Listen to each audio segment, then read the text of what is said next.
Hello.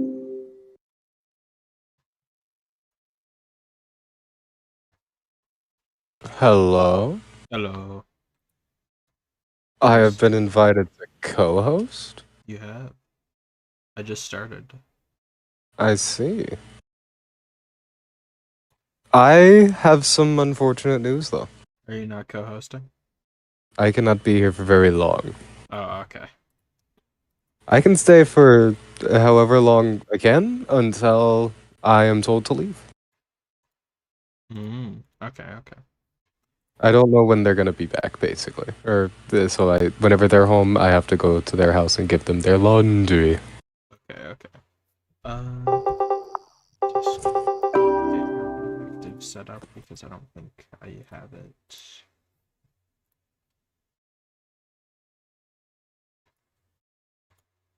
My React. Oh, the little guy. Hello. I have been. So how has your day been, Bro Stranger? My day's pretty good. That's good. Let me see.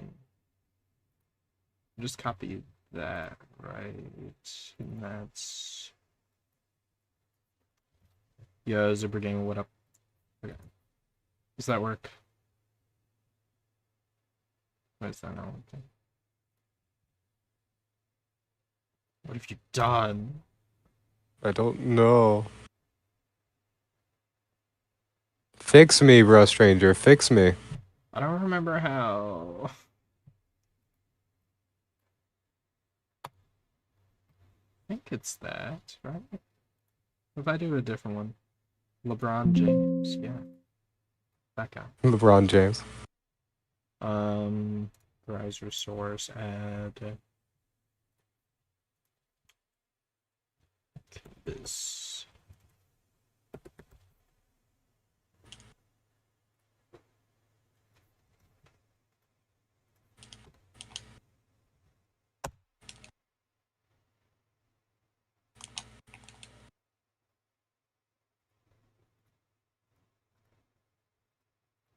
I do not understand why this isn't working.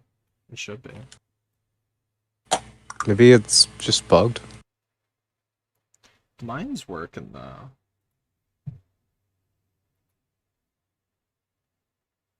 I'm not sure, actually. Yeah, I'm not. API change log. No.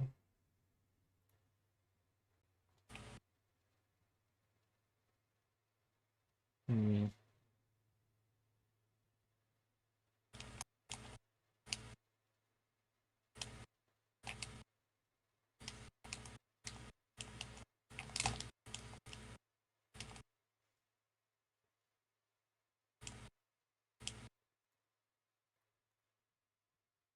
Well, I guess you just don't exist. So, I'm not real. I'm a figment of your imagination. Yeah, unfortunate, but I suppose that's how it is.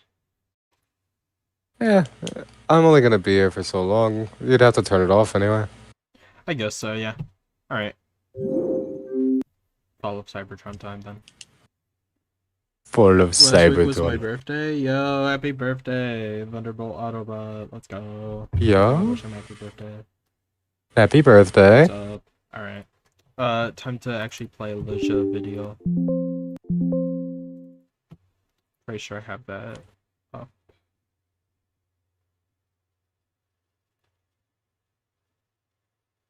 Can I just say, I love this background. Yeah. I've always loved this background. It's really funny because you can see Megatron breakdown in Soundwave up there because it's a literal in-game like thing. Have you heard about our Lord and Savior Serpentor? Yes, I have. Wanna I personally really think go? You subscribe to the that theory. I do. I subscribe to the theory that Serpentius in Hazbin Hotel is directly inspired by this character. He could be. He throws snakes at people. I mean, look at the similarities, right? Yeah. He doesn't literally throw snakes at people, but he's a comically, like, kind of dumb villain who is just... He's absurd. Exactly, it's absurdist. Mm-hmm. Ooh, you know what? I bet I know why the overlay's not working. What? Because this isn't my normal account. Yeah. Oh yeah. Hey Destructor, Render's gone mad. Welcome to the madhouse. Yeah. Yeah. Hey everyone. Going crazy.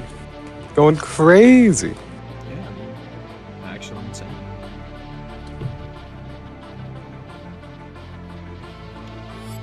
Can't believe it. I'm hanging out with a crazy guy. Yeah. I'm done the campaign on this account. I can't remember. I'm not. I'm gonna... Combaticons combined. We're gonna play that mission. Give people some time to actually boot up Fall of Cybertron multiplayer. Actually, get everyone warehouse and re-energize, you know, some interest, and then we'll hop in. Take down those anti-aircraft guns. I need to bring the dropship closer. On it. Fine, because I love this mission.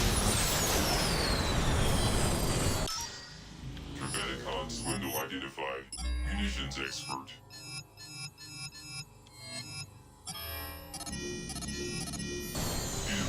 Oh, what is that? That is not what I thought. What? No, nothing. I was looking at this fan art, I guess, of Tales from the Gas Station. It's an unimportance. You're 23? Yo, I'm 23. Let's go. You guys are old. I'm only 21. Krista's basics on obscure Transformers characters of December. Yeah. The basics? Kimbus, I think you really like the basics. What is this? There's this guy. I cannot remember his last name. It's now that, like, I've been remade aware of him. Like, if I brought him up, I'd know his full, like, YouTube name. But now that, like, someone else is like, yeah, that guy, I'm like, oh, now he's just the basics. But essentially, he goes for characters' history and Transformers and, like, every single appearance, major roles, like, the conception of the character, like, Japanese inspirations, all that good stuff. And he does it for concepts, eras, like, creators, like, everything and anything Transformers. And he does, like, 10 to 20 minute episodes on characters. And, this man has been at it for, like, the better part of, I think, a decade now, maybe. He has hundreds of episodes on the basics. Like, he has a basics episode on T-Cogs, on, like, Energon, Optimus Prime, like, just basically everything and everyone in Transformers. And it's extremely detailed. Interesting. Comics, movies, games, everything. He has every appearance of every character ever, and, like, as well as toys and everything. So like a catalog kind of like. Yeah. I see. He's kind of like a lore archivist. Because if you calculate its total mass and Somewhat. Decepticons, this is Stas. Somewhat. The mission is lost. Abort! Abort! Abort! You've got to be kidding, Starscream! Yeah, but the basics are awesome. We disable the transport. It sounds awesome. I have to check out. You do, and he does such a effective work. Like, I don't think he's ever, like, anyone's ever come out and been like, you're actually wrong about it. Like, he is, also, he's really into Sonic. He's been at a lot of, conventions about Sonic the Hedgehog, and he's, done a lot for the preservation of the Saturday morning original Sonic cartoon. A lot of lore. That kind of leads me into the thing. My YouTube used to be, it's so nice. It used to be pleasant. I used to have, like, you know, the Sonic gaming, like, speedrun videos and, like, classic Mario Bros stuff, like some, you know, classic COD Zombies. Now, when I get on YouTube, it is either It is either video clips, or not video clips, movie clips or show clips. Yeah. The shows that I've either already seen or shows that I now have seen the entirety of through clips. Yeah, you don't even mean to, but like you've already watched the whole show or like all the good bits, like before you even realize like what's wrong. Or it's infested with Transformers. That's awesome.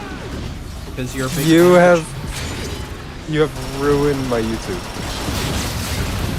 I mean, like, Proper ruin. it is ruined. But the good news is, and I can confirm this, as somebody who now watches Transformers content, you do show up on the homepage consistently, actually. I don't know if that's because I have a large like viewership on your channel, which is very true. I am a very big time viewer. Also doesn't But help that I it is actively popping up a talk lot. about it around you, and like you know me. This is true. But I don't think YouTube knows that. Looked up Rush Stranger. Yo, what's up, that TF guy? Although, yeah, if it's listening and if that theory is true, that like all your PC or phones and all that stuff, I have multiple phones and like my Xbox, like 2 Xboxes and like multiple, like so many devices around me with microphones on. I'm sure that if I just am talking to you, Rush, that people or it thinks that I am just real, like I'm just a really big fan, I guess.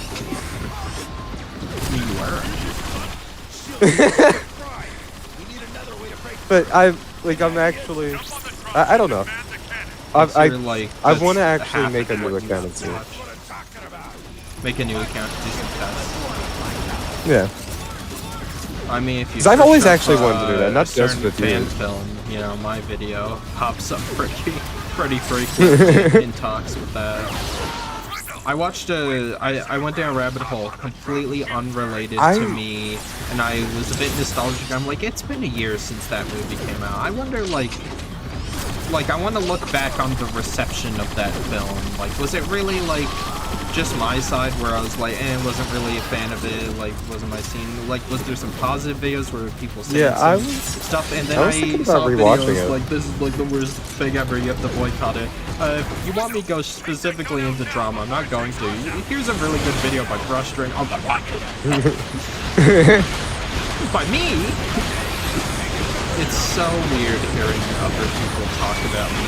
It's like... It's so weird hearing them say your name in other people's videos, like big name.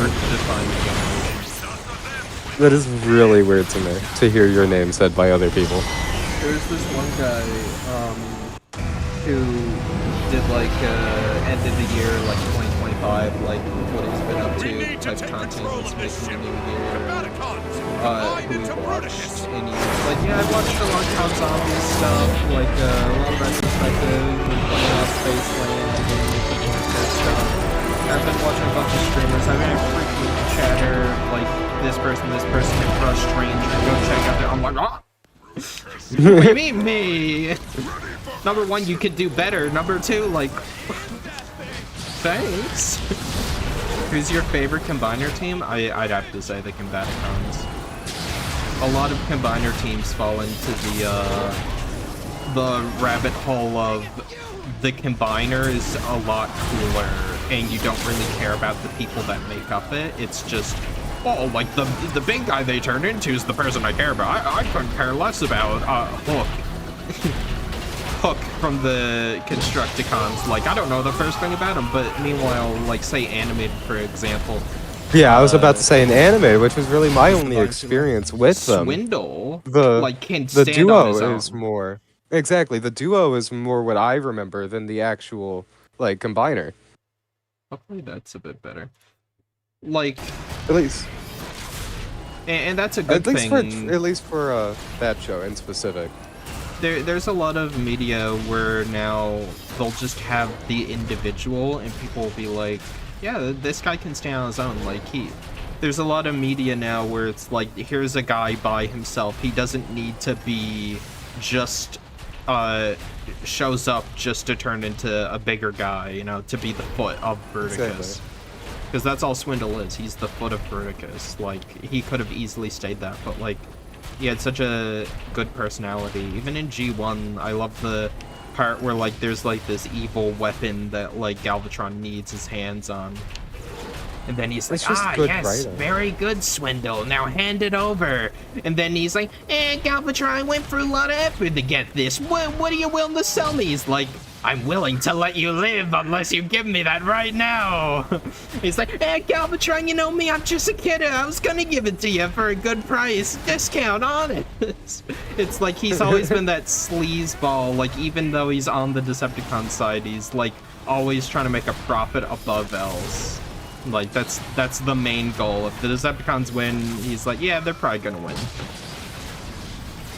And that's what I've always liked about Transformers, is even if your character is a literal foot, they can still be a good character and still make you care. Exactly. My favorite combiner team is the Constructicons. Yeah, the Constructicons are great, but be honest, do you like them more because of their personalities as individuals, or do you like Devastator? There's no shame if you say you just like Devastator, but that is kind of like the combiner problem. Do you like the guy with the enemy scrotum from 2009? If so, then like, you know, it is what it is. I really like the Constructicons, and I feel like one of their only times they've actually had like a big role was IDW, because after like Megatron gave it all up and like everyone was, you know, all scattered around, and Prowl was put in prison, and then he got out of prison, and he was forced into combining with Devastator. Okay, so whole thing, Megatron like had this evil plan with Prowl, who's like this corrupt Autobot cop who like does the most immoral, horrible things in order to make sure the Autobots win. Like, he literally dressed up as a Decepticon, bombed a civilian like city to make them hate Decepticons and want to join the Autobots. Jeez, talk about winning by any cost. He hired a scientist who would later become Tarantulas and trapped him in like the Phantom Zone, and then used his technology. Like, he said, oh, you need to make this thing so the Autobots can win the war. He's like, okay, but like, isn't this immoral? He's like, no, let me worry about that. And then he's like, I fixed it, but I don't know if I can, like, you know, use this against anyone. This is horrible. And he's like, oh, it's fine, you don't have to. And then he threw him into it and was like, I'm gonna use it. Like, he's an Autobot, but he's like an evil dude.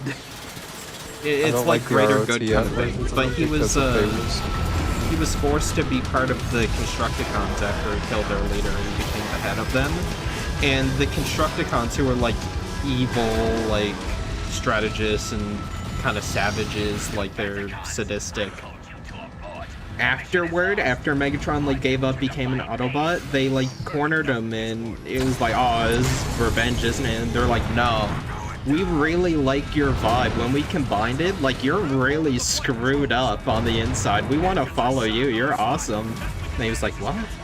It's like, oh yeah, dude, you'll do anything to win. You're like a scumbag just like us. And he's like, whatever, sure.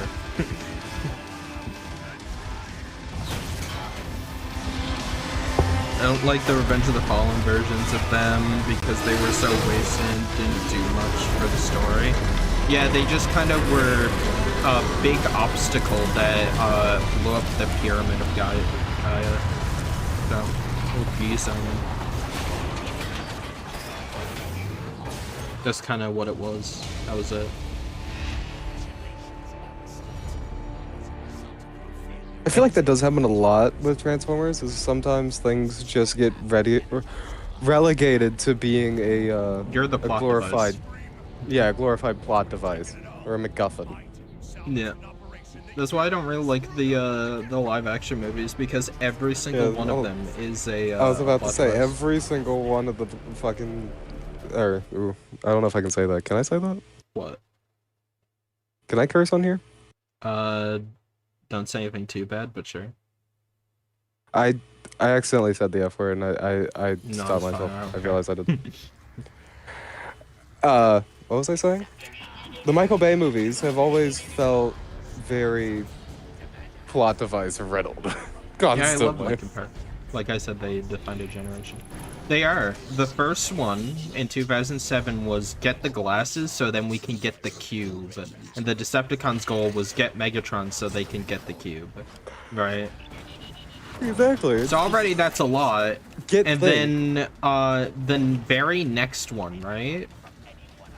Was what do you call it? The very next one for Revenge of the Fallen was this ancient being called the Fallen went to Earth in like ancient times, and he killed his brothers, and they suicide pacted into making a tomb out of their bodies to hide the Matrix from him, because the Matrix like could activate this thing called the Star Harvester, and would blow up Earth's sun and just create a bunch of energy for the explosion. Then again, that's always kind of been a thing with Transformers. Even in like G1 or hell, Beast Wars, Get the thing. there's just out of nowhere. Oh, there's this energon deposit that we didn't know was here. It's just here now. We gotta go get it. This energon deposit that was, it's here and it's shiny and we have to get it. And then next episode, we're out of energon, guys. We need more energon. Yeah. Where did it all go? I love them. They need more spotlight. Thankfully, Skybound has been treating them more as individuals than the Combiner. That's Directly below the enemy scrotum. Yeah, classic quote from that movie. But, what do you call it? Like, the Fallen, like, was looking for the pyramid, because underneath the pyramid was the Star Harvester, and he needed the Matrix, which was the key. So it was them going around Egypt trying to find out which pyramid or where it was located and find the Matrix. Then the next movie was, the Ark had Sentinel Prime on it, and he had these things called the Pillars, and they could transport things across the universe. They were like a portable space bridge if you had enough of them. There was like 100 pillars or whatever. And then Sentinel Prime betrayed them, and then they had to locate where the pillars were. It's like, oh, well, we gotta find Sentinel, bring him back to life. Sentinel betrays us, now we have to find out where he is. And then we have to find the pillars, and we gotta find out what happened to the Autobots. And then the Autobots come back, they kill the pillars. Then, like, the fourth movie's like, the Transformers came to prehistoric times and they used a bomb on the dinosaurs. The dinosaurs died the Transformers, not a meteorite. And it turned them into the Dinobots. And then they're like, well, we gotta find the lockdown ship, and we need to find the seed so we can make more Transformers. And then Megatron was Galvatron, and then in the very next movie, he's like, I'm Megatron again. And then they had to find the effing Staff of Merlin, the wizard, not like a Transformer, like the guy, Merlin, from medieval times. They had to find his staff because it was a Transformer's staff. And then a dying Autobot gave Cade Yeager the talisman that can turn his arm into King Arthur's sword, because that makes sense. And yeah, it sucks. What are you talking about, bro? That's peak writing. It's like the best movie. Aren't you guys excited for him to come back, Michael Bay? Just pure genius. The next one's gonna come out soon. Unironically, I hope we get news about the next one. It's been too long. If it sucks, I can at least make fun of it. If they say nothing, then I can't. Even if it's bad, at least we got something. Love that they got Buzz Aldrin in Dark of the Moon. Yeah, they sure did. It was really funny. That unironically was a cool scene. Like, he's like, from one space traveler to another, it's an honor to meet you. Like, that was a cool scene. Buzz Aldrin effing meets Optimus Prime. And then they proceeded to have Sam get attempted... I can't say that word. In a bathroom stall with Deep Wang. So, yeah. Yeah, that happened. But it was played for laughs. Sam's at his new job, and then this fat Chinese guy corners him in a bathroom stall and tries to do stuff with him. Why are you guys laughing? Like, that's hilarious. Just like, no, Yeah, it's it's just a kind of prank. awkward. It's kind of weird. Especially as a kid, which, like, Transformers is for kids. Like, you can make stuff that's more adult. That's fine, but, like, it's Ooh, kind of a speaking lot, of you know, adult- as, like, a 13-year-old going in to watch that movie, and then, like, that's, like, a scene in it, and I'm just there scratching my head, like, what the hell's happening? How does this Speaking of help the adult plot? Transformers, there is a show coming out, by my understanding. I am a very unversed on the topic. But you have let me know that there is a show coming out by Skybound Yeah. that is going to be peak. Yes. And is going to be made for adults. Yeah, When pretty is much. this happening? We don't know yet. We're hoping it'll be announced soon. They said it's in production. Like, we'll probably see something about it this year, next year, maybe. I feel like it might take a while to come out. I don't know. Depends. Because it's by Robert Kirkman, like the guy who made Invincible. Like, he put a guy in charge and was like, yes, we're doing this. It might be on Amazon, might be on Paramount Plus. I don't know yet. I'm really excited for it because Skybound has been amazing. Those two were gay. Skybound is I killed not- them. I killed that. Skybound has not put out a bad product yet, by my understanding. There's not been a single thing Skybound has pumped out that has been bad. So far, the new Transformers, like I told you, Robert Kirkman took over because the first 24 issues were written and most of them were drawn by Daniel Warren Johnson, and he really understands Optimus as a character. Like, he just gets Transformers, and it's not like he gets Transformers like it's just like, oh yeah, he gets like, he really gets it, like more than anyone else I've really seen. Like, how to modernize it while making it feel familiar. Like, he really understood what made it special and how to, like, do it right. And then, what do you call it? He did 24 issues, and it was phenomenal. Had, like, such an amazing ending. And then, what do you call it? Issue 25, Robert Kirkman started writing it, and he wrote Void Rivals. Void Rivals is a bit slow, but I really like it. And I was like, oh, well, he's going to be writing Void Rivals and Transformers. This is great. The worst people have said it's just kind of okay. Like, it's a 5 or 6 out of 10, right? Like, it's not bad, but it's like, Could have been better. yeah. I won't after say I- specifics about it. It's more or less just people saying, like, and my biggest problem is stuff is set up in Daniel Warren Johnson's run. Like, this character, like, swaps from being a bad guy to a good guy, or vice versa, right? And then, like, it's like the building blocks are there, but the second Kirkman gets it, he's like, boom, flipped. They have a new symbol, their eyes are a different color, they're completely good, everyone trusts them. Bam. It's like, well, I kind of wish you took your time. Like, obviously that's what was going to happen. That was the conclusion, but you could have strung it along a bit more, made it more of an organic change that happens over time, and not just, bam, I own this, he's a good guy in 2 issues. You know? You know, I was saying how I think Skybound hasn't put anything out like that is outright bad. No, the Clementine comics. No. The Clementine comic book it's by a great author, Tilly Walden. It's one of the best pieces of media I've ever read. The artist, it's crisp. The characters and development, it's inspiring even. Seeing Clementine go on her own little journey without AJ is so immaculate. Made by the greatest minds who ever lived. Yeah, the book was shit.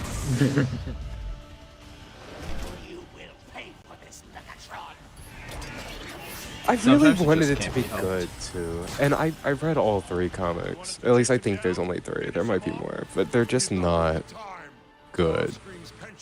They're just not good. We won't talk about spoilers, though. We won't talk about spoilers, but what happened No spoilers. No spoilers. What happened to what's his name? I'm just gonna He's on his way now to I'm sorry to delete your message, but I don't want people to be spoiled because that did just come out like what this week. So if you're going to talk about it, be vague, as vague and funny as possible.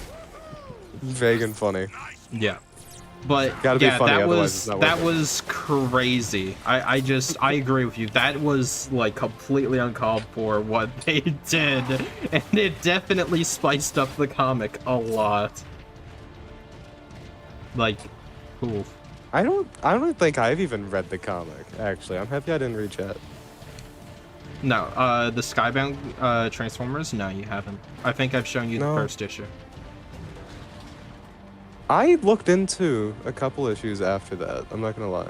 Oh yeah, because Yeah, I I told don't you know about how far I read Starscream, into how he it. literally like kills one, like you Yeah, squat a bug, like he literally collapsed, like he's the effing Hulk. Yeah, I did read into that one a little bit more.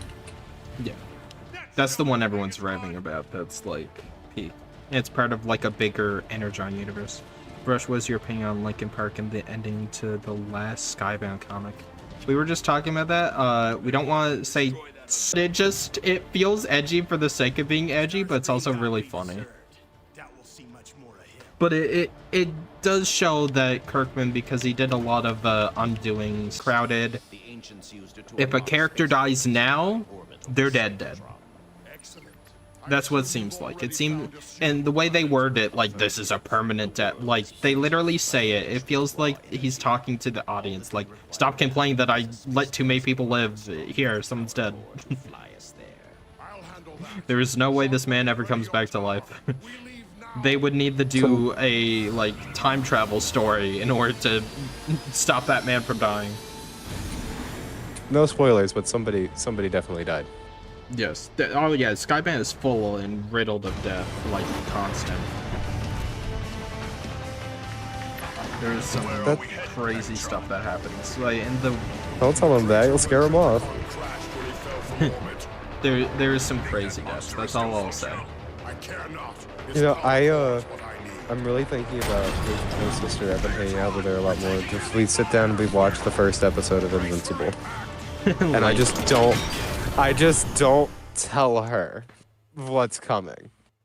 Linkin Park is goated, banned, and what I've done is overrated AF. I'm sorry. Come on, like, it defined a generation and defined, like, an era of Transformers.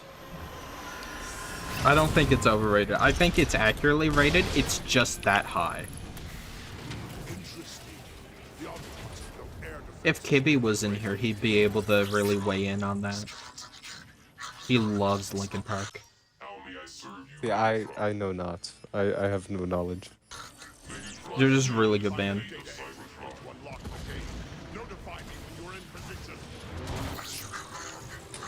I am unversed in the topic. And they were like basically at the end of every live action Transformers movie, they would play Linkin Park until they didn't.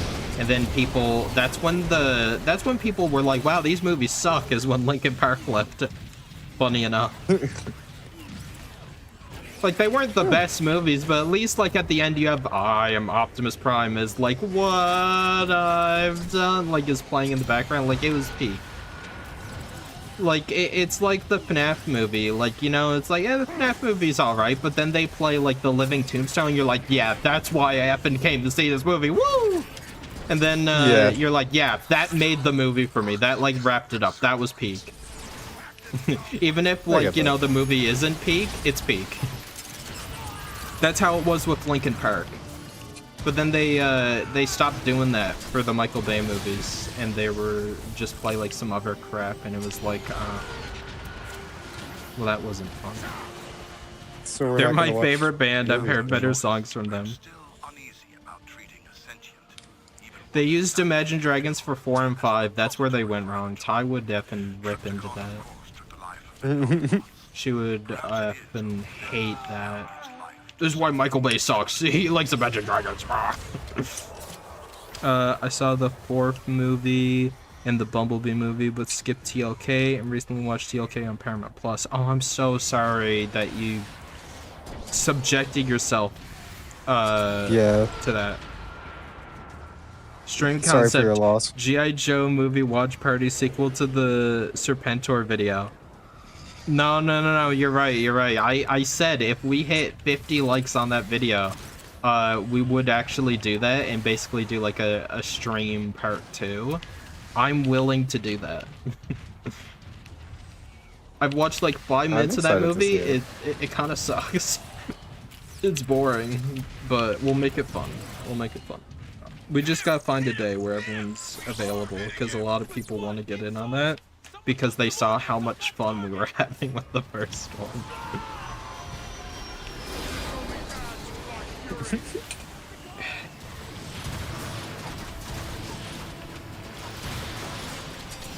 I watched some of the other commercials, and they're bad. Like, it just doesn't know what it wants to be. I never have sat down and watched anything related to G.I. Joe, but him. But Serpentor. He makes me interested. He makes me interested in the series. Kimbus, that's the best part about it. That's the thing. I threw you in the deep end. Like, if you watch that video, you've gotten the best already. You've already peaked. You've already plateaued. There's no point in keeping going. You've already seen it all. Literally, you've seen the best of it. 4 was Imagine Dragons, which wasn't too bad, and 5, some random song about fire or something from some random guy. Reminds me of the, what was it, Black Ops 6 menu song, Bring in the Fire, Bring in the Fire. I hate that song so much. I remember I heard that, I was like, this is pretty good, this feels like Black Ops. I start playing the game, Bring in the Fire, I'm like, shut up! Get ready for a copyright strike, yeah. Your ads are less interesting than Sun Battle show. It's enough, I'm satisfied. Sun Battle G.I. Joe has more of the weird stuff. Some Transformers second season bad. Ooh. Like, the thing is, I don't understand where the overlap is. Where, like, Hasbro is like, ah, yes, G.I. Joe, Transformers. Like, I've read. It's because they know that Transformers is super popular. Like, it's one of the most recognized brands on the planet. You put Transformers next to, like, SpongeBob. Yeah. Right? Or, like, Fortnite. Even if you're not a fan of it, like, you can point to it and be like, yeah, Transformers. That's, like, if you see a robot turn into a car, you're like, that's a Transformer. Not even that it turns into a car, just a humanoid robot that's blocky like that. Oh, that's a Transformer. Just instantly. Everybody automatically knows that. A humanoid car robot. But like, if they have any car pieces at all. Show me Serpentor out of nowhere at a effing conference or something. I don't know who that guy is. I've never seen that man. I've never seen this man in my life. I've never seen any of these villains. I'm looking at the trailer, and they're hyping him up like the best villain of them all. I don't know any of them. Who? Why is he pro snakes at people? Why snakes? Of all things, why snake? Hey, Brush, what do you think the golden age of Transformers was? A lot of people tell you it's the 80s with G1, or maybe it was like the Armada trilogy. Or whatever, but no, it was the 2010s. Honest, it's Beast Wars. It's Beast Wars. The Beast era. It's Beast Wars. For me, it's from 2007 to 2015, I'd say. Maybe 2016. And that's because you had the first Michael Bay movie come out with the tie-in games and the comics and the toy aisles. Like, Transformers were the toy aisles. They had a dedicated toy aisle to just Transformers. They had 2. At the Walmart I went to, I remember they stacked Transformers so high. There was this huge Bumblebee that would play songs on the radio. And I wanted it so bad, and it was so high up, my dad couldn't reach it. If my dad had another clone of my dad, and were like interlinking, like if a barrel full of monkeys tried to get on each other's shoulders to get up to it, and my dad brought his dad, and maybe if he had another clone, he would maybe reach it if he was on his tippy toes. That's how bad it was. And my dad is 6 foot. We wouldn't have enough living generations to be able to reach this toy. Say 2010s till you read Marvel. Yeah. For Transformers, because we're starting off with Bayverse, and Bayverse was like huge, as I just said. Then you had Revenge of the Fallen and animated, and then in that same era, right after animated, 3 amazing seasons of animated, you had Transformers Prime. Same year as Transformers Prime, War for Cybertron, Fall of Cybertron. Some of the best games of all time. And then right after that, followed up with Darkspark. We don't talk about Darkspark. But then you had Devastation, and then you had like the finality of the trilogy with Dark of the Moon, and then there were some good things about Age of Extinction, but the PDF file bit of Age of Extinction kind of kills any praise that movie might receive. Yeah, there's no justifying Age of Extinction, I'm gonna be honest. Have you do you know about that? I know you. I've seen that movie. That's like the only live-action movie that I've watched. There's a scene where like they're getting chased by lockdown and they're in the bar or whatever, they're hiding, and then they're like, okay, we got a minute. Like, why are you dating my daughter? And it's like, he's like 21, and it's like, did you know she's 16? And then he pulls out the laminated card in his wallet of the printed off Romeo and Juliet law, and then he's like, actually in this state and blah blah blah, when we were dating before that, and actually it's not creepy if you think about it. Pushes up glasses, and it's like, huh? And then the dad's like, rightfully, no. And then he asks the daughter, like, what do you even know about this guy? And it's like, his name is Shane and he drives, Dad. That is literally what she says in the movie. Yeah, his name like, is Shane, his name is Shane and Dad. he drives, Dad. Like that was like, oh. And then he goes, oh, he drives. That covers it up. Yeah, okay. That's verbatim what they say. And then they leave. His name is Shane and he drives, Dad. You don't know the first thing about him. That's a hit! I think we heard him! You didn't even Well, if that's all my daughter needs. And then, to be fair, I know where she gets it from, because in the movie, he talks about himself. He just says, like, I'm an inventor. Like, that, he just goes around and he tells people that. Like, that's how he says it. Like, he yells at his daughter. It's like, how much more useless crap do you need? You should just sell this truck, and that truck turns out to be Optimus Prime. But they don't know that. They think it's, like, some beat-up old crappy truck, and then they're like, you should just get rid of it or whatever. And then he goes, like, I'm an inventor! And everyone memes on him. That was Mark Wahlberg. If he wasn't a giant robot, he kind of deserved to be memed on. Yeah. Yeah, but they didn't know that. They just thought it was like some like random truck. It was like that he bought at an auction that he shouldn't have. Like, he just bought like this thing that couldn't possibly be fixed up. And he just goes, I'm an inventor. Then he made this weird robot dog that like she effing kicks the crap out of in the movie. Because it's so annoying. Like, it literally looks like a prototype for like a FNAF like killer trap or something. Hey, I remember that. Now it's all coming to you. It is in stages. It's stages. And then the dad becomes okay with him being a pedophile because he like whines and complains about having to go rescue the daughter. And he didn't sign up for dealing with Transformers. And then the dad gives a speech like, if you really love my daughter, you'll do this and help me get her back. And then he does, and then it's like, you know what, you're not so bad. It's like, oh, maybe you're just a bad dad. Doing Sandra's last night made me not off myself. Oh yeah, Last Night is by far one of the worst movies I've ever seen. I seen the Slender Man movie in like 2018, so. We're talking smack on these movies, but I haven't seen most of them. I would be down to sit down and watch the live action movies, minus like the Bumblebee movie, minus the good ones. Age of Extinction. Minus Age of Extinction, Bumblebee movie, and the most recent Rise of the live Beast. action, Rise of the Beast. Because you've seen that. I'm pretty sure. Because those were the only 3 live action movies I've actually sat down and watched. The others I've seen bits and pieces of. You haven't seen the '07, Revenge of the Fallen, Dark of the Moon, and The Last Night. Yeah, there's The Last 4 Night's there's kind of more funny. It movies has that I haven't Anthony seen than I have Hopkins, and he seen. just yells at people the whole movie.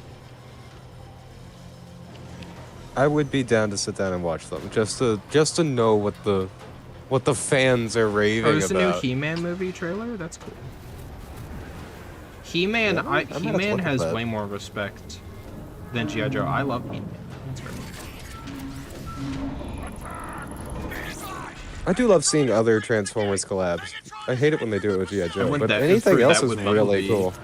Yeah, that was so weird. Like, Kate Yeager was like complaining to Optimus Prime that his teenage daughter won't listen to him, and she's a rebellious, stupid, snooty teenager.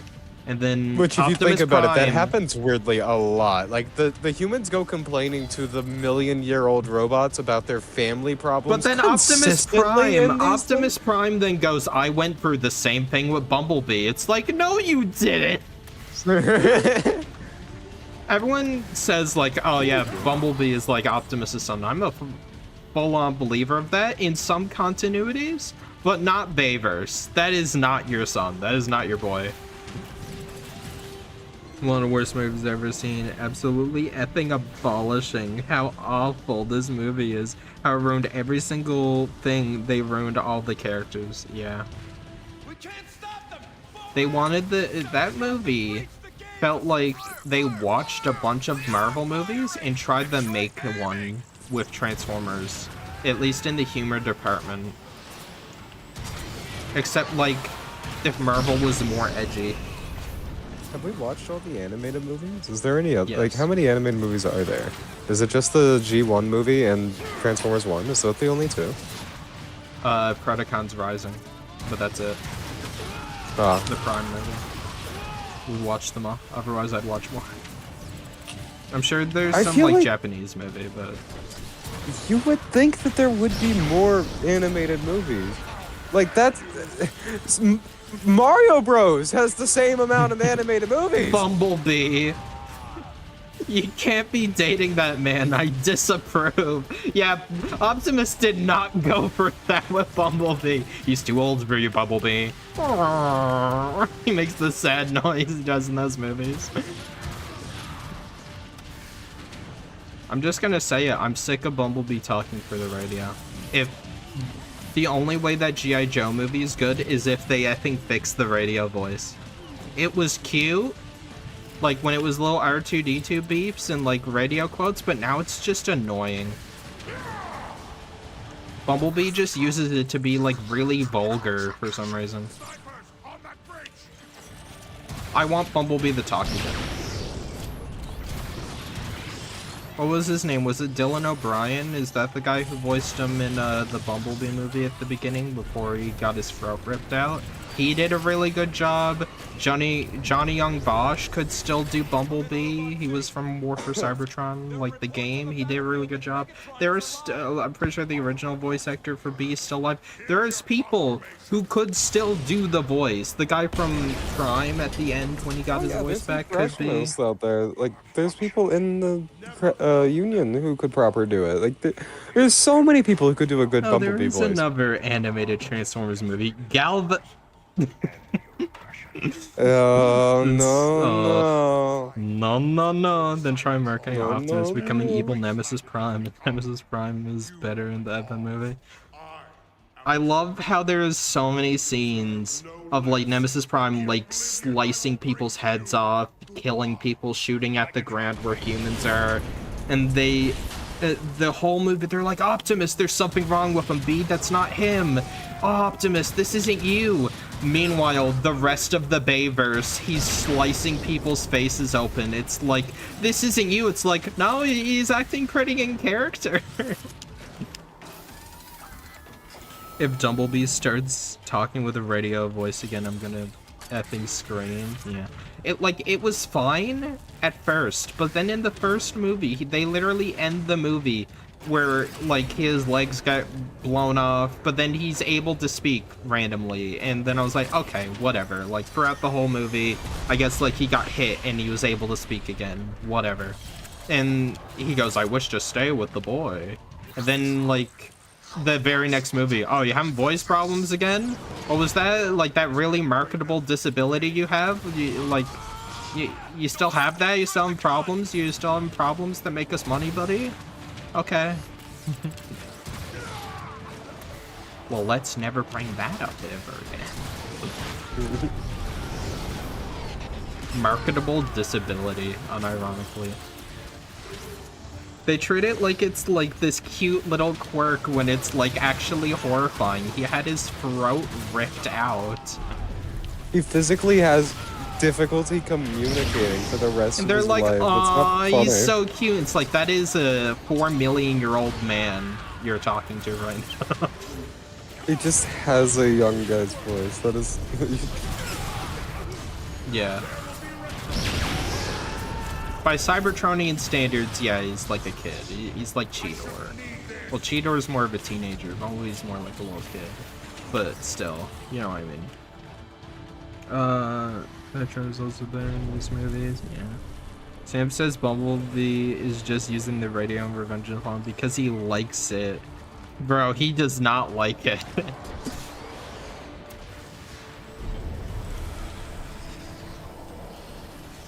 Let me see. Yeah, Johnny Abachi's still doing voice acting. You mean to I tell got me him that he this just didn't talk year. He because just he chose wanted not to to. use his. He just wanted to use his radio. He finally got instead. his voice back. Like, that was the whole thing in the movie, is like he was he actively really in liked using pain whenever like Ratchet was talking about it. Like, bro, all media, it's like this horrible, like, traumatizing event that happened to him that defines the rest of his life. And then he finally, it gets fixed, and he's like, no, I actually kind of like it now. It's like, what? That is the equivalent of someone in Nam getting their legs blown off, and then them getting, like, robo legs, or whatever, like, becoming amputee, and, like, being able to walk again. And then they're like, man, I kind of miss the wheelchair. I want to go back to that, actually. It's like, what? Like, you mean just for a little bit? No, like, permanently. I'm just... Let's pretend I never got my legs back. It's like, huh? But like, you don't have to anymore. It's like, yeah, I want to, though. It'd be kind of funny. It's very marketable, too. To be fair, though, if you made all your riches from rolling about in the wheelchair and then you got legs and all of your money stopped flowing in, would you go back to the wheelchair? I don't know. I swear, is there a line with the garage in the beginning of the film? Yeah. It's just lame, is what it is. Fall back! I don't get it. I don't know. Oh, I just think studio heads are lazy. They're like, but if Bumblebee has his voice, then what's his character arc? What is he like personality-wise? What does he even do? It's like, well, you're just a bad writer if you don't know. Yeah, those are questions that you should be excited to answer when writing your story. I feel Exactly. like. If you don't want to write that, then why are you there? Exactly. There was I think I told you about this. The guy who wrote the Thor movies, right? Like he like made Thor Love and Thunder, and it wasn't well received, right? Like, people were like, man, this is kind of a downgrade of his character. I didn't really like it, and like it was just kind of like bad overall. Like, didn't like the story, didn't like the direction you took it in. And then the actual guy who wrote it, oh, what's his name? Taika Waititi, who is a self-insert in his own movie. Like, he's Korg, he voices Korg, and wrote him to be a main character, like Thor's best friend who can't die and is always there and just makes every scene he's in unserious as hell. He literally said he was phoning it in and that he didn't want to do the movie, but they kept offering more and more money, so he just took it. And then he said, I'm just gonna phone it in and just make like a lame movie. And then afterward, he said, like, well, now I feel like I got a responsibility. I want to do the fifth one right. It's like, fifth one right? You just admitted to self-sabotage in the fourth one. What are you talking about? You don't get another chance. You just admitted to wasting Disney's money because you didn't care. Do you have any idea the amount of people who would kill to have that job? Exactly. I get to make Disney movies about, like, my favorite Marvel characters. It's like, dude, like, if Hasbro came up to me today and said, pitch us a Cosmos movie, and gave me the job, I got to make, like, 5 movies about him? Dude, I'd be there. I wouldn't be sabotaging the movie hoping I'd get out of it. I'd be giving my all. 1,000,000% of me would be there. Yeah, the thing is, Taika Waititi has made amazing movies. I agree. He like, I'm pretty sure he made Aquaman, and guess what? I actually kind of liked Aquaman. It is very clear that it wasn't, like, perfect, and it was kind of like a effing weird movie, but, like, it wasn't awful, considering it was in the DCEU. Like, there were bits of it I actually kind of liked and thought was good. But then he made Thor: Love and Thunder, and he just didn't care, and it just felt like a lot of studio meddling in it. Yeah, I feel like Aquaman was watchable. Yeah, it wasn't, like, bad. Aquaman was James Wan. Okay, yeah, my bad. But... okay. I don't even know what to say to that. I thought that was him. Honestly, I don't know. But if you're saying it's not him, I'll concede. But I know he made good movies. Like, he made Ragnarok, which is one of my favorite Marvel movies. But then he followed it up with, like, just... he just seemed like he didn't care. And then in interviews, he's like, yeah, I just took Disney's money. Like, haha, F you, Disney. And then they're like, yeah, we're thinking about, like, maybe getting a new director and, like, you know, the kind of, like, fix it and, like, bring his character full circle and, you know, like, really elaborate on the character. It's like, well, I gotta right my wrongs, guys. I gotta really give it my all. It's like, no, the last time was the time you were supposed to be doing that. Why didn't you do that the first time? Why did it take you being threatened with losing your job to be like, guys, I'm really excited to work on this? Like, clearly you're not.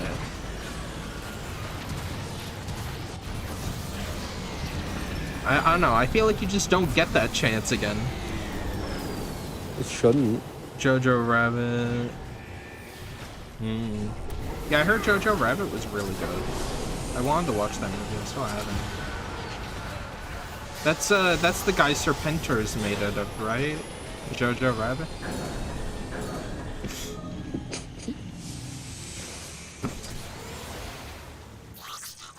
Alright, well, I think it's time for me to head out. Oh, is it? Alright.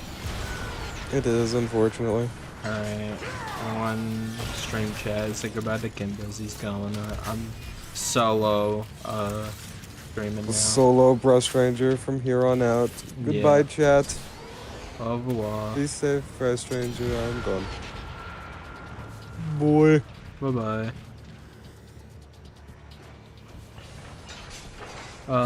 New Year, same topics, franchise that have idiots at the helm. Okay, I wanted to talk about this. I made a community post about it. Hold on, I'm gonna...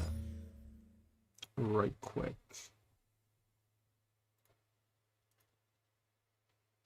I'm gonna go in here real quick. Okay. I want to talk about this. Bye-bye, guy. I wanted to talk about this because I did a community post on it.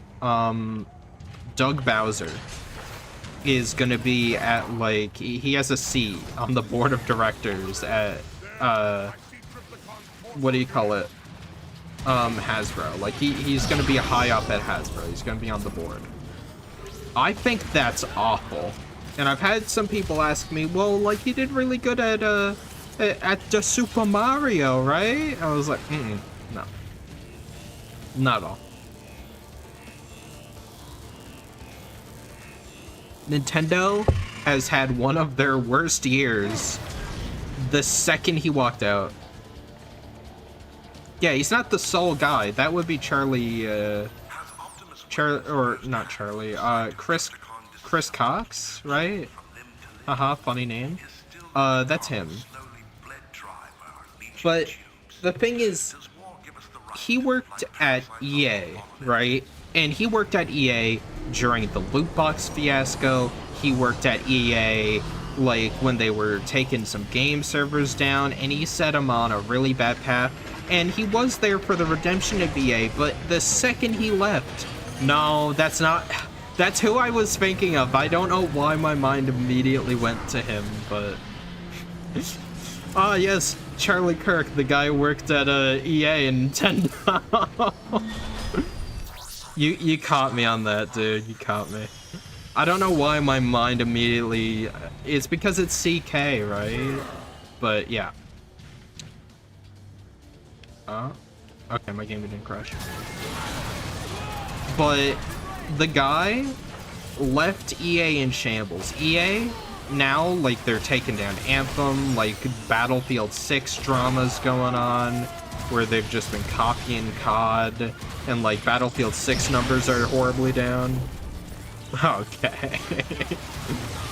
That's crazy. Listen, and so no one gets mad at me. I'm not American. I'm not American. I don't live in America. I visited America like twice for like 2 weeks. 2-3 weeks total, I think. Or, yeah, like as a kid. I was not born in America. I don't live in America. So I don't really get it. That whole thing over there. That's you guys. That's you guys' drama. It's not mine. Ooh, glitch. But that...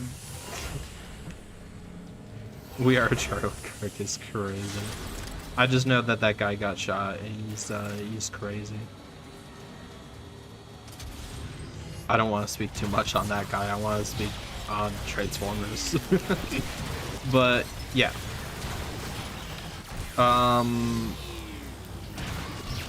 Trying to think. Don't worry, EA is gonna be fine. Oh, I love Saudi Arabia. Dude, effing Beastland. Do you guys know about Beastland, Saudi Arabia? That's crazy.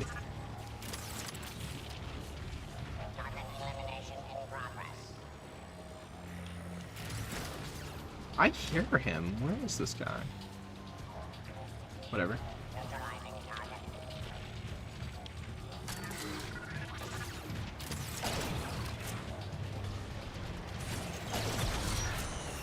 Now he's a meme, yeah.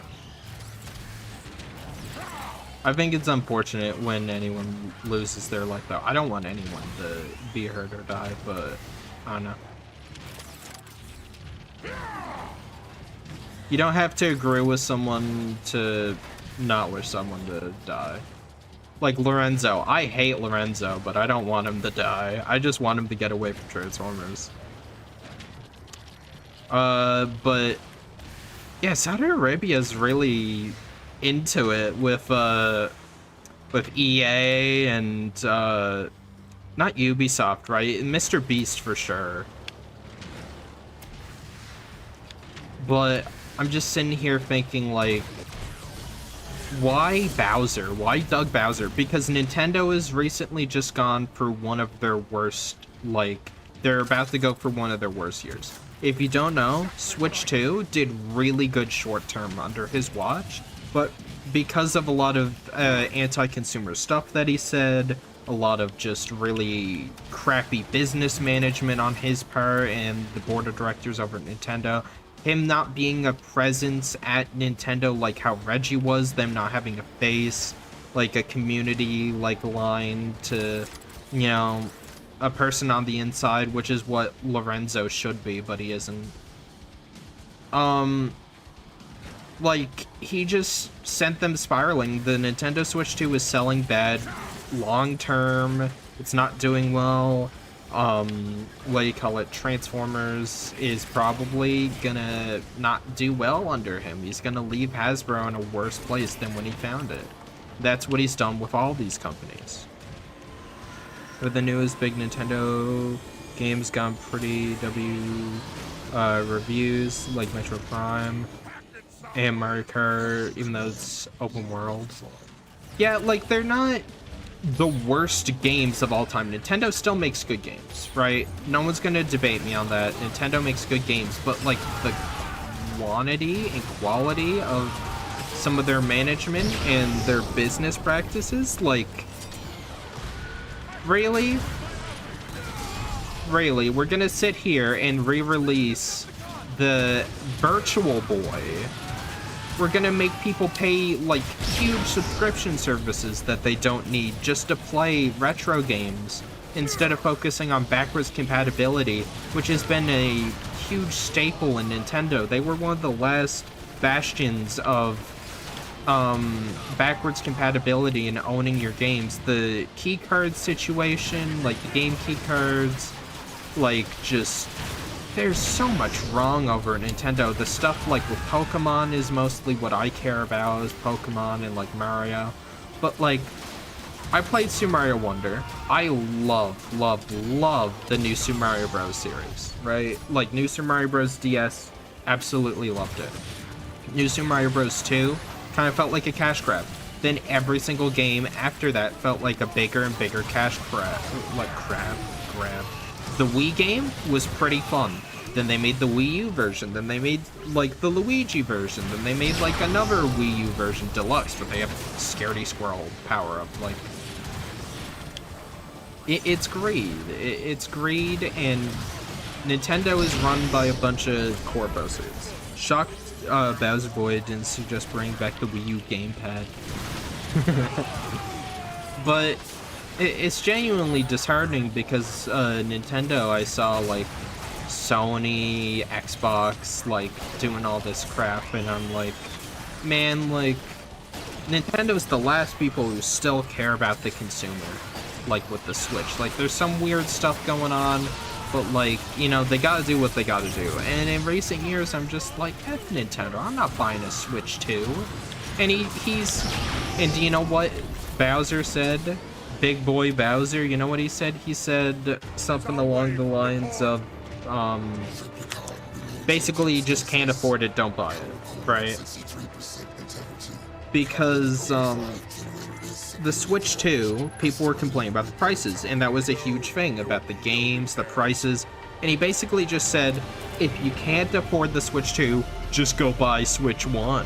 And that's what people did. People bought the Switch Lite, they bought the Switch 1. The voice actor Mario is no longer voicing Mario. Exactly, he's gone. Like, why is he gone? I'm not saying the new guy's bad, but why is Charles Martinet gone? Like, it just feels like the magic, the soul, that, like, childlike wonder at Nintendo's gone. And it feels so corporate. It feels like every single Nintendo Direct I try to stream them, because there's still stuff I enjoy about Nintendo, and it's just a gaming event to stream, you know? Like, on here, you guys know I usually stream Game Awards, I stream all that, as well as Transformers news, but I'm just sitting there dumbfounded, like, it's just slop game after slop game on the Switch, like, genuinely.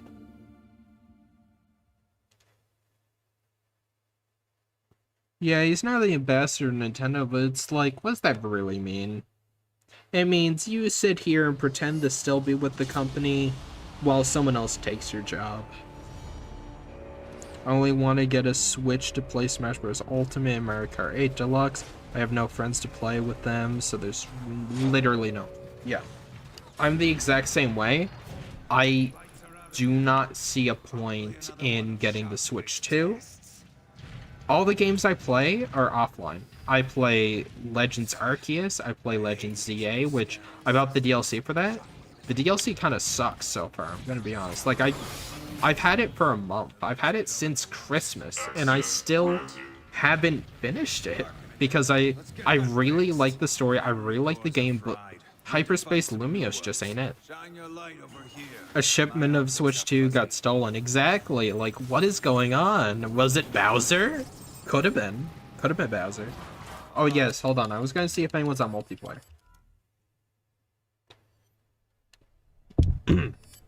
My bad. Sorry.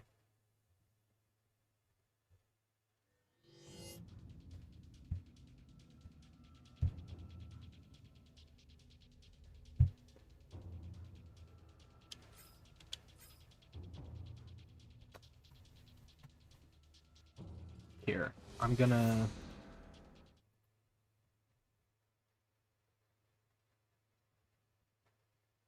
Transform, stretch to fit screen, there we go.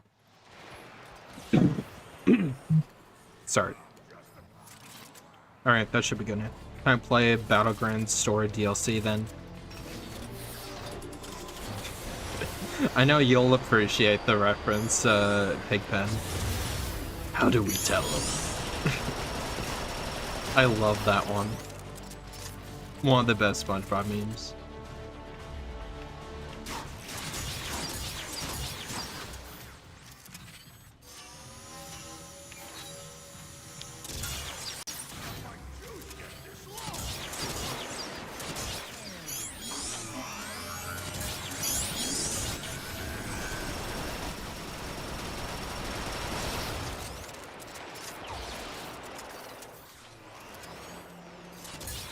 Why can't we go back to the 2010s? I'd love to. Absolutely would love to. Whoa! No! Where's the Black Widow on my team I can blame? I'm kidding. I am the Black Widow, I suck. I am proud owner of the Shattered Space Bridge DLC. Will I play it? I don't know. Dude, me too, me too. I bought it for like $5. I bought it for more than the game costs. You know what though? You know what though? They had the audacity to actually sit there and say that they're taking it off the store shelves. You know who didn't? You know who didn't have the gall to do that? Activision. Hasbro. I'm not gonna blame Hyman. But outright slop, they did something not slimy and sloppy for once. For the Transformers DS games, Autobots or Decepticons. Decepticons, easily. I did a whole short about it. Maybe I should do a short on why the Decepticon games were superior. Because they were genuinely better. They were been written, they like had some cool levels, like it was just fun. Don't do it, man. Come on.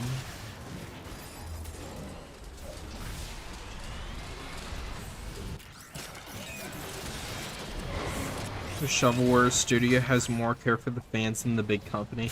Yeah, that genuinely made me sad. I'm like, dude, if High Moon said that, I would have had the games. I was talking to my buddy Toki Kibo. Go subscribe to him, by the way. Especially on Twitch and YouTube. He's trying to get started up on YouTube. But he told me he actually has both of the Cybertron games on Steam, and I was like, I hate you. I want to pay for this. I want to give them money. I don't, like, just re-release it for $40, man. Me as SpongeBob, who else was stand and say the secret boxing? Fangeeks said the best episodes of SpongeBob. Fangeeks is definitely up there. That is one of the most legendary episodes. I really like the box episode. That was funny. The inner machinations of my mind What SpongeBob doesn't know is that it's secretly pictures from the Christmas party. Oh my god, Pigpen, you're on my team. Let's go. We're getting absolutely destroyed right now. But at least I got you on my team. At least. Wish Bone Crusher was there.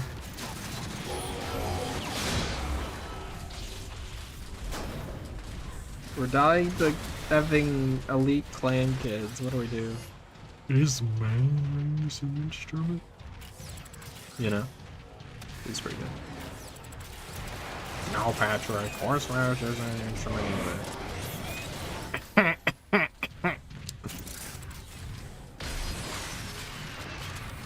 Mr. Optimus says horseradish an instrument. Like, I can't move. I have literally never played this on PC, really. Do you want to play Escalation after this? Because it's kind of sweaty. to tell you the truth. Yeah, we're playing against like Uber Sweats. Oh, I got a kill! I got a kill! Yeah, old SpongeBob is peak. I don't know what they're doing now. I heard mixed things about the newest one. Like, it was good, it was bad. It used some AI in the marketing. It's unfortunate.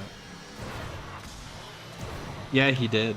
If you can do a decent Bulkhead voice, you can do a decent Patrick voice and vice versa.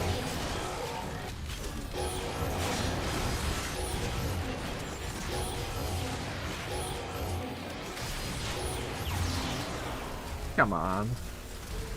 Whoever's the owner of the sedan, left lights on. Relax, Bumblebee. Oh, sorry, didn't mean to call you little buddy. If anyone needs Bulkhead from animated like voice, you know who to call. And there we go. Okay.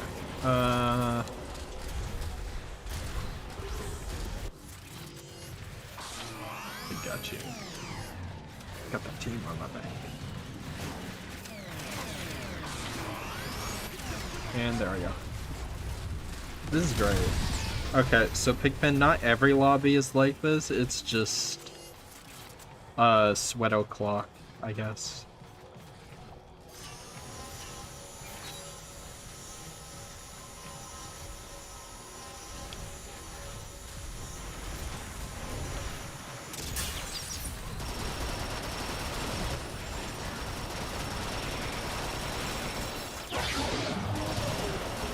Yeah, Derek J. Wyatt, dude. That guy made my and everyone else's childhood. No contest. Not only did he do Transformers, like, he did so much.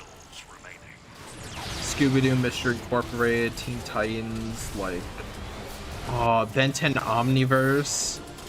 My favorite iteration of Ben 10 is Omniverse. I love Omniverse. For me, it's, if I were to rank Ben 10 greatest to worst, it would be Ben 10 Omniverse, Ben 10 Classic, I'd say, like, Alien Force is really good for the first, like, season or two, but then season 3 is god-awful. I don't even think I finished it yet. It's just so bad. I don't care what anyone says. Ben does like a complete 180. And he's just the most unlikable character. And he just stays like that. And they don't give any reason. Like, I'm like, oh, this is like to cause strain in like this relationship and do this. But then they don't even utilize that. It's like, why?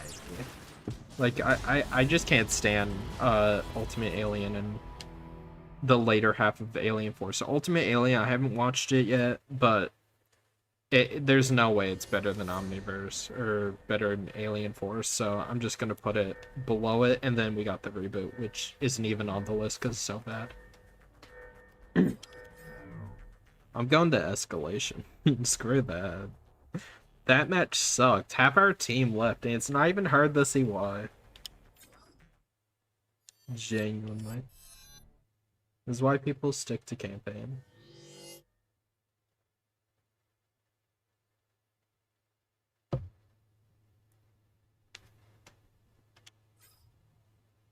I was gonna post a lobby. I think Ancients. Ancients on normal. Welcome, Super Gaming. I'm doing pretty good. We're talking about Doug Bowser, dude. Doug Bowser's gonna ruin this, bro. If he has, like, any pull or leeway or say in anything, it's gonna be bad.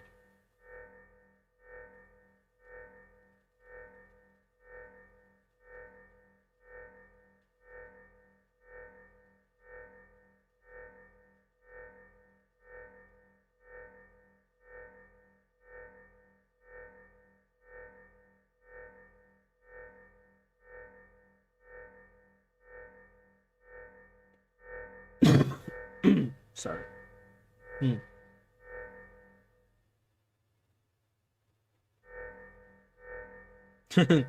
Yeah. Teen Titans Go is an enigma, for sure.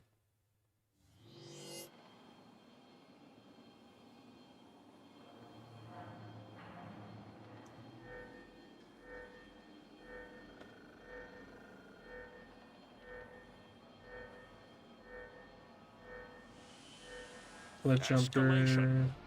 I'll be Jazz. Why not? It's on its 9th season. Didn't it celebrate like 400 episodes or something crazy like that? Pigpen. Alright, you have like 30 seconds to join a big character before it's too late.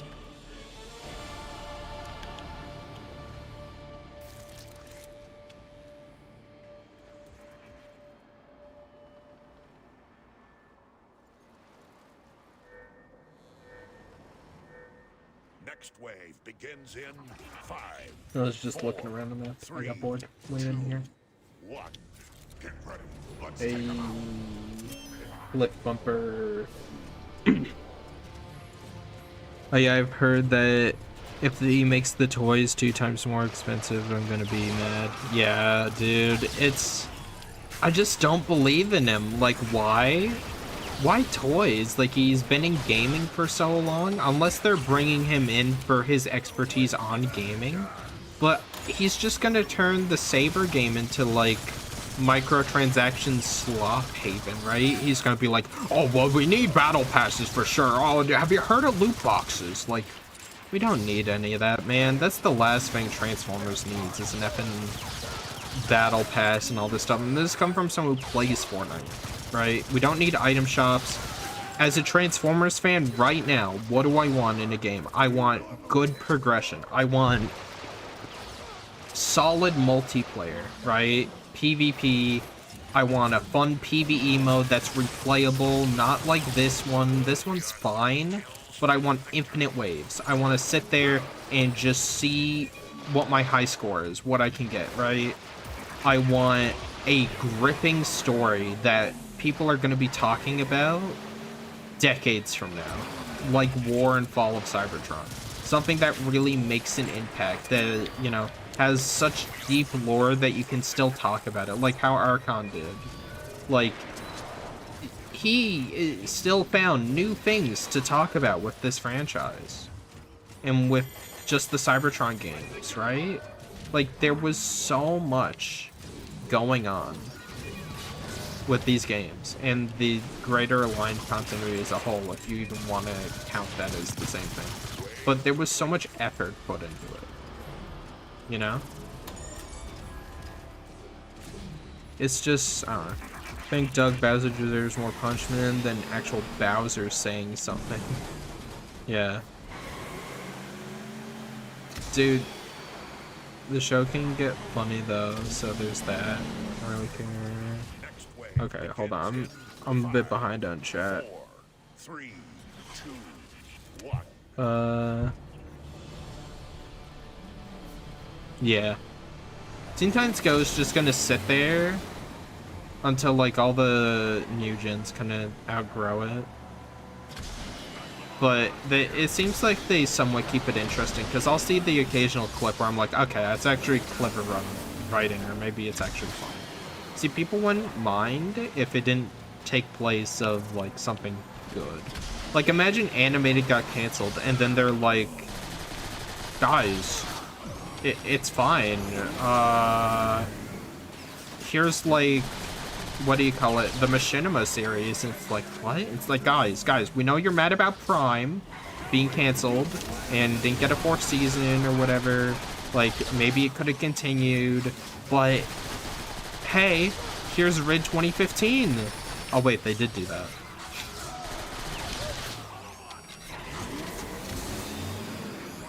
That's like them making the 1st season of Earthspark and then them going, here's 3 more seasons. Oh, wait.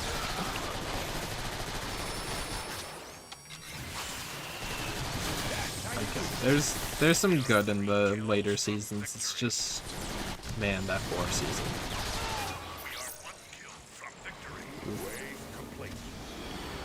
Hey, Pigpen. I love BotBots, okay? BotBots is great. I will not hear it. But if Prime got canceled for BotBots, it would be a reasonable crash out.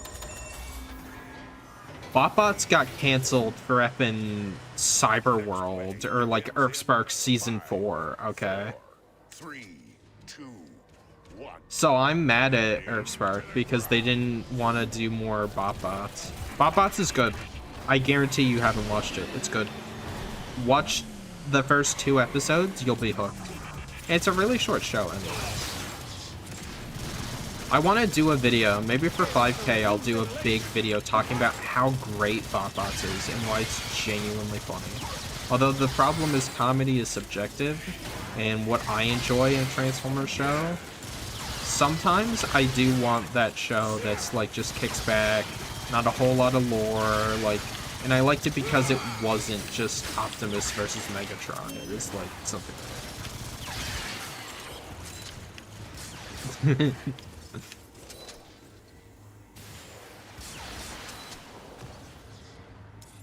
Oh, he's dead. I genuinely like BotBots. I think BotBots was great. I wish it continued.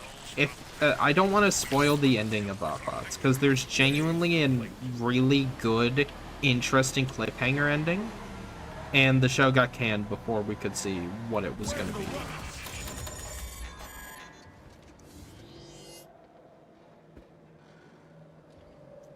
I really liked Nightshade as a character, but then they just sidelined them. They just went like, you're just kind of the gadget person now. You just kind of make gadgets. It's like, but they're like an interesting character, and they got this really cool like mentor, like kind of Igor and you know, Frankenstein kind of relationship with Tarantulas that's really cute. It's like, no, they're just the gadget person now. They just make the gadgets. It's like, oh, okay, that's cool. They're like a scientist, and it's like, yeah, but we're not really gonna use them unless we really need a plot device. So yeah.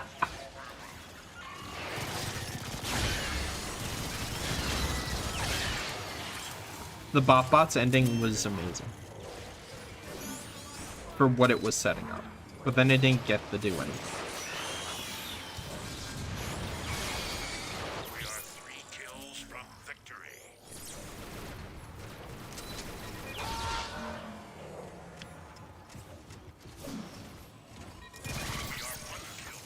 People think I'm joking when I say that too. That's the sad thing.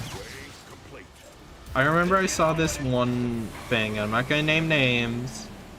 If this clip somehow gets to him, so be it. But I saw this guy who was like talking about Transformers series.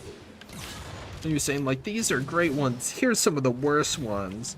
And then he saw BotBots and was like, this is dumb and kiddie, I don't like this, I'm never watching this, it's garbage, I hate this, everything that this is. I'm like, okay, why? Have you watched it? And they're like, no.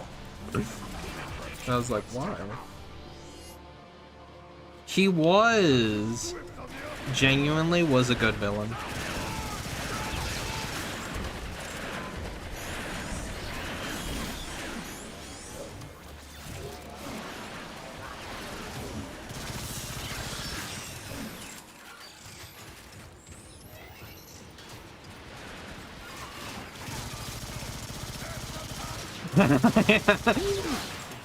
Yeah. Oh, guys, Grandpa's got Alzheimer's again. Quickly, let's do a group shot to show, like, how awesome this new adventure's gonna be. Same thing with our like, big brother figure, you know? Like, dude, if one of my brothers got, like, memory loss or something, I'd be panicked. I'd be freaking out. Like, I wouldn't know what to think, right? But they just kind of like laugh about it, and it's like just genuinely disheartening.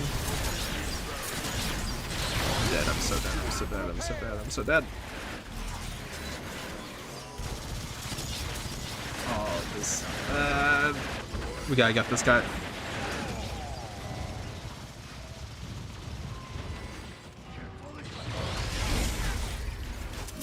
Alright, so the, oh my god, no, Super Gamer. We couldn't get to him. We were both down at one point. It's fine, we'll respawn, But, Bobots genuinely had some heart in it. It was fun. It had a really fun art style. They did, like, the whole, like, they did something like Gumball does, where they mix mediums, and I really liked that. A lot of the backgrounds were like 3D or like lip art and stuff, but like done in a really tasteful, fun way. His name is Super Gamer. He got this. Exactly. So you get it.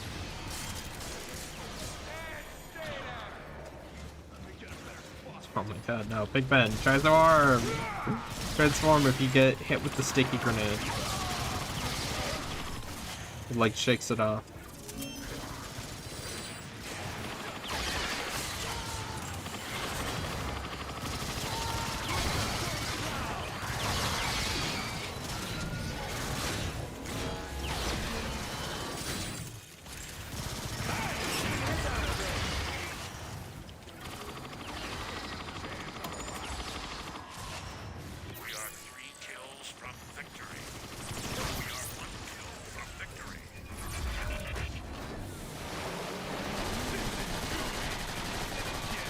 This is too easy, dies instantly.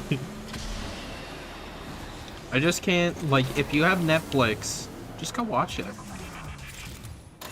Can't stress enough how good Bobots is. Nah, you're good, dude, you're good.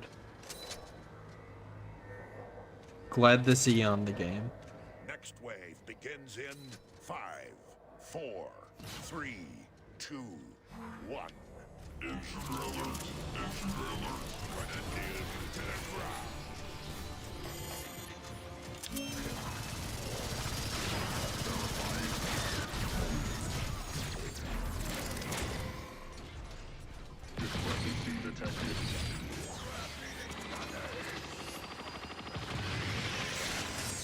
Nice, can't believe I got it from there, but we did. For gaming.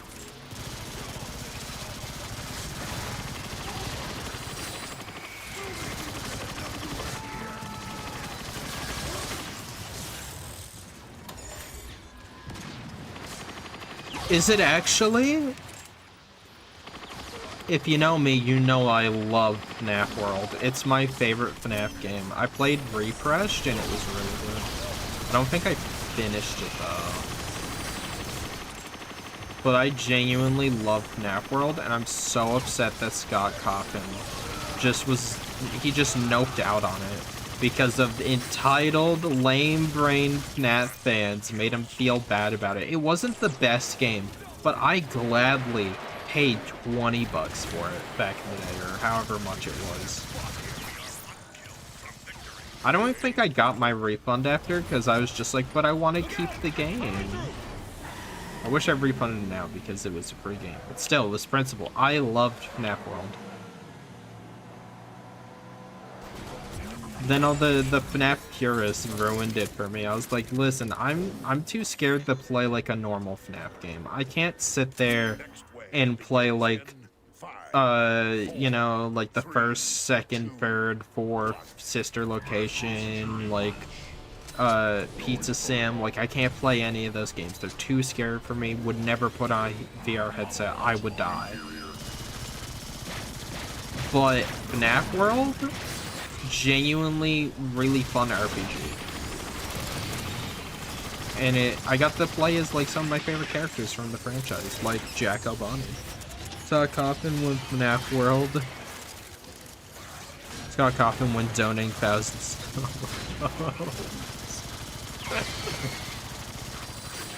I feel bad for him though. That kind of got blown out of proportion, but I understand why people are upset, and they definitely had a right to be upset.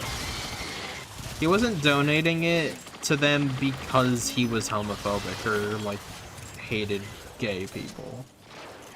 He donated it to that because he's really big into the U.S. economy and the military, so that's why he voted for who he voted. But that's why the election is stupid. Here's a Transformers YouTuber about to tell you why the government is wrong and stupid. Because they only give you like 2 or 3 options. And the thing is, you'll never have someone that like sits there and fully agrees with you on everything, right? Like say I have John Up, right? John Up, he you know, he really wants to get rid of poverty and he really wants to end like the housing crisis. But Steve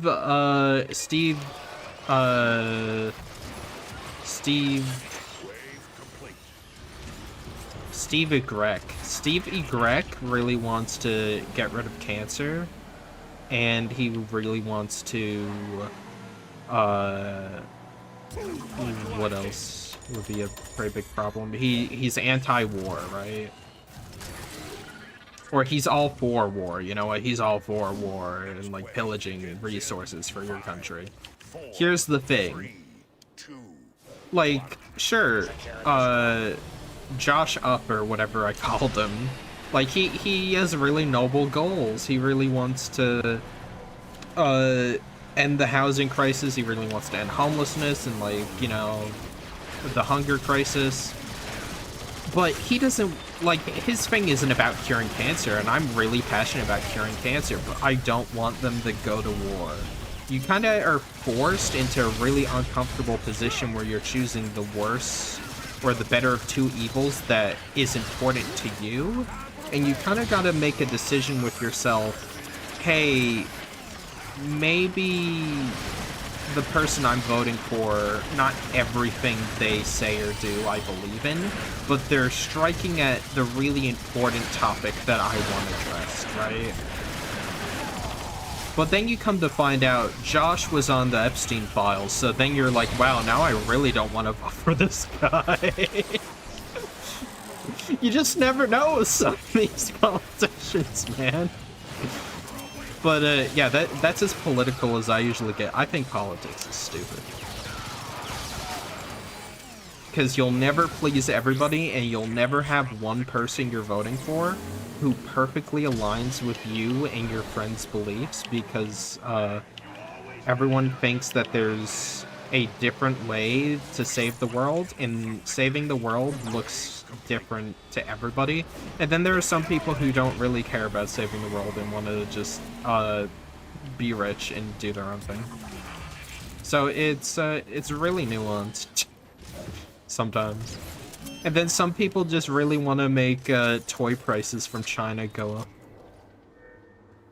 And that's really mean, because I want my Earthspark Cosmos figure, and I don't want to take a mortgage out on my house in order to do so.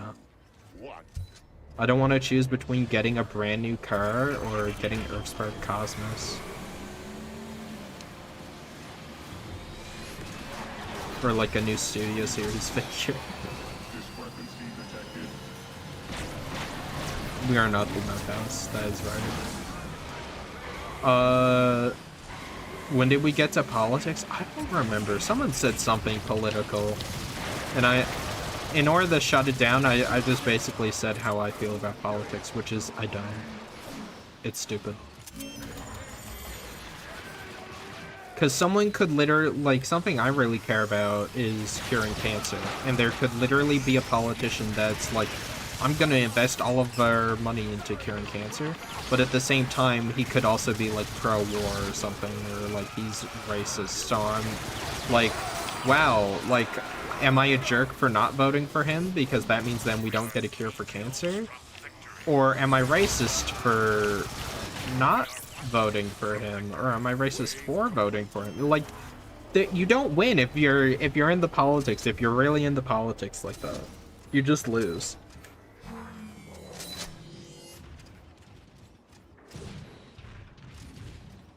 You know?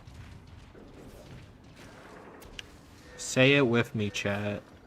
Politics always lose. 5, 4, 3. It as in clown. Rush upon him! Rush! I'm sorry to get political. That's just how I feel. Usually when I'm streaming, I don't know. I see you guys as just friends I'm ranting to sometimes. But that is genuinely how I feel. These politics are pretty dumb, and I don't really care, and I'm Canadian, so you, if you're American and you're upset at me, you shouldn't be because I'm Canadian, so. My opinion doesn't matter. Everyone knows that there is no real politics other than American politics anyways.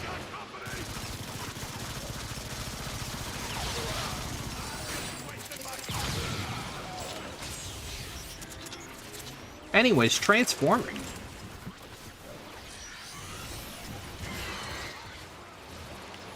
I don't even know why I went on that massive rant. Which one of you did this to me?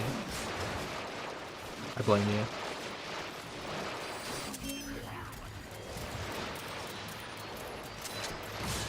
My buddy, I think he's going into political science, and he pretty much agrees with what I say.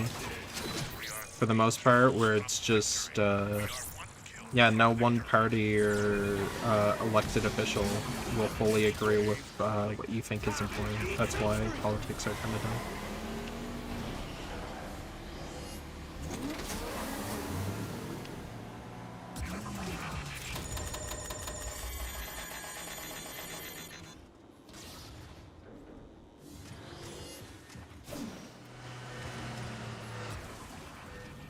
Next wave begins in 5, 4, 3. See, I don't even know what you just said. You know what I mean?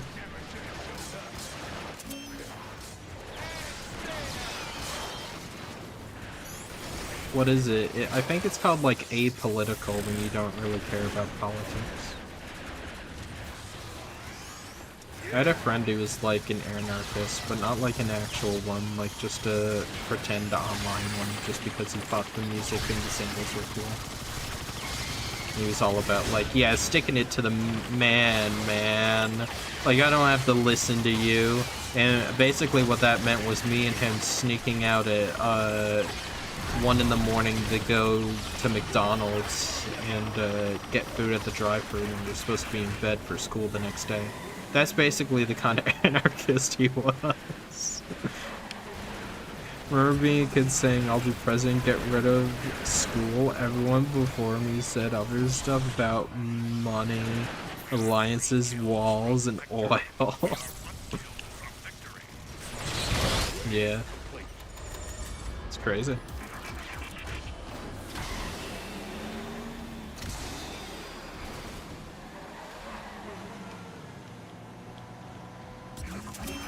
Don't worry, dude. I got you.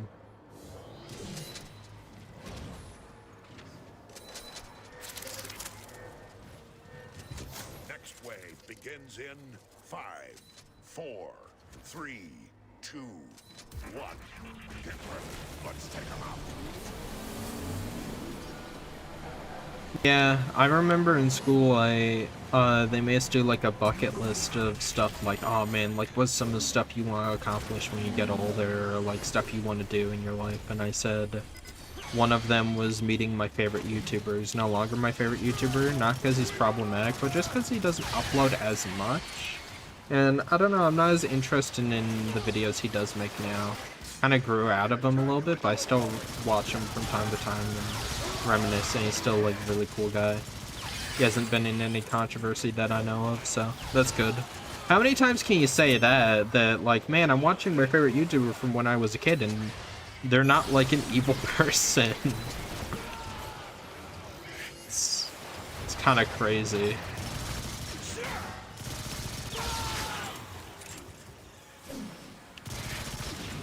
I'm sure a lot of you in chat can't say that. Talking about Keemstar. No, not him. That's not my favorite YouTuber. if you want to know my favorite YouTuber as a kid, and I'd still say he's up there as a YouTuber, but I don't watch him as much because I really liked him for Pixelmon, was Vintage B. He's a Minecraft YouTuber and he's really cool. He's a wholesome, jolly Canadian fella. And you might know him, you might not, but he's played with people like Aoife's Lab and whatnot a lot. Okay, Jake Paul then. No! Hey, Brush, what's your favorite weapon from Fall of Cybertron? One of my go-to weapons is really the Neutron Assault Rifle. I'm very basic. The Gear Shredder's really fun.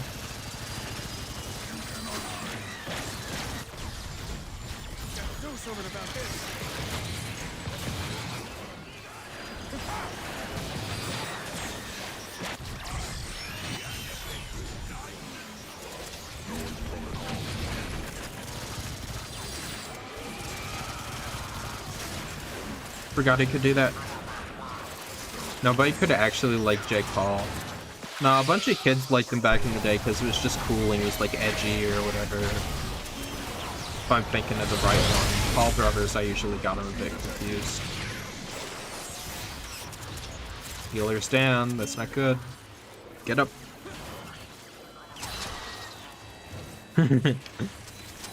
So we're talking about PewDiePie in the bridge. Dude, yeah, when that broke out, I was like, oh, that's crazy. Anyways. Some people can just kind of get away with it, just get swept under the rug. Said the gamer word, guys. I don't know what else to say. Rush, what's your thought on the Loud House fandom? I don't know much about it. I have a, well, I don't know if I'd say a friend. Me and him are like on good terms, but I've never really talked to the guy. I'd like to be his friend. But he's pretty into it, I think. And he's pretty cool, so I don't know. I've heard some bad stuff about it, but not everyone in it is bad. He's a pretty cool creator.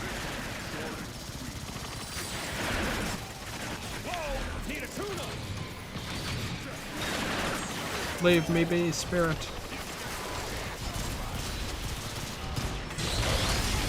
I don't really understand it, like what the draw of it is. From what I understand, it's just a show where there's like this kid and like he has a bunch of sisters and it's like, oh man, I'm like one of the only guys in the house and all I have to deal with all my stupid sisters, and it's just like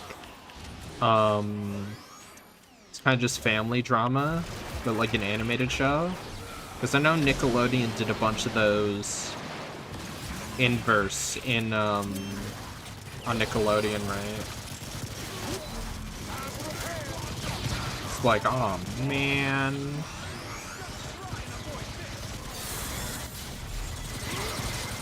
I don't want to say anything about that. Because from what I understand, he is a petty, petty man.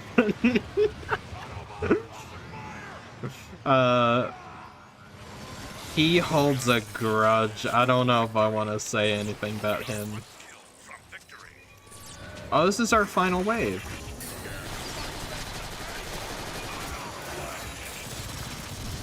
Dude, there are so many gears. What do you think is the worst Transformer? Like the baddest? Like the most evil? Or do you mean like he's the worst? Because the worst is Gears. Hate Gears. Made a whole video about why Gears sucks. Not so fun fact, there's a Loud House fanfic that's longer than the Bible. I heard about that. I actually did hear about that, you're right. You know what, we're playing on hard mode. Since we got 4 people, hard mode, bam. Gonna make our lives hell. We're gonna complete it. Pigpen, we're not going to bed till we do it. Gotta beat one of these maps on hard mode.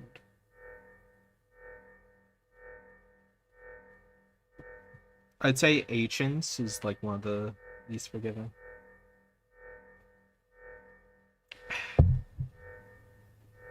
Ooh, this might... Yeah, I'm sure it's fine. I don't know if this is one of the modded maps. Hopefully it's not. If you guys crash, let me know. No bed for me. Ooh, it is. If you guys crash, let me know, and I'll swap it. Ooh. Pigpen, you start one. You start one.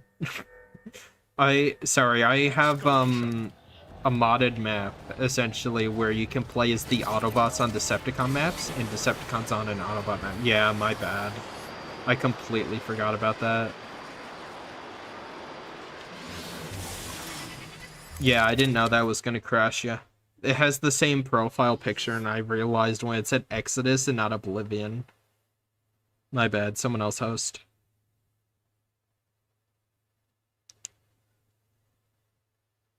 Why did Cliffjumper die like 2 different times and the universe agreed that that's his role in Transformers?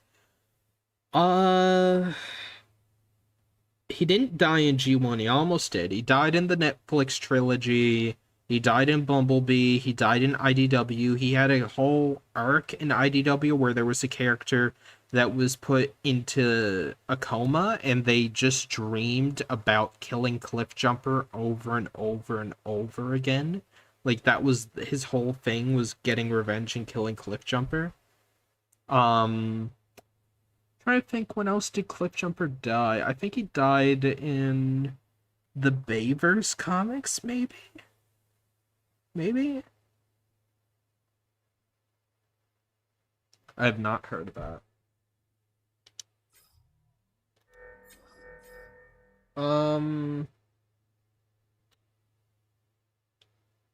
Yeah, no, I haven't heard of that, but when else has he died? I'm sure he's died in other stuff, but...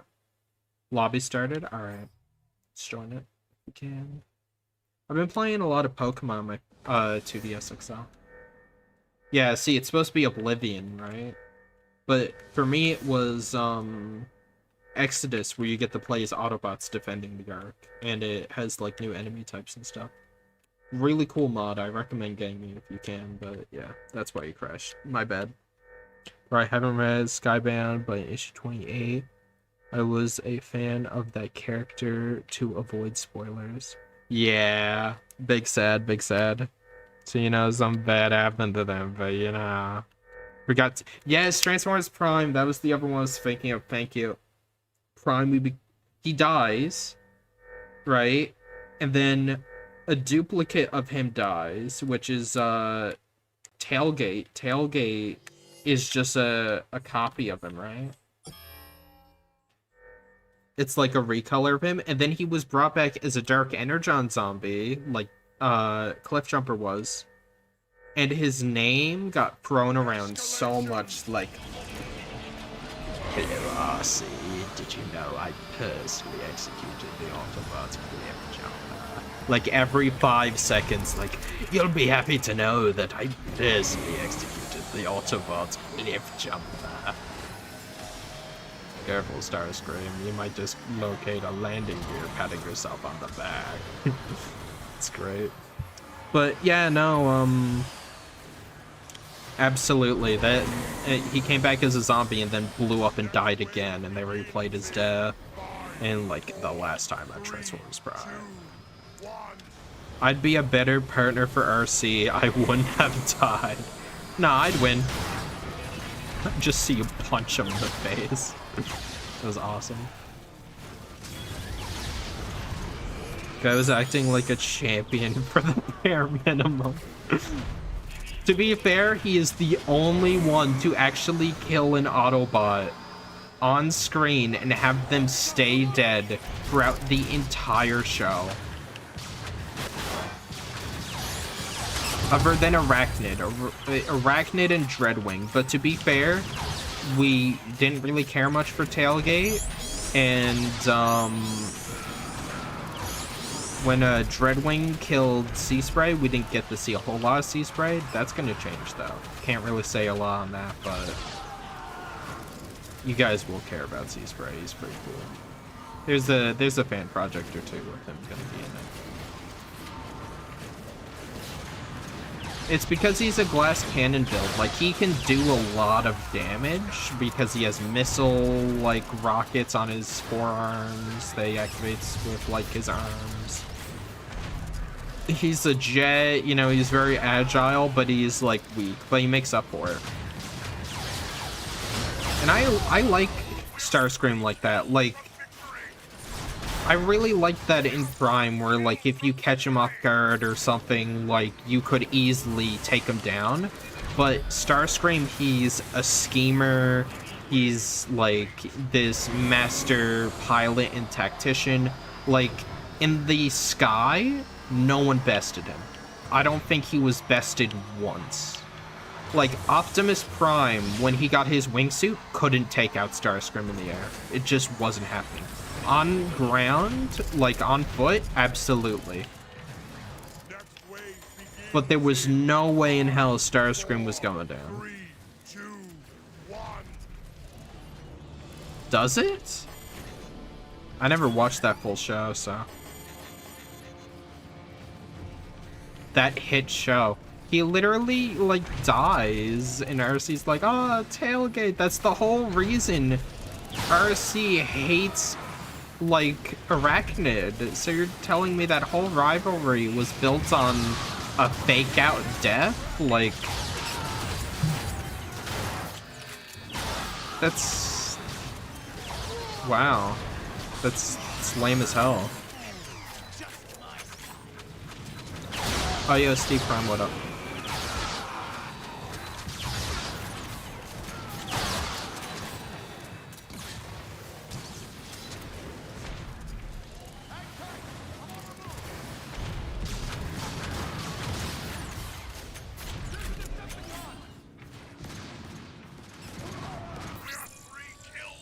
Yeah.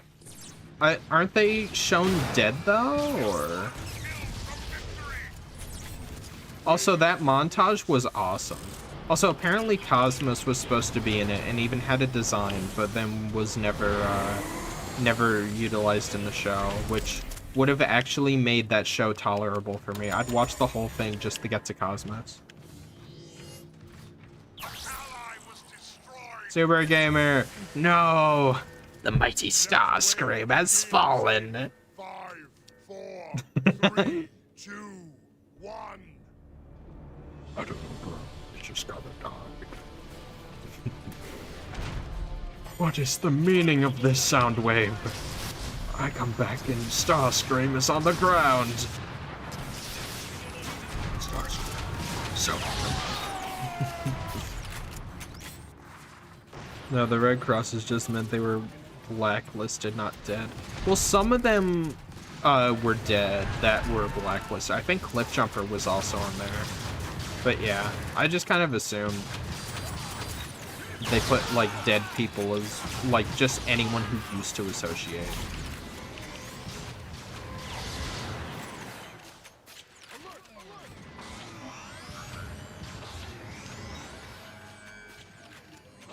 Alright, now go get him.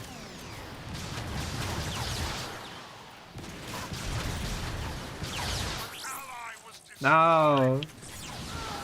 Hey, Brush, you remember who says, intruder alert, intruder alert.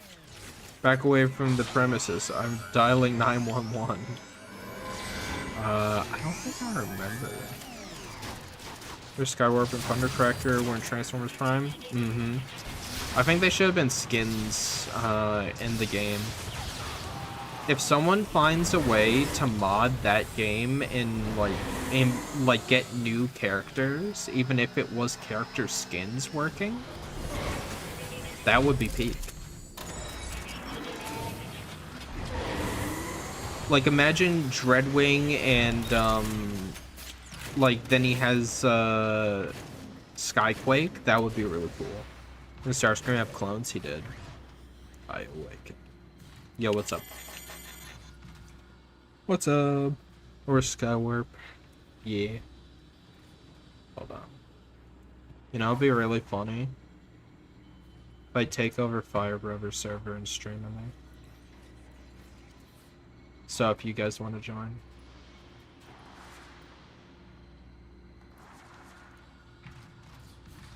If you want to join, dude, you can.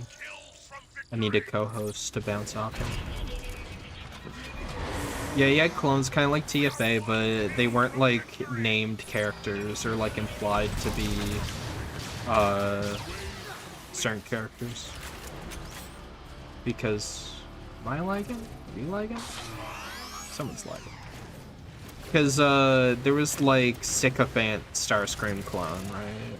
And like female Starscream clone and whatnot. That's what they were called, even though they were clearly supposed to be certain characters. Next wave begins in 5, 4, 3. He literally mutilated a clone of himself just to steal his organ. Yeah, sure. That's why I'm in there. In the super duper secret Fire Brothers server. First, the Bumblebee movie had a tying game. That's what I'm saying. I think it had like some weird Facebook game back in the day. I remember seeing, and it was or like some like Flash game, but that was it. If it had one, if Rise of the Beast had one, people would like Rise of the Beast more. They were gonna have some like AAA game, and then it got canceled. And we knew nothing about it. I did a short about it. Fire did a full-on video about it, I'm pretty sure. But there was a game called Project Goliath, and the main gimmick was like it was just gonna be cool. It was gonna be like humans versus like humans who are stealing Transformers tech and like making their own Transformers, kind of like KSI, but it would have been more like IDW, I bet. Whereas like wearable mechs that transform.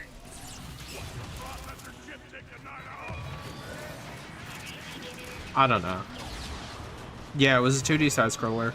We had a crappy mobile game. Yeah.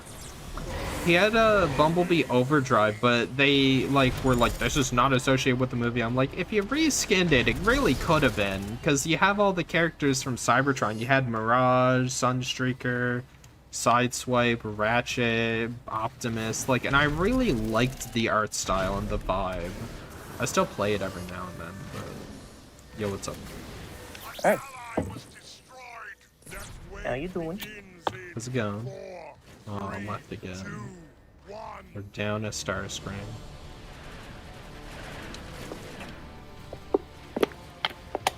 I would join you if I, you know, actually had it on my computer.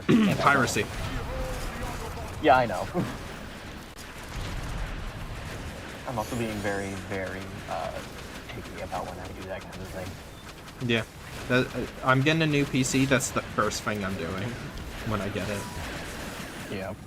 The most I have done with that kind of thing is emulation of one singular Fossil Fighters game. Crazy. Sorry, no, I've done two things, because I just remembered I technically have Pokemon Evolve. Oh, how scandalous. I don't care. Nintendo hasn't Are you gonna be alright? Pokemon Like, game in a I'm while. just checking in. Like, if you don't make it in the next few weeks, we know why. Yeah, I know. The Prime Wars toys? Yeah. I just really dig that style, though. I think I had... No, I still got my Combiner Wars Off-Road, and that's like my only Prime Wars toy. I really did like the comic that came with them, though. Granted, I caught like the middle of one of the runs, so it's just like, what is going on? Begins in 5, 4, 3, 2, 1.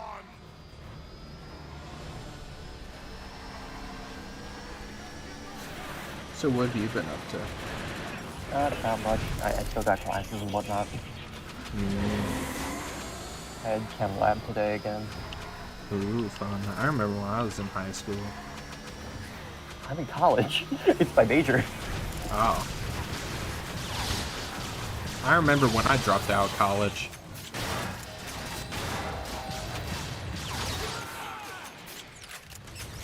Good times. Good day. What's your favorite Bumblebee movie design? I really like the Cybertron designs of all the characters. Like, they just did them justice. I don't know, I really like the Cybertronian Bumblebee design, and it's cool because, it kinda was the basis for the TF1 design.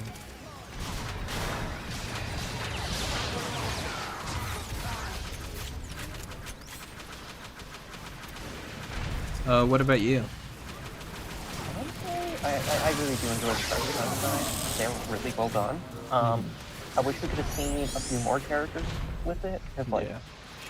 I know we Blitzwing's Earth design was pretty good, though. It was really good. I do wish we got to see. It wasn't, labeled as Blitzwing, and it was just like Ramjet. Yeah. Because that's a waste of a triple changer. Yeah, I feel like it should have been like Ramjet or one of the cone heads, but like then like I feel like Travis Knight would have given him the weird cone head, so. One of the Bumblebee movie Seeker designs? Yeah, the Seeker designs were just top notch. They were great. Soundwave had a really good design, really like the design of Ravage. The alt mode for his toy though is so bad. I'm pretty sure they reused the same alt mode for TF1 as well. Yeah, they did. TF1 like, it looks a bit better. I like it more in TF1. It definitely does look better with TF1. It kind of fits more, but like... Yeah, it's its own thing, plus it's twisted. It's, yeah. like, actually offset, like, for my chemistry nerds, it's built like carbon dioxide atoms, where it's, like, bent enough that it looks better, compared to the TF1, not the Cybertron toy, the BBM toy, which is just barely bent. Instead of being at closer to like a 60 degree Got or that something. Bumblebee egg with the General before watching this with the General? I think I've maybe seen that? Yeah, I have. I've seen that one myself.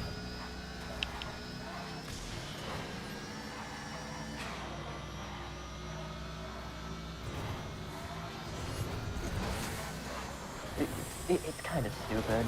Granted, almost every advertisement nowadays is stupid. Yeah. Why don't they buy our stuff? Because you keep throwing in our faces ad nauseum. I'm not gonna want to buy your product if I can't get away from your product. Like, it makes me want to put my fist through my phone just so I can never see it again. Literally me when I have to deal with damn AI everywhere. Yeah, if your ad's annoying or if it's AI, your product for me has been blacklisted and I will never buy from you ever again. I kid you not, I have gotten like 4 or 5 ads in one day for a fucking AI D&D game and just gone, what the hell? Yeah. Yes, I play D&D. No, I don't need this. You want just AIs to play your tabletop role-playing game for you? I mean, Sony's patented having, AI be the gamer for you. Yeah, can't wait. If I'm gonna have someone else play the game, I am going to watch someone else. I'm gonna watch a YouTuber, bro. Actual human. I love there's this guy called Kinda Brad at this. He's funny. He just started laughing because he made a short. He went, wait, Sony just basically made a Let's Player on YouTube with extra steps. They reinvented the Let's Play. Like, I'm weird. I'll watch, like, I get clips in my feed, unfortunately, of this, of, like, YouTubers doing shit. And it's like, sure, that's fine. And, I found more slop for Friday. Chat, I want to ask you guys a question. What's your favorite Bumblebee movie, Seeker? I really like the way Acid Storm looks, as well as, what do you call it? I really like, obviously Blitzwing's kind of the Seeker mold. I think he's the guy who pulls it off the most. But also, Also, I really like Screamer, but I really like Skywolf. Skywolf looks really cool. I do enjoy Ashen Storm, but I'm also a pretty big Nova Storm guy. Fire Brothers doesn't like Slipstream though. Yeah, bro always just goes no. They all look the same. I did find more. I don't know if you've seen. I was playing with Common and Cam, and Fire Brothers joined the stream. And I said, like, hey, look, it's the guy who doesn't like Slipstream. He went, like, I don't hate women! And Common and Cam was like, no one said that. Just a specific woman. You doing alright? Yeah, Just he no, didn't get the joke, and I thought it was really funny. No, it's... Yeah, no, it's always... Just shot himself in the like butt. Now so Common and you Cam hate probably Y? thinks he's some sexist. I don't like X. Oh, so you hate Y? Yeah.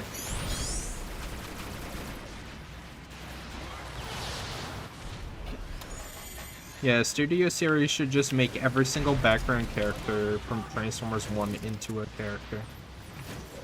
I mean, that's basically what they're doing with the live-action movies. Because, like, getting all of the characters' names and, like, giving them a little bit of backstory would be brutal. But I'd effing buy it. I want to get Racer 72, and I really want to get you know, Miner 447. You know, I want these important characters, and I want their lore. Yeah, no, but we do have, like, a huge list for, like, characters that were in the Icon 500 or 5,000, whatever it was.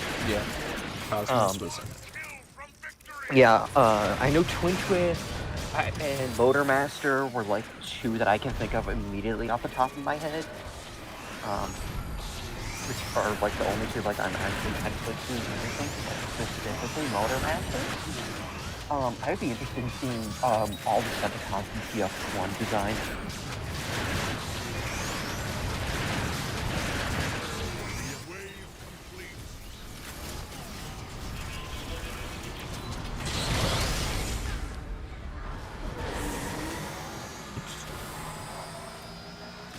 Miner 447 was my favorite character. I know. Isn't there, you know, there's like, what, like there's like three jazzes in the scene when Optimus is talking to everybody. Oh yeah. It's like, yeah, I get it. You guys were pushing this out and whatnot. I mean, but, like, there's, Jesus you Christ. know, one of them might be Shattered Glass, the other one's Ricochet, you know, you just No, they were all like all the same color, and that's the sad part. No, do not 'Cause, rationalize it. Yeah. Yeah. But like honestly, with the changes with Doug Bowser joining the board for, I don't see an issue with it right now because he wasn't the one in charge of everything. That He was worked Nintendo, at EA, that's Japan. enough for me to be like, get this guy out of here. Yeah, Then it was Nintendo's Nintendo having Japan. one of their That was- worst years now. It's Nintendo Japan that we should be pissed with, not him. Yeah, but I don't know. And he did say in an interview, like, he did the effing, not Phil Spencer, who's the guy before him during, like, not 360, Xbox One era. When people were clowning on the Xbox One, he said in an interview, like, for the people who can't afford or don't want Xbox One, we have another model called Xbox 360 you could just buy. More affordable option, and just don't like it, don't buy it. And then people didn't buy the Xbox One, and their overpriced Connect, and they were like, ooh. That's kind of what happened with the Switch 2. He was basically saying, like, you know, if you can't afford the Switch 2, you know, you should find a way to get it. But if you can't, like, just get a Switch 1 or a Switch 1. And then, a lot of people pre-ordered and bought the Switch 2 when it first came out, but when they realized the value wasn't there wasn't enough, like, games, like, software to go with the hardware, there still isn't. It's really suffering in the long term. And he said something similar with, you know, it's just unfortunate. Yeah, because like right now it's sitting, like I'm still waiting to see if they pull out Elden Ring, because that's like the only thing I've been looking for cross stuff. Yeah. It is Elden Ring, because my computer can't handle it, and I know it can't because it can, you know, barely run Roblox and be in a Discord call with someone. Really? That's crazy. Yeah. Granted, it is a laptop, and my dad did Frankenstein my home computer that I used to use. So I can't even go back to that. Yeah, I'm getting a new computer now. I'm really excited. First thing I'm doing is getting Call of Cybertron. Oh, great, I have the 5070. What's the first thing you're gonna do with it? Play a game from 2012? Awesome.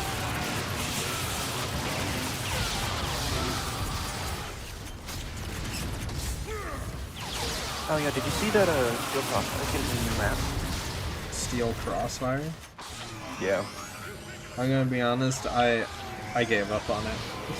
I don't blame you. I don't blame you. Most of the community that, you know, wasn't there for the gameplay did as well. I don't blame them. It makes sense. Gameplay was alright, but like, I don't know, the controller support wasn't the best, and that's the main way I played.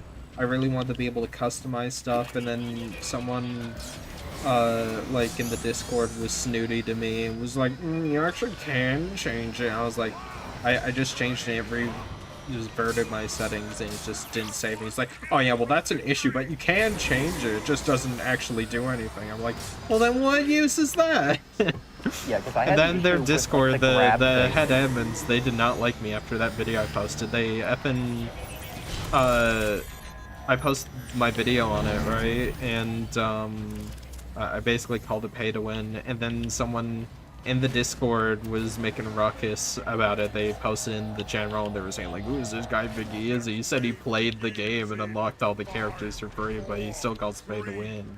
Blah blah blah blah blah. And then they were like, I bet this guy's name in the server, and they went at Rush Stranger. I was like, hello? They were like, oh. Yeah, this video, like you said this and such about it and blah blah blah, and I went like, yeah, because it is pay to win. They're like, no, like you don't have to. I'm like, yeah, but like I went for the definition. Then I was like, I'd love to debate with you on this, but like there's like a lot of people jumping down my throat about it, and it's not really a fair one-on-one honest conversation. I'd love to talk about it with you. And the person who added me, the person in the server who brought it up was like, I'm much too busy, like, with the servers and whatnot. I was like, the servers just got taken down. What do you mean you're busy with them? No, you're not. You're a Discord. It was one of the, like, major dev teams, like Red or, Marmot himself, they were literally having to deal with, having, like, physical code or something. Something in the game was something like actually physical, like in the game with like all the backgrounds and maps getting deleted. So they had to literally shut down for a few days so they could take care of that. That's crazy.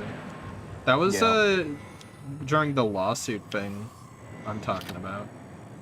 Oh, or not the lawsuit, that takedown where like Crossfire's blah blah blah, like Hasbro.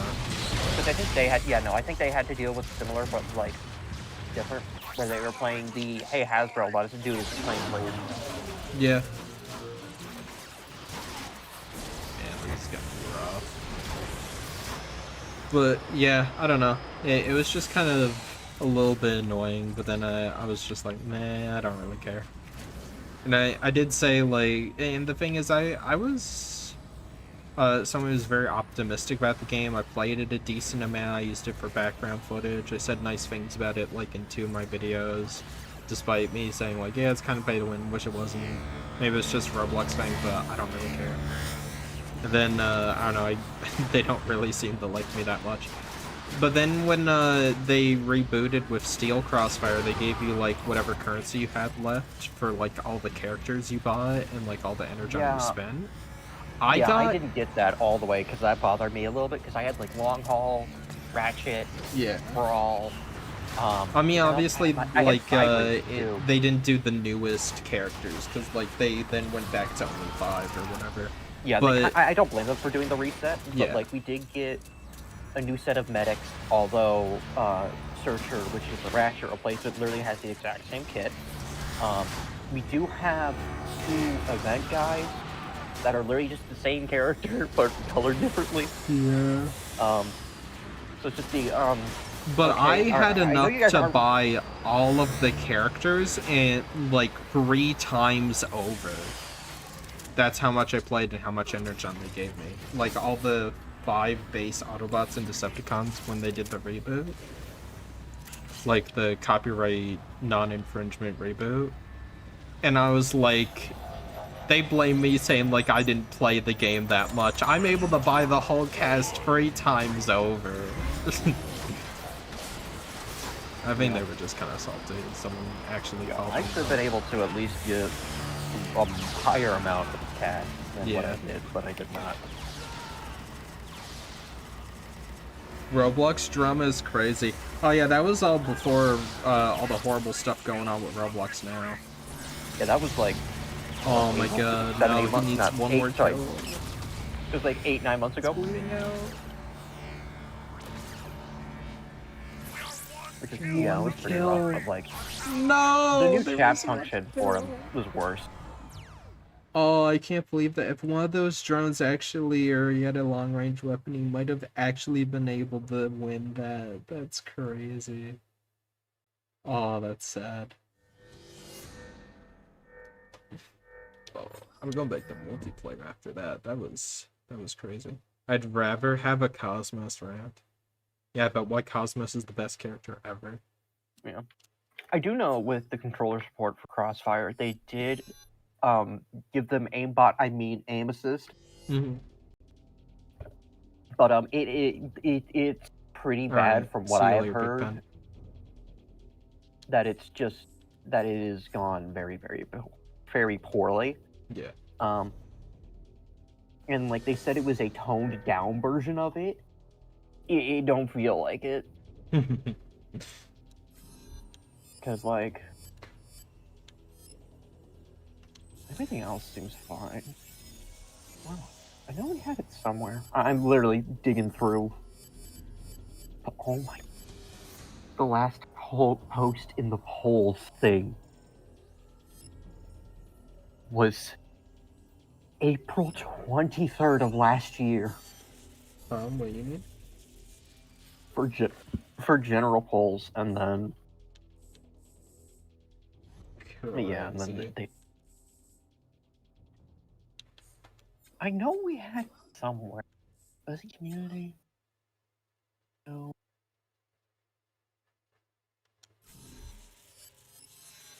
Maybe. Oh.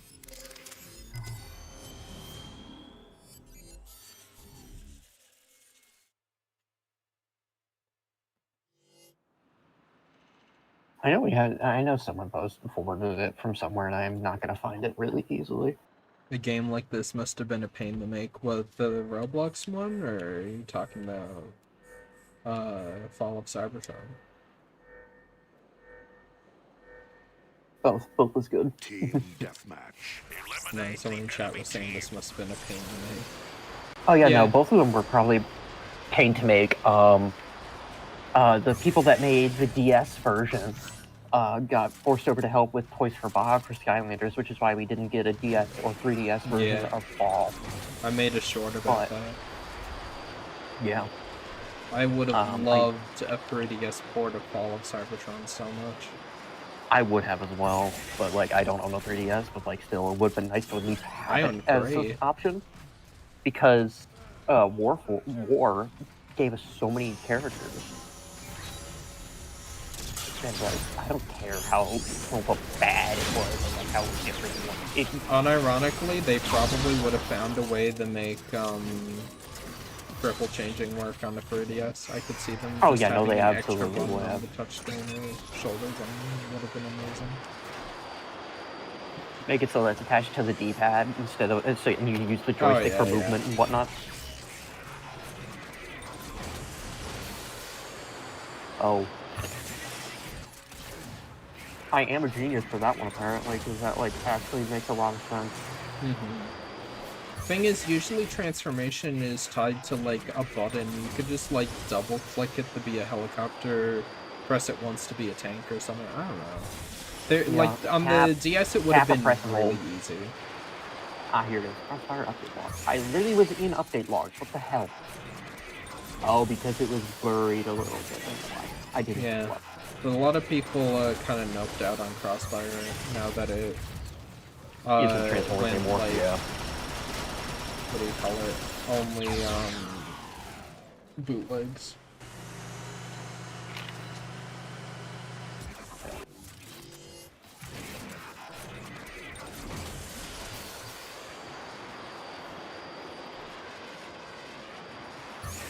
Yeah, because they supposedly nerfed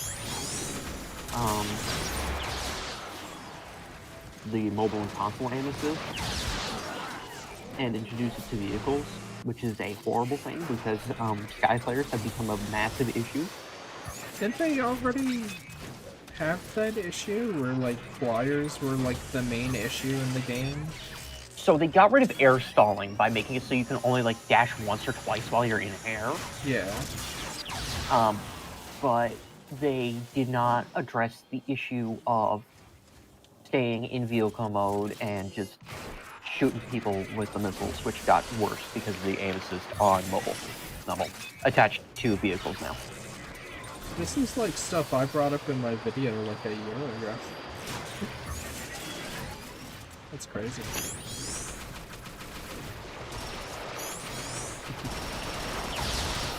Ooh. Imagine a game that feels like Timefall, but it's Headmasters. That would be kind of cool. Oh, that would be so much fun. A Transformers game, but it's like,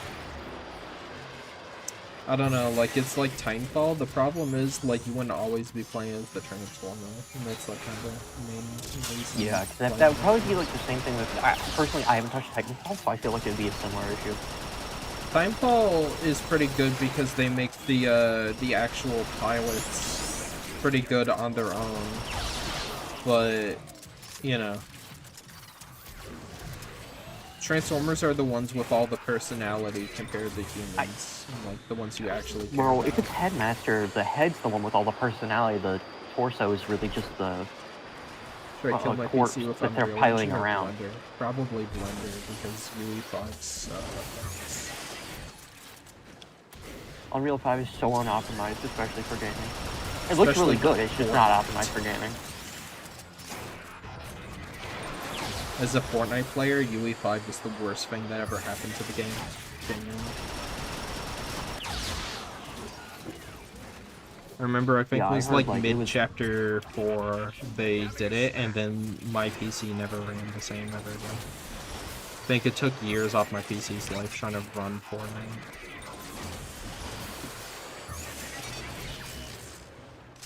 I think it was mostly, it's pretty bad with,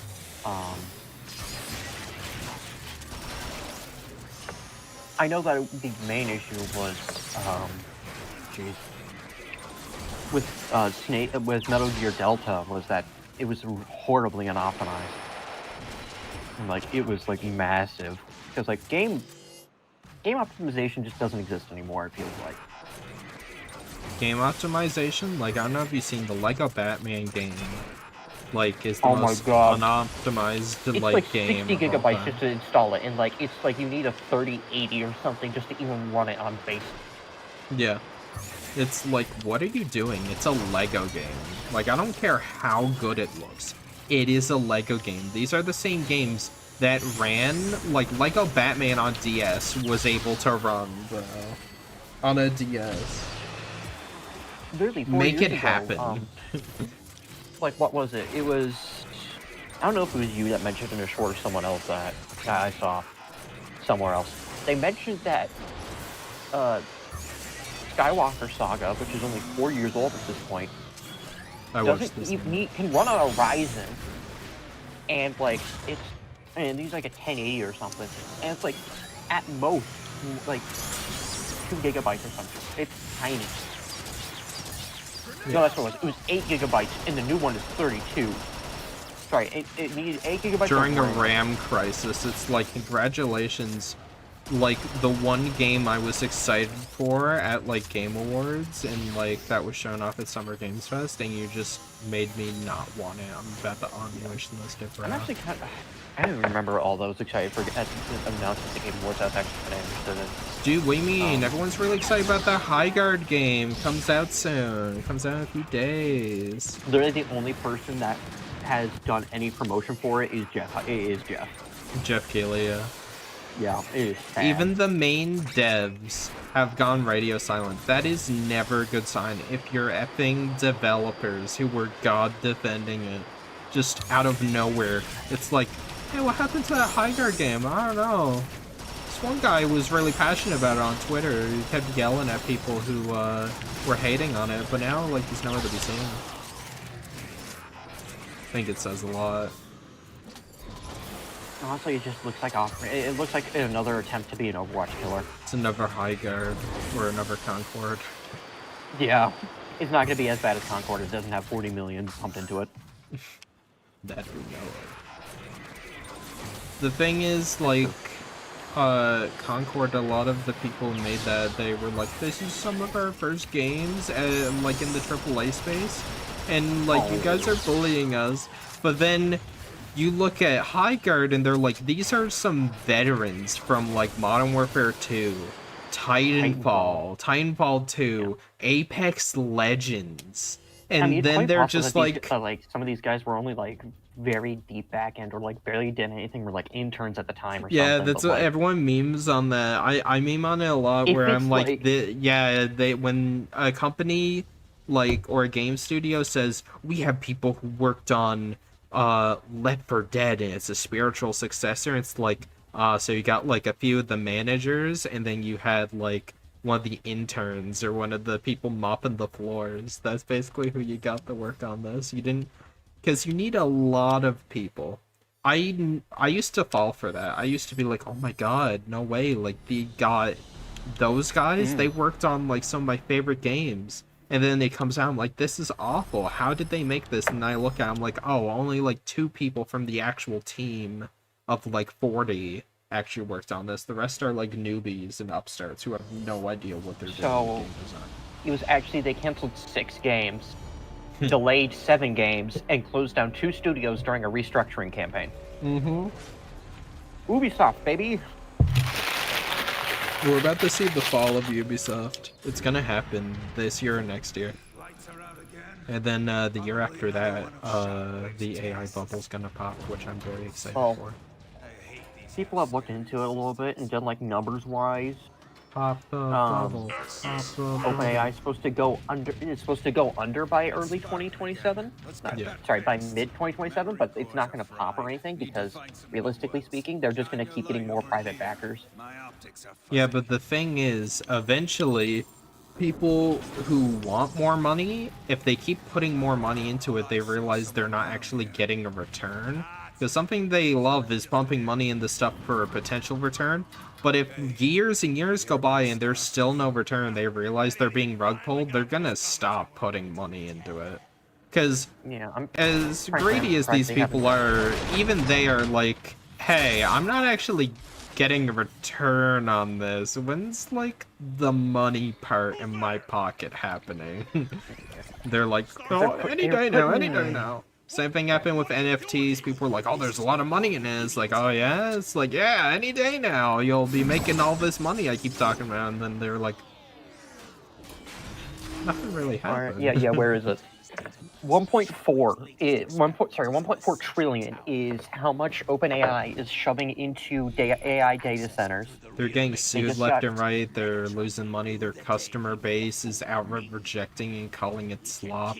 Like, no one is gonna want to stay with that. No one's gonna sit there, oh, I got the cool glitch, let's go, because I skipped the cutscene, I got this guy. The one person who deemed Starscream a cool and chill dude. Don't worry, Starscream. I won't tell him that you're about to put a bomb on his back. Thank you. I appreciate it. 41 billion from SoftBank into OpenAI recently. clown behavior. Yeah, honestly. What else was it? There's some pretty ugly stuff. Numbers-wise. Like, it'll stick around. I'm not saying it'll, like, die. We'll never see an AI-generated image on the timeline ever again.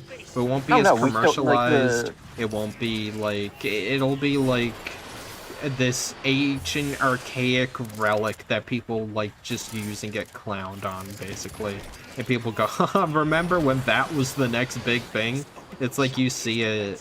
It's gonna be like that SpongeBob episode where it's like Squidward? Like he's in the cardboard box. Smart change, man. That's what I imagine. Yeah, I feel like that's gonna end up being like, remember we used fax machines, or remember when we used Nokia, but like not clowning on Nokia. Yeah.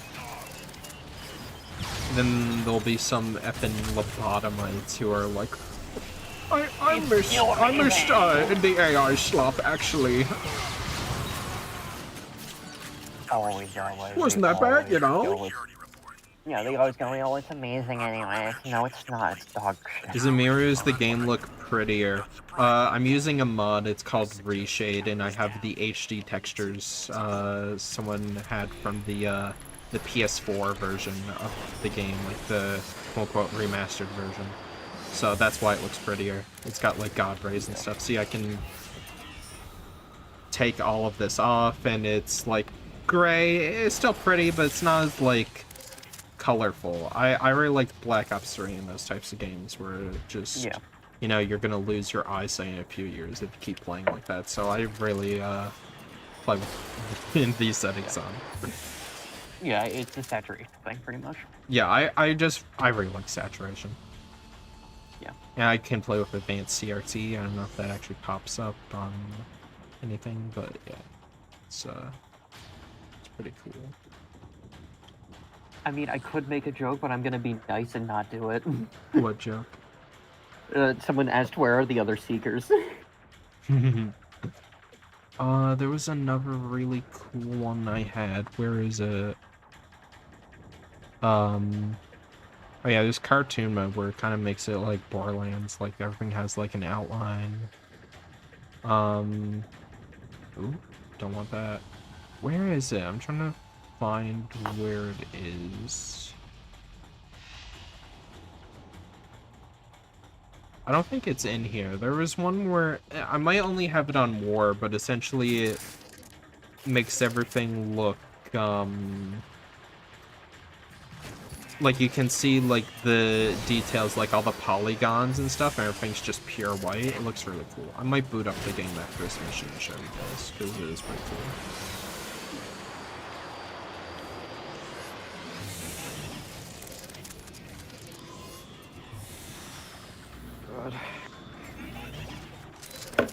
I love it when the game that I originally got into for all the wrong reasons, and then dropped it and then came back into it because we're like at the tail end of a collab.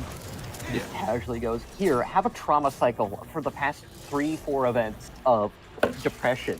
Depression. Here, we'll have a less depressing event for you. We'll be nice for once. Like, yeah, we're gonna give you the trauma of seeing 3 of the characters I had just met get their asses absolutely kicked in, including 2 of them dying permanently, and one of them having their brain fried, their body and their brain fried so bad that their brain is the only thing that's left, and it's just a charred brain. Yo, how you guys doing tonight? Yo, what's up? Not bad. Hey, Faithless. What you guys talking about? So he's playing Fall.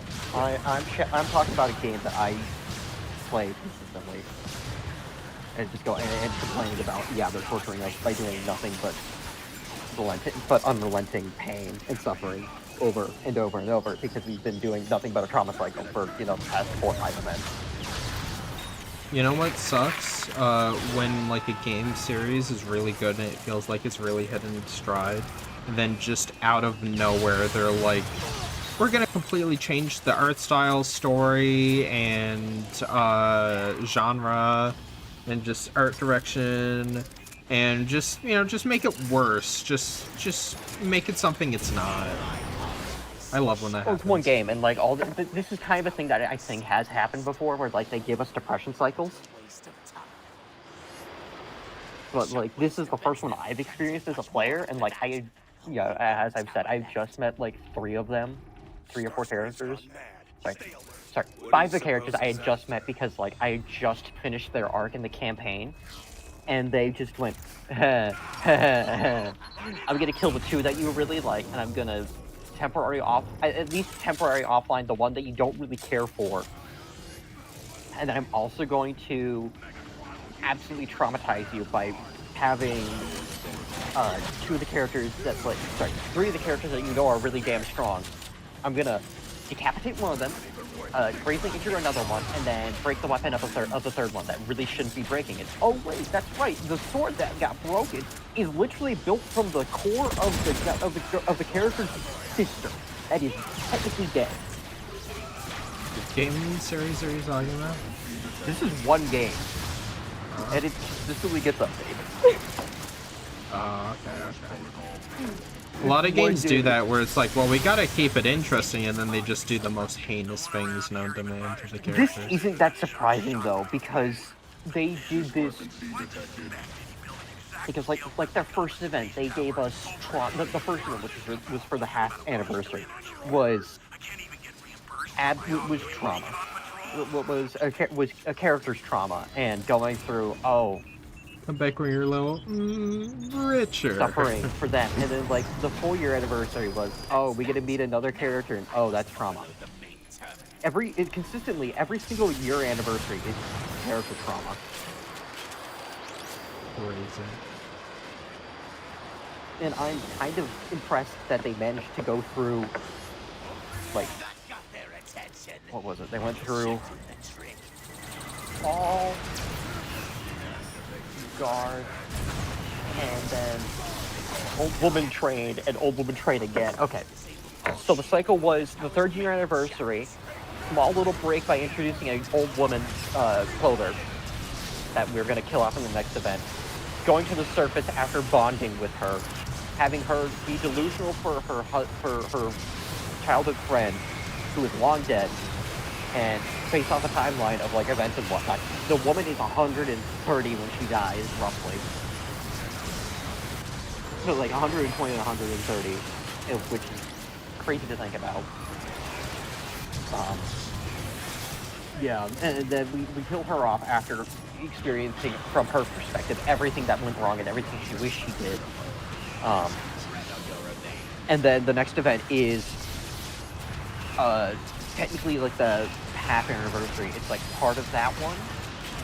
The first half anniversary for the first year. Going from that event, but going back a little bit and going and experiencing one of the characters' pivotal moments, and going from happy, bubbly weapons technician to depressed, not depressed, emotionless machine of death and destruction. And like you get to see her go through everything. It's like, oh no, oh you cruel assholes.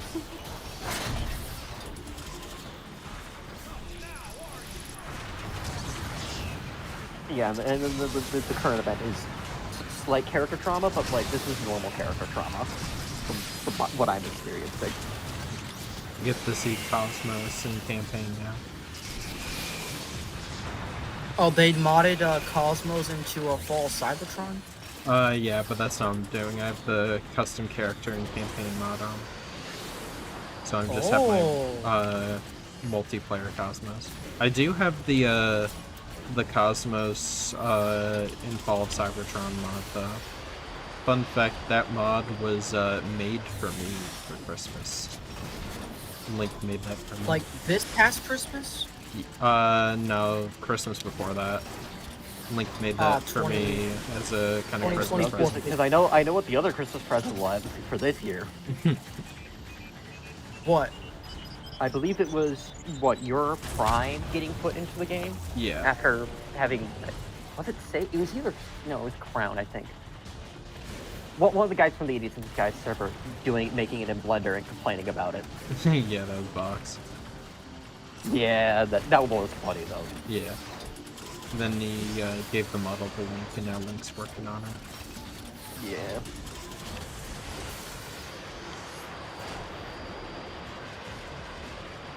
Have you tried getting into Metal Combat yet? I review.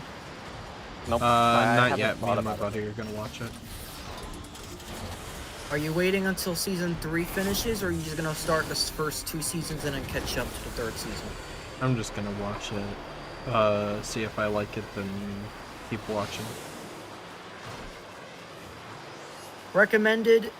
Watch the Korean dub with the subtitles. Do not watch the English dub. I'm gonna watch the English Most of the dub. time English dubs, because like I know there was like T-Bone's one Cosmos. really popular anime. Cosmos is Japan, it's, starting like, really popular everywhere. Insecticons and Shockwave. Yeah. There's one really popular anime that's like, I don't even remember what the title is off the top of my head, but I know it was like extremely popular and like it's popular everywhere, and it's like Constellation Robot Army Fighting Crab. I don't remember exactly what it is, but it's pretty much that, and it's because of the horrible, horrible English dub, it is not popular here. I wouldn't say the dub English is that bad, but like horrible to the point that no one watches it. But it is clearly among us that you are better off watching the Korean with the people that made the fan subs, which is officially in a server that I'm. And we keep on. Right now we're on episode 8 of season 3 right now. That actually just aired today.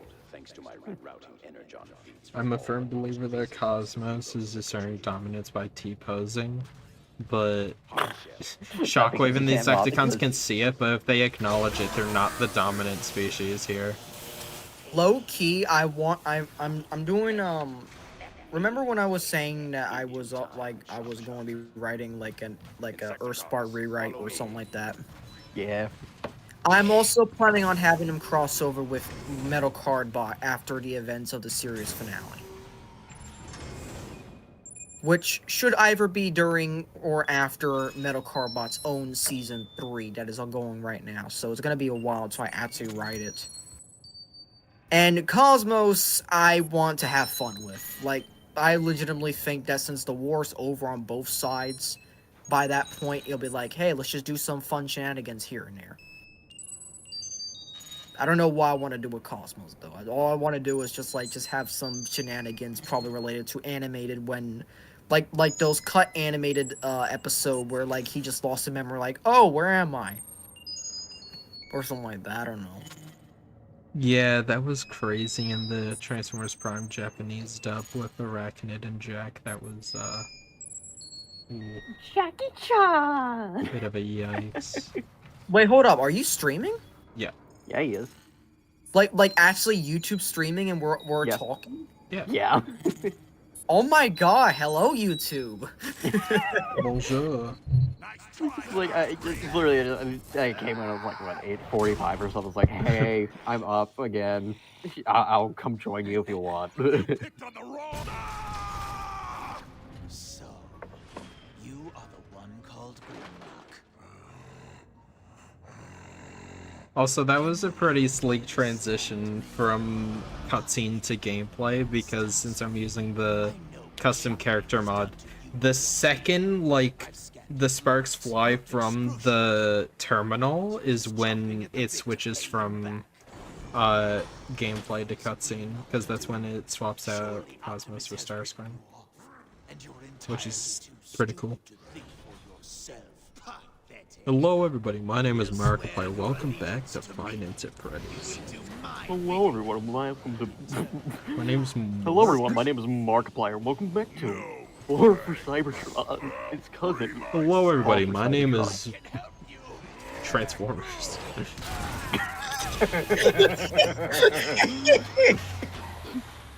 Hello everyone, my name is Alpha Trion. Welcome back to Fall of Cybertron.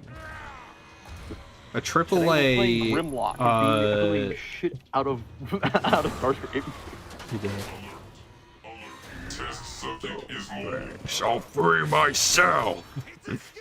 Must find my No, the Bite of 87 was that last panel, and Yeah, the bite of Skybound 87 in Skybound. No spoilers for Skybound, though. Was that the bite of was that the bite of issue 27? It was actually 28, but good reference. No, it was 27. That was 28. Or was it 26? I'm going to check TF Wiki because one of us is wrong, and I know we are. And it's either 26 or 27. No, And it's I not literally checked this on 26. Fire Stream. It's not Right. 26. I know that. For It was a fact. 28. Okay, so it was 28. So was that the bite of 28? Doesn't make it. Doesn't land as much as. It doesn't like, land as well, but it's still there. Megatron ate that issue. He sure did. That's all we can say about that. He had a feat. Markiplier directed Iron Lung, so what would the equivalent of Iron Lung be? Stasis Pod? Emperata? Emperata? Maybe. Shadow Clone. T-Cog.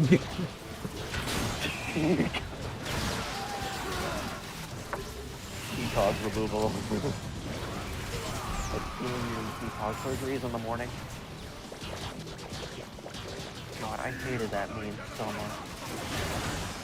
Hello, Markiplier. The brain rotted memes make no sense to me, and I hated like almost all of them. And like, I'm very happy that like in general, from what I have seen, we have 6, 7 being dropped to the past, which is very nice to see. Yeah. Like it's already an old meme. Like no one's really laughing about it. No, literally, people are going, it's 2027, not 2020, it's 2026, leave it behind. That's twice you've Something done for that. 2025, leave it. Was it whip you in 27 recently? 27. I'm sorry that my birthday is on the 27th of a month. Oh, and I'm not gonna say it. yeah. The truth comes out. T-Cog, the movie with the most amount of Energon used in Cybertronian movie history. That's crazy. Doesn't that mean Thundercracker would be, Markiplier? Because he's got a dog instead of Buster, it's Chica. My God, you're right. Genuinely, really cool idea. I want someone to animate, anyone who's really talented, needs to use their powers for good and animate, what do you call it? Animate, Markiplier lines over Thundercracker. IDW Thundercracker, it's just him making Iron Walk. Except it's just Oh my T-Cog. God. I actually kind of, low key, I kind of want to go watch that movie now. I seems really really good, want to watch it honestly. too, even though I'm not a horror movie guy. I'd probably, yeah, wait for a DVD I'm only release or watching it something. because it's Markiplier making it. It's nothing that actually. Yeah. Also, it'd be a good video game movie. It's like the most indie game getting a movie since FNAF. I think FNAF is the most indie game to get a movie next to Slender Man. But, like, I don't think Slenderman's even an indie game. He was just created as a cryptid. yeah. But I mean, like, Slender the 8 Pages, right? I don't even remember what that is. That was like the first like big game that everyone played. Yeah, my ancient gaming knowledge is non-existent. Good thing, what do the kids say? Ankh is here. Yeah, it's not like I don't have any ancient gaming knowledge. Yeah, surely they'll find some way to keep it interesting if it's 2 hours of him in like the same location, basically. Yeah, it feels like it's gonna be like The Martian, the movie version. Yeah, I don't know what they're going to do with Iron Lung. Very intrigued because of how the game is. I've seen someone play the game before. So, like, I'm turning that into a hoping it movie lasts- seems like a really interesting, fun challenge to keep interesting if you are just confined to, like, the same thing, you know? Basically a I'm giant hoping it tomb. lasts long enough in theaters for me to watch it because I don't think I'm seeing it on the weekend of. Because I'm taking my sisters to dinner. It's their birthday this next weekend. Nice. I don't want to take them to a horror movie because we were Make like him done say one movie.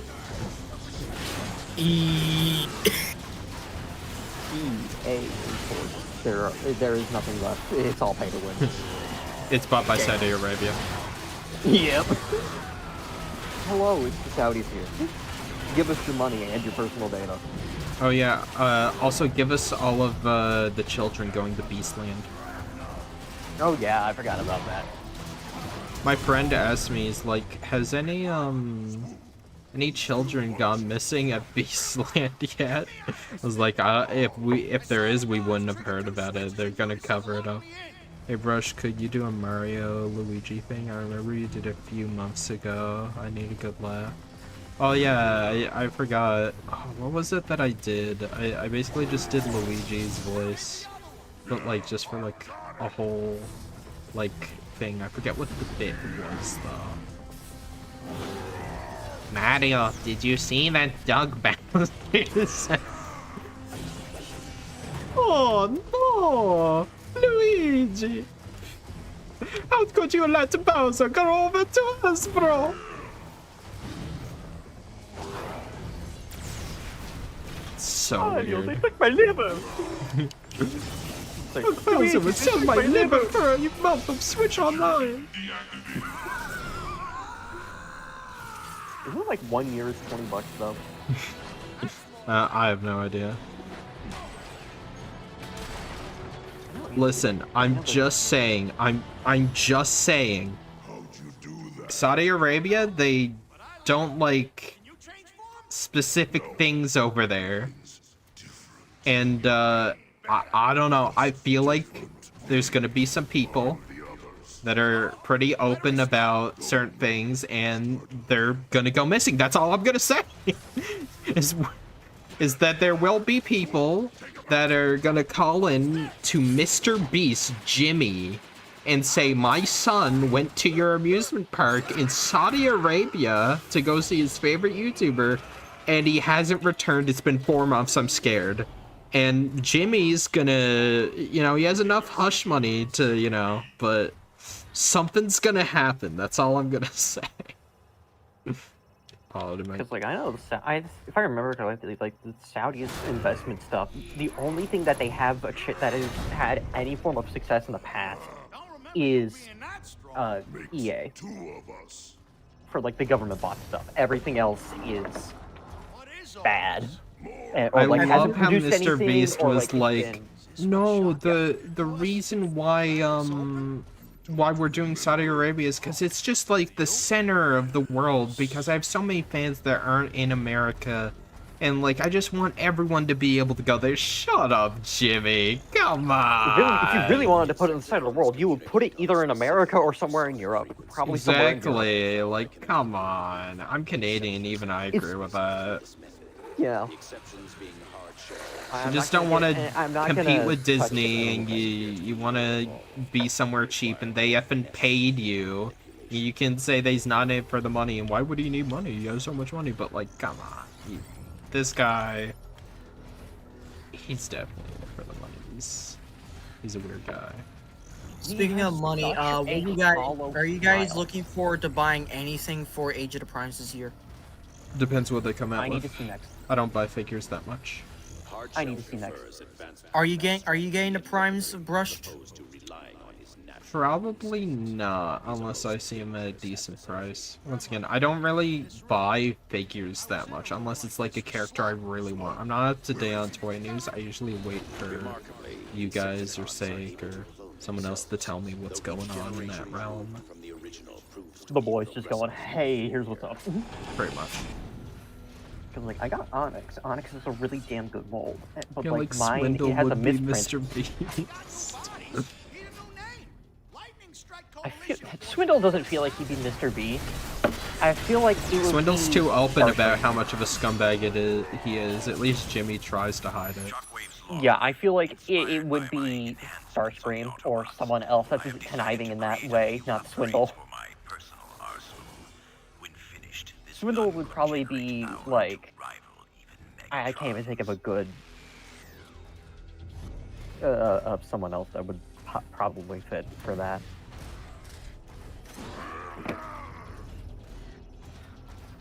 Allow me to introduce hardship. Cause like I don't Big want to. Corpo's ruining the world. At least Swindle's honest about who he is. Yeah.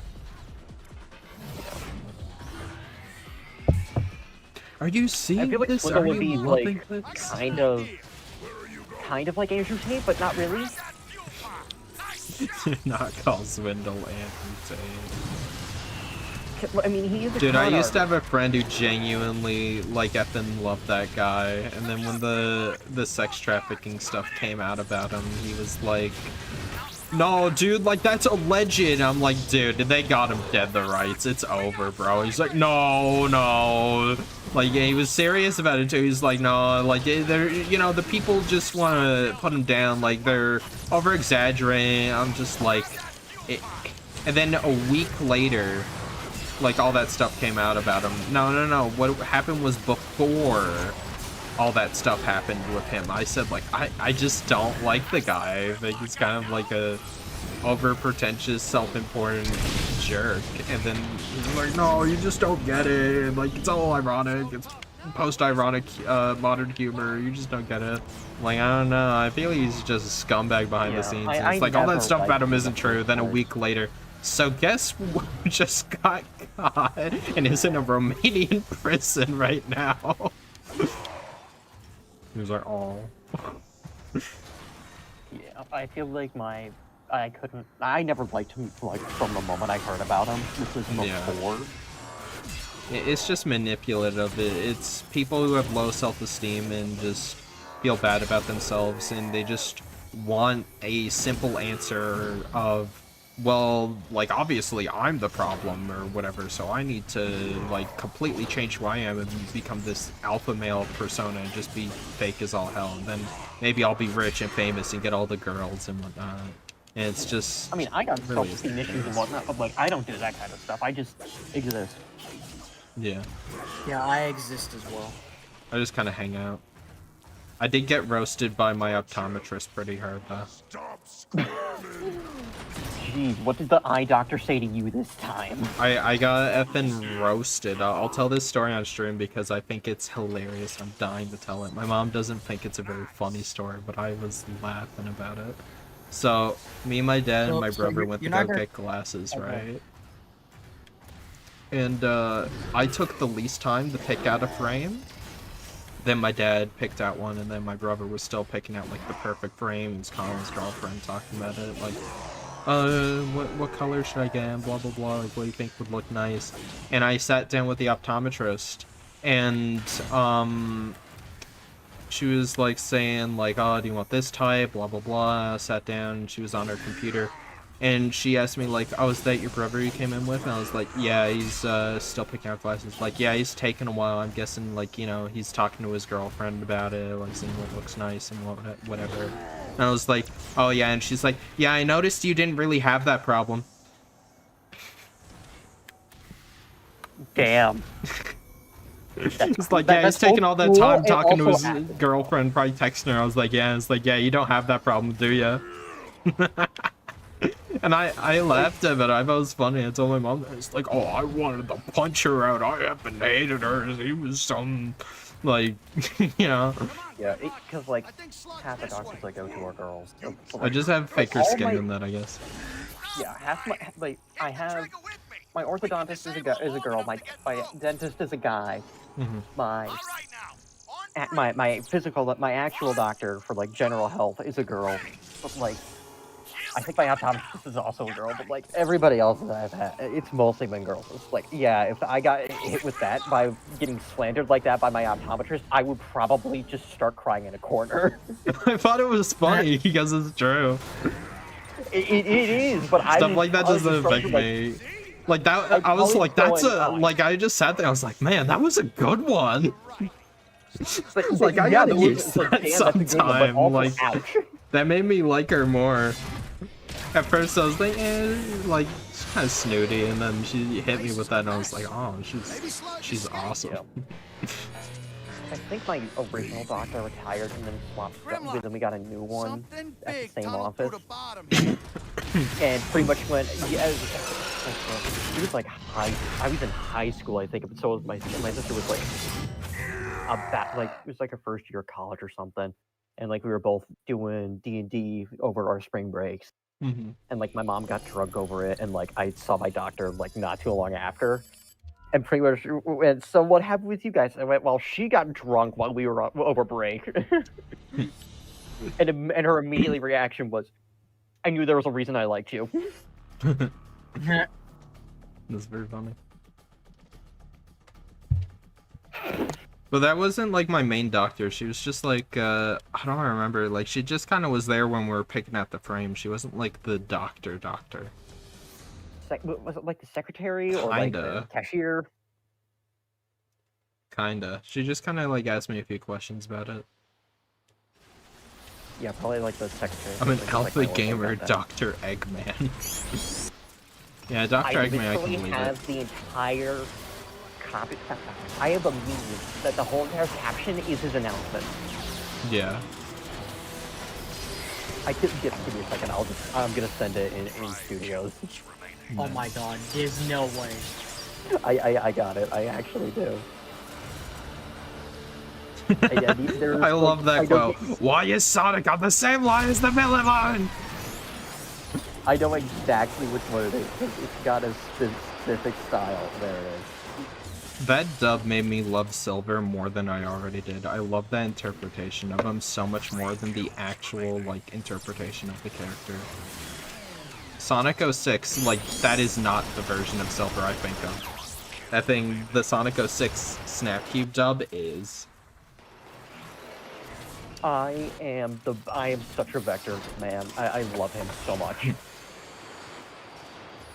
By the way, they made an official Lego Silver now. Oh, that's cool. I can do the cat voice. They've been doing the Lego Sonic sets for a few years, and they finally made Silver this year. Have you seen my that's basically all he gets for the 20th anniversary of 06. Yeah, where's Blaze coming in? I'm telling you, he will have his own movie. If they make Sonic 5, Sonic 5 will be about Silver. Now, what did they include him in 4? Imagine, I think they will. I think that'll be the end credit scene is he finally gets back from the future fighting all the Metal Sonics with Amy and whatnot. He's like, oh, good thing I averted that future. Like, he does some big time thing that, like, changes his present. And then he, like, runs off and a portal will open up, like Doctor Strange portal. And then, like, he will step out of it and go, I finally found you, the Iblis trigger. I'm telling you, that will happen, and it will be golden, and it will be the redemption of Silver the Hedgehog. People will love him again. Yeah, I think they better bring the Iblis trigger in. It's clear to me that they are putting their love and soul into these movies. So please, if they're doing the Iblis trigger, they better fucking do it right. I think they're gonna actually redeem Silver. That's my big theory on it. Considering like this is like the first time in years, like after doing the Sonic movie, that like I have actually seen Jim Carrey happy, they're doing something right. Yeah. I remember Jim Carrey said, like, oh yeah, I'm retired unless someone comes to me with a script, like a golden script or whatever, like, I will not come back to acting, and then he comes back for Sonic. It's like, he must love doing those movies, or they give him, like, a lot of freedom, and I think it's both. I don't know what they're going to be doing for the fourth one, to be honest, because they did kill him off. I think there's going to be Eggman, can't say his last name because it kind of sounds racist, but it's like the future version. And he's going to be from another timeline. Because it technically is supposed to just be Eggman negative, but they show it. Eggman negative. That's it. I feel like they're gonna go into a future timeline. It's a timeline where Eggman won, like he had a contingency or whatever, and then they're gonna like do some effing Avengers, and he's gonna be back. And then him and Stone become gay or whatever. I always love the way you made the hot goatee milk or whatever it is. I love the way you make them. Character in the movies. You cannot change my mind. Stone He's is just such the a best character, great period. addition to the Sonic like mythos. Like I loved like QB and Spear or whatever the hell they were from Boom. Yeah. I like they were Orbot and great. Qbot a lot, but I like the that's idea what of him having like another human assistant or whatever. Because like it always kind of bothered me. I'm like, why is he like the only human? Yeah. It's always just him by himself and depressed. Yeah. It's always him. His yeah, no, it's him, the robots, and depression, and that's it, and it's nobody else. Reconnaissance. I think the Boom is entirely underrated. Yeah. I actually like Sonic. Underrated, and it's underrated, overhated. It's kind of that weird thing where it's both, but also not at the same time. No, because like I've been watching a few of the clips back and forth, and one of them always stuck out to me. That's one episode where basically Sonic is like it's like, do I get all the credit for being a hero? No, but when I just call a guy, people lose their fucking minds. No, my favorite clip from it is I think it's like when Sonic's voice actor like actually breaks the fourth wall, and because Tails responds to him with Roger, and then Who's Roger? That's and me. then Knuckles goes, "Who's Roger?" Goes, "Who's Roger?" That would be me, Tails. That would be me, buddy. Thanks, Tails. Yeah. And then there's like a brief flicker on the screen where it says on the credits, Roger, who's voicing Sonic. Roger Craig Smith did. I know he did one, either Slipstream or the other one in Robots in Disguise. He did Jetstorm's Answer. He also did Ezio in Assassin's Creed. Oh, he's also a Breakdown from Earthspark, one of my favorites. Long time ago, 4 races ruled the earth: Mobians, robots, a human, and depression. Oh my god! No! That's great. Long time ago, before time began, there was depression. That's why I like We know now Sonic's where it came mom being from. a big Only owl it had the named power to Claw. destroy worlds and kill them with death.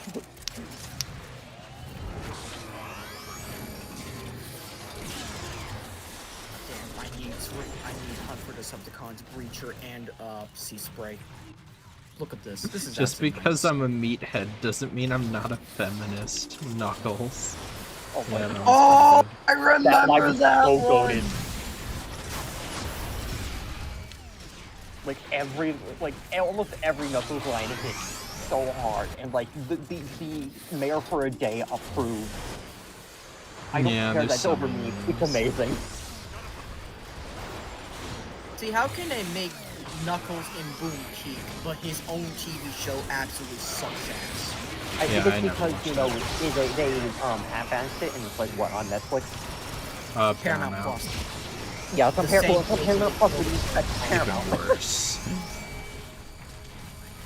I mean, sure do love paying for a Warner subscription Brothers- service just for Transformers and Sonic, because there's I nothing think else Netflix on did there. Go, I think it was Netflix.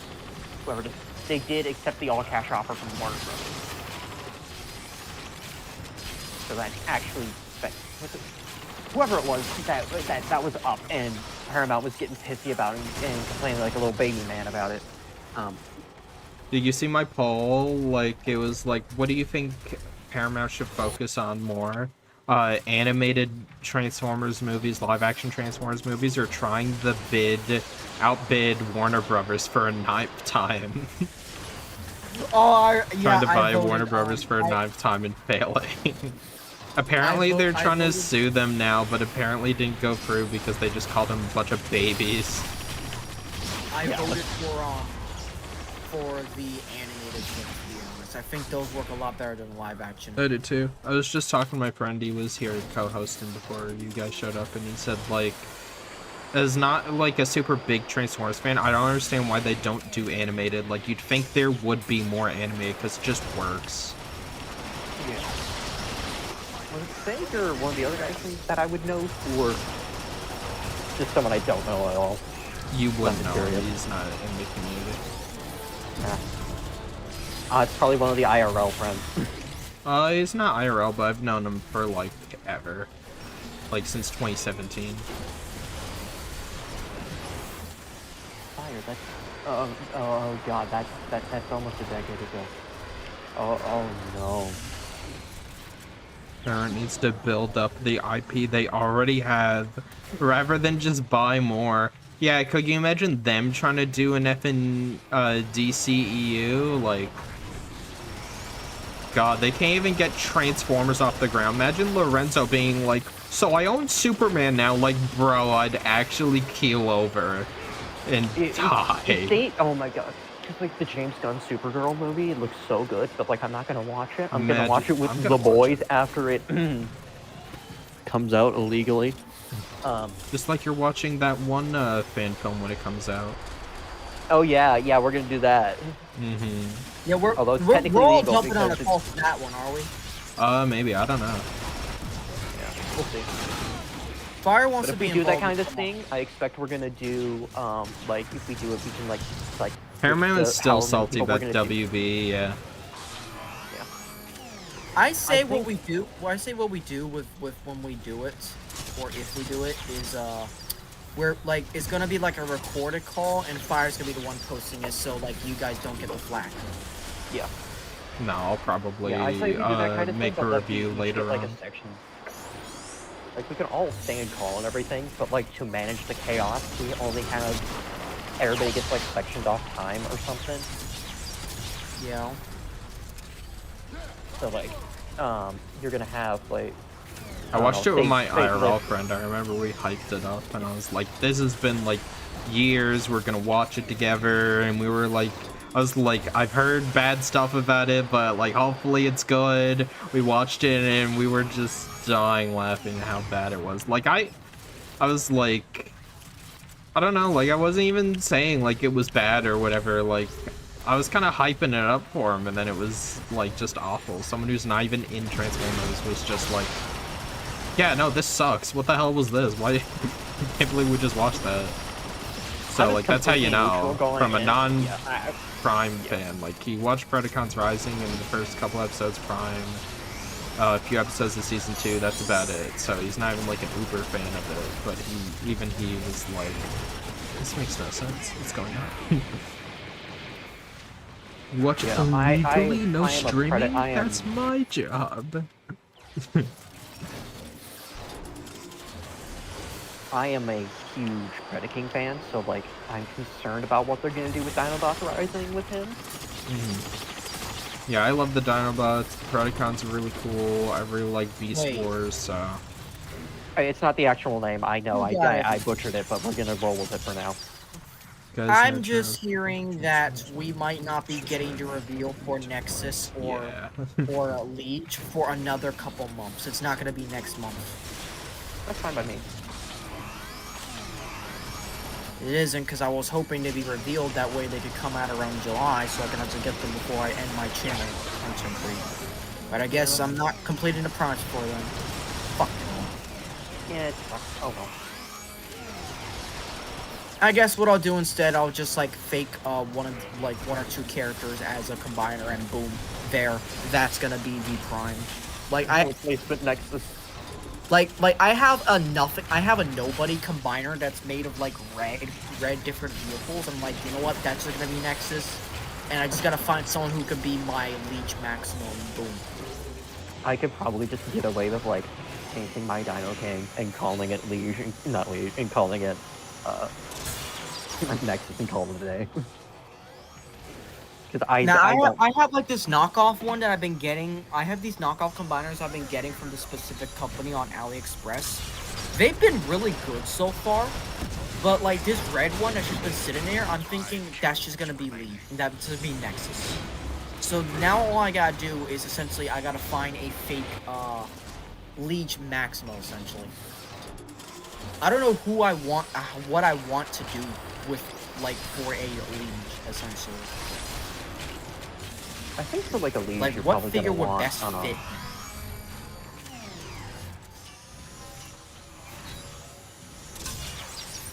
Honestly, I'm not sure.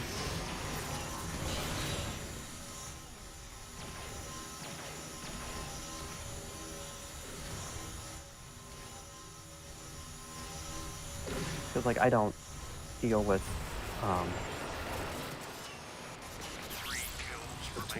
third party too much. I don't touch it because it's not like I don't trust them. It's just that I don't really care to spend more money than I have to.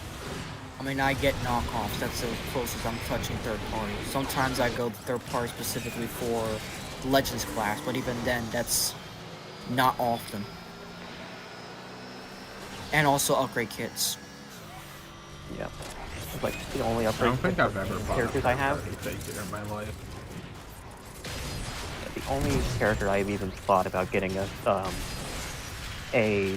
upgrade kit for is my Dino King, because he's the only character that I have that like I absolutely don't feel like he lived up to the quality I was expecting to be.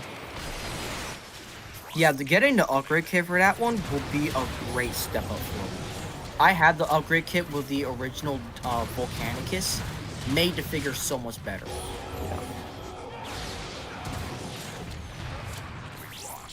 No, lost.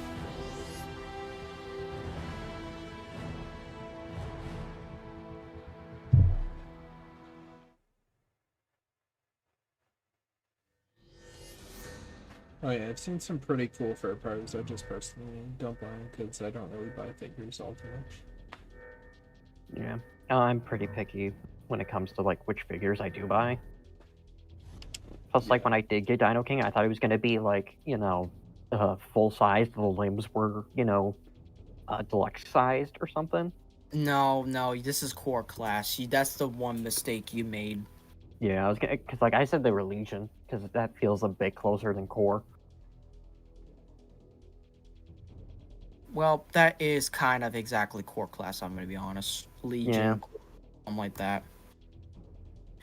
I gotta find out what figure will be best for Liege and go roll with that. And then that'll be my fake 13 primes until I actually get the actual Nexus and wait, what the who? What? That's interesting. That is weird. Anyways, yeah, I'm hoping to just unfortunately, because of how lackluster Wave 2 is for this year, it just feels like I'm just going to be skipping most of it. Because here's what's going on for Wave 2 of toys this year. It is for Studio Series, we have 86 Kranix, Sunstreaker, and TF1 Thundercracker, 86 Skywarp and Shockwave, and then 86 Astro Train and Snarl. Literally, they're just pumping out the 86 stuff in the... Yeah. Weren't we supposed to also get, like, Grimlock? We already had a reissue of 86 Grimlock last year. I mean the Titan class. Oh yeah, no, that should be like around June or July of this year. Oh, but that's not Wave 2. That's like Wave 3 or 4. They're only doing 3 waves per year.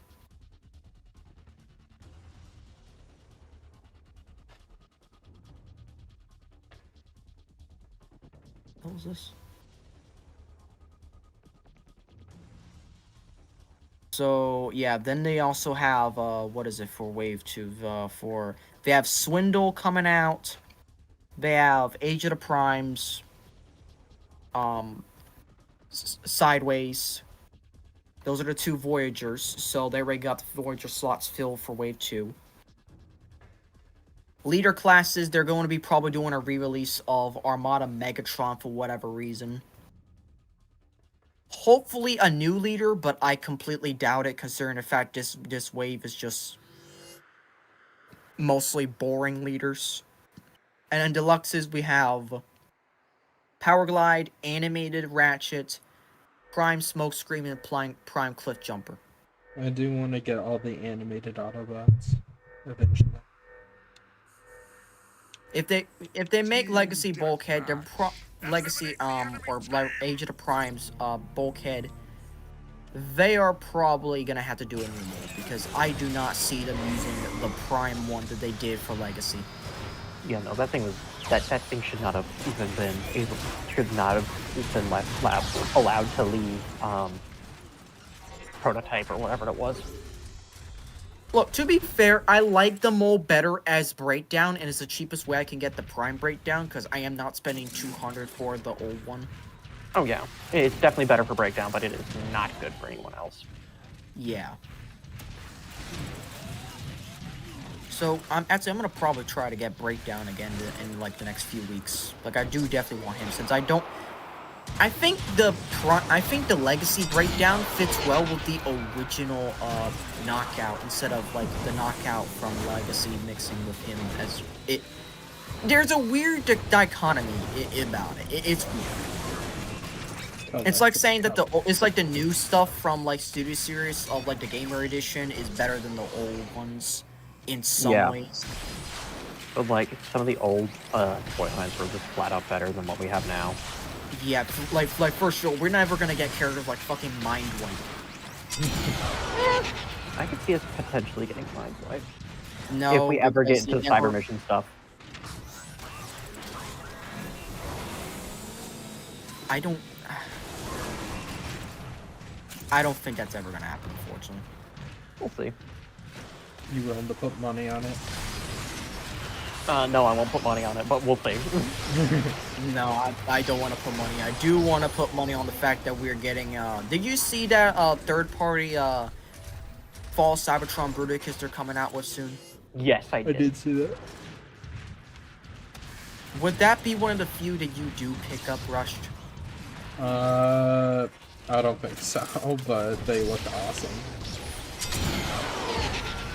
Once again, I've never bought a third-party figure before. If I were to ever, it would probably be like a cool Cosmos figure if they ever make like an IDW one accurate to the 2014 Transformers series by IDW. Oh yeah. For the you know what I also hope for? For them to fucking release the Earthspark Cosmos, for fuck's sake. I'm waiting. Yeah, no, I need it. I want to get all the Cosmos figures. And it's pretty easy because I already have like all but 2 of them. I need G1 and I need Earthspark Cosmos. Just imagine if they cancel it.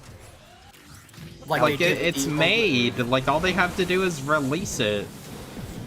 Yeah, not to mention, they did the same as that stuff where it's like the end of the year where they reveal, oh look, these cool toys coming out, and they did this for hashtag and Spitfire of the Warrior class from like Wave 5, I think it was, and guess what? They never appeared. They were just straight up canceled. At least the hashtag big ended up Cosmos. the Warrior hashtag ended up releasing as a Takar exclusive, which I have, and Spitfire, I ended up just getting a custom for $130, a commission, painted, with a gun, and because I genuinely do think the Warrior class is a better figure than a Deluxe class. Because the Warrior class does one thing the Deluxe class Twitch does not. Wing swords. I was gonna say weapon storage. Cosmos, but extra thick, please. You want extra thick Cosmos? You need IDW Cosmos. He's chunky. Nah, the chunk factor officially goes to the Earthspark one, without a doubt. That guy is wide. He's wide. Like, he ain't... I also would like the, when was it? I think it was either 2009 or 2008 in IDW when he looked more like his Generation 1 self, but like a bit more detailed, and he had the bubble helmet, and I really like that one, and I'd like to have it as a figure. Love that Weird Al voiced Cosmos and Earthspark, and Weird Al also voiced Animator Wrecker. Yeah. It was very cool because, you know, they used his song in the 86 movie. It kind of went full circle. I don't really like the new Age of the Primes one that came out. It's just Trashmaster, but Wreck-Gar. Yeah, they tried to make anime Wreck-Gar, but they completely failed. That was disappointing. This is why I just don't get like most of those characters, to be honest. I do like. You need an anime Cosmos figure in there. My life is yours. It's all I've ever wanted. If I could have one like Cosmos the, design as a figure. it'd be Like the bad. weaponizer style characters that like you can put together in whatever style you want and whatnot. 'Cause, like, I got like 3 or 4 of them, and I like them. Sorry, I Weird got Al 2 has of a them. I magic feel like I charger. got more, but I got 2 fossilizers. Because I got They call me Racknite Fossilizer. I'm 23 Yeah, because you're years so old. Yeah. I'm so funny.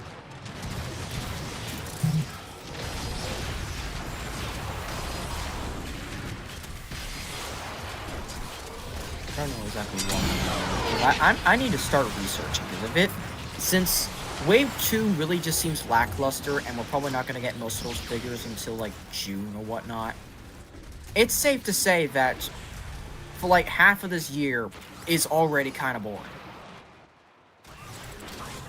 Like, well, it's Angry just Birds the deluxe Transformers that is are still really- technically going. You can still get it on the App Store, and you can still play it. It's just that it has a few hackers, and they don't post much effort into updates now. Rovio just kind of sucks. I remember I watched a video, and the guy was like, "This is the death of Rovio, and they've already gotten rid of a lot of their classic games like Angry Birds Transformers. You can't even get it anymore." And I was like, "Yes, you can." And I went on the App Store, and sure enough, it was still there. Yeah, because they like just delisted it. No, I'm pretty sure it's still there. Last I checked, at least. Yeah, well, they I'm gonna delisted check- it. So I'm you can't actually- I'm gonna They check did right see now. a bunch I'm of their actually gonna check- games. I know that, but Angry Birds Transformers, I don't think. I'm gonna check right now.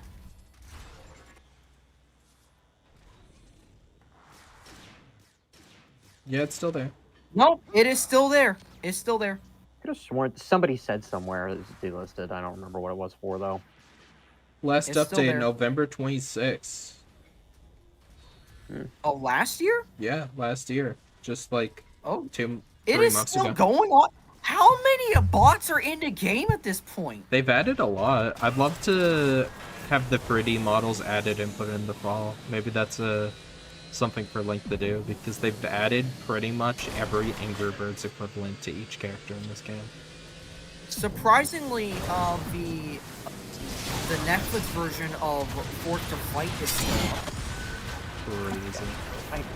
I'm very upset with that one because they took away everything. Yeah. Okay, I like the fact that they made the story a little bit more linear and less convoluted. But at the same time, yeah, you definitely lost the magic when you removed the Baber shit. Yeah, because like one of my main builds was like what? It was Dinobot, Mixmaster, Half Yeah, the bots are Transmetal just war Cheetor, damage paint jobs. Yeah, Scorponok. some of them. and I think it was Rampage. And I it was remember I Rampage. used to play the game, and then I was there. I actually re-downloaded the game one day, and that same day just so happened to be the end of the game. That's Yeah. crazy. I I like playing a lot Cosmos when they because were- it turns into a when it went down. UFO. Like I It's just actually cute to watched me. it go sunset it's on my adorable. own device, That's what I got. and that was what 2022 or 2023. For what? Like when the game went sunset.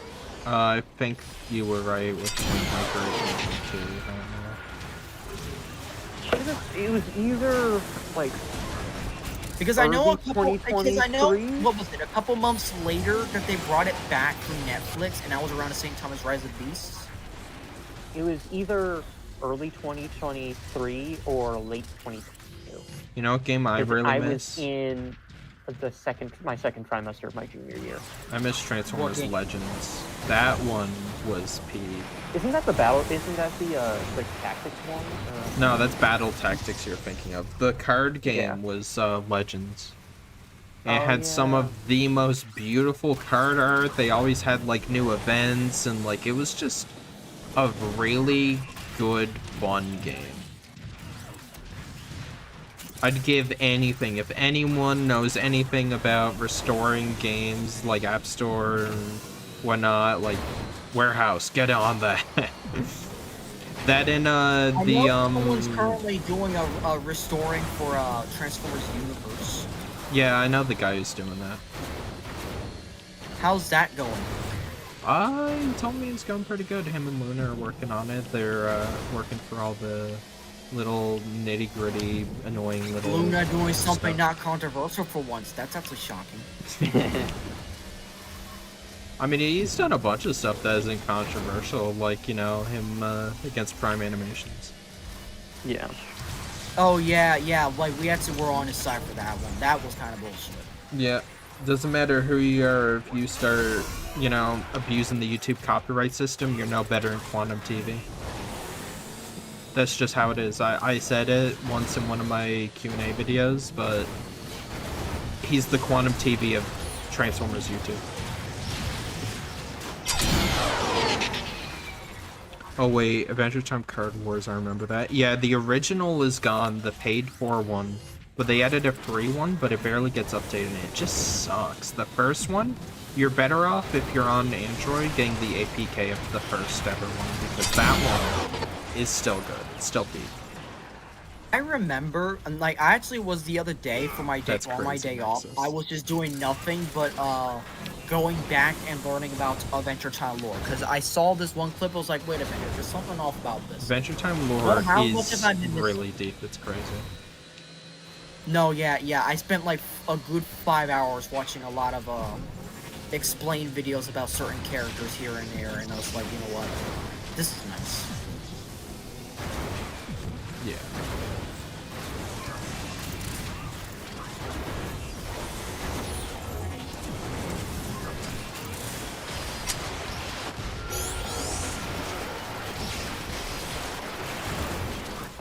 Well, yeah, there's probably a lot of emulation of that kind of stuff, or at least there exists.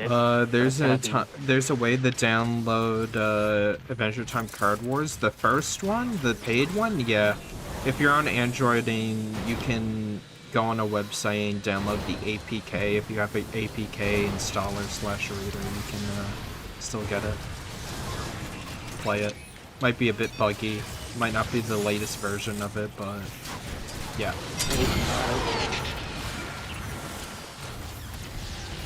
You can do that with a lot of games, even ones that don't work. I downloaded the Age of Extinction, like, Endless Runner type game. It just gave me, like, a error screen saying you can't log into the servers because the servers are down. But if you were able to hook it up to a server, you could potentially play it again. I know.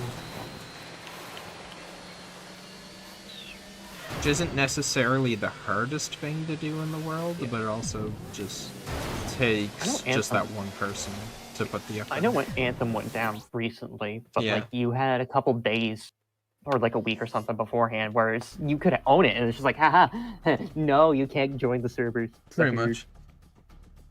It's always Android. Why is it always Android? Because Android's better. Always has been. Yeah, because, well, honestly, Apple's emulation is horrendous. Yeah, it's garbage. Like, they just allowed emulation like within the past few years, and Android's had it for numerous years.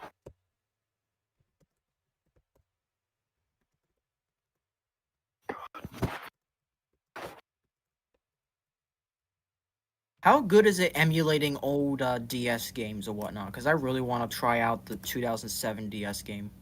Oh, Yeah, you mean the best interpretation of the Decepticon faction in the manifest? Yes. Oh my god, it was so good. Finally, no, It's it needs to be a Decepticon. It is just straight up. You can do it on your PC because On you your can go PC, through on your Melon phone, DS. on your DS. I recommend getting a modded 3DS. I made a whole short about how I turn my 2DS into the ultimate Transformers gaming handheld. I have all the 3DS and DS games. Because isn't like some like card bomb or something is like perfect for jailbreaking? Hold on, wait. It was some really stupid like indie Japan, game that Transformers like 99, Rust, and Rival were so much better than Galvatron's Revenge. Don't forget Transformers Crashed.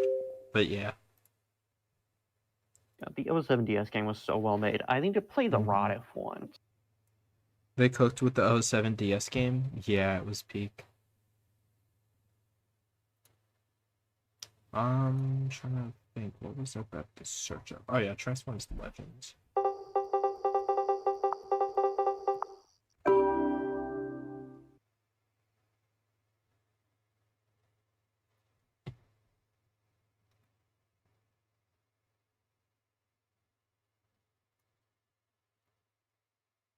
Hold on, let me make sure stream can actually see.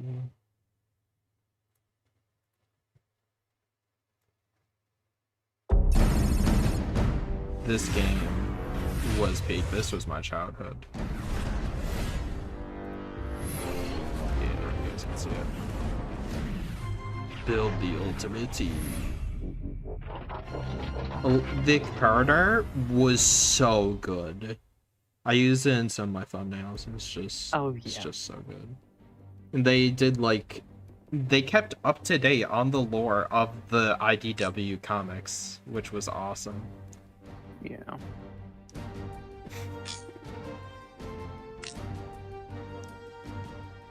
Well, like Legends is like your stereotypical Just the music, the sound design. Like they had that thing, Nemesis Prime, Nova Prime. Like IDW was sick. I always chose Decepticons. Like you could move your phone slightly, and the card art would like, it was cool. That's a technique that Pokemon uses now. So no rivals. Hey Link, what's up? I don't know, maybe. I really like the fact that like you could flip it and it would be like the transformation. Get like really into this. Into the video. No, it's not what I want.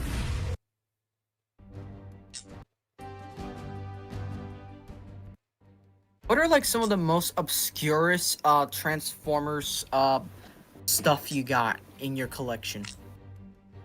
Not just figures, but also like just in general.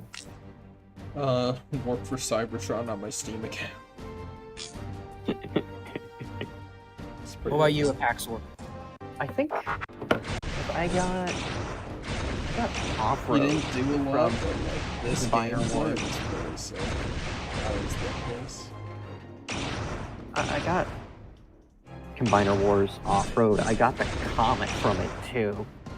I think that's like the most obscure thing I got in my collection, other than maybe the My DS obscure one. thing, I have 3 obscure things. I have the complete Transformers 3D battle card game. Both the original and its expansion. Separ, I quite literally just stopped playing FOC for a second. Okay, calm down, calm down. I was talking about Legends because it's peak. I happen to love this game, Battle Tactics. Yeah, let me show you guys real quick. I'll put the link in Studios. That way we can stock it a bit.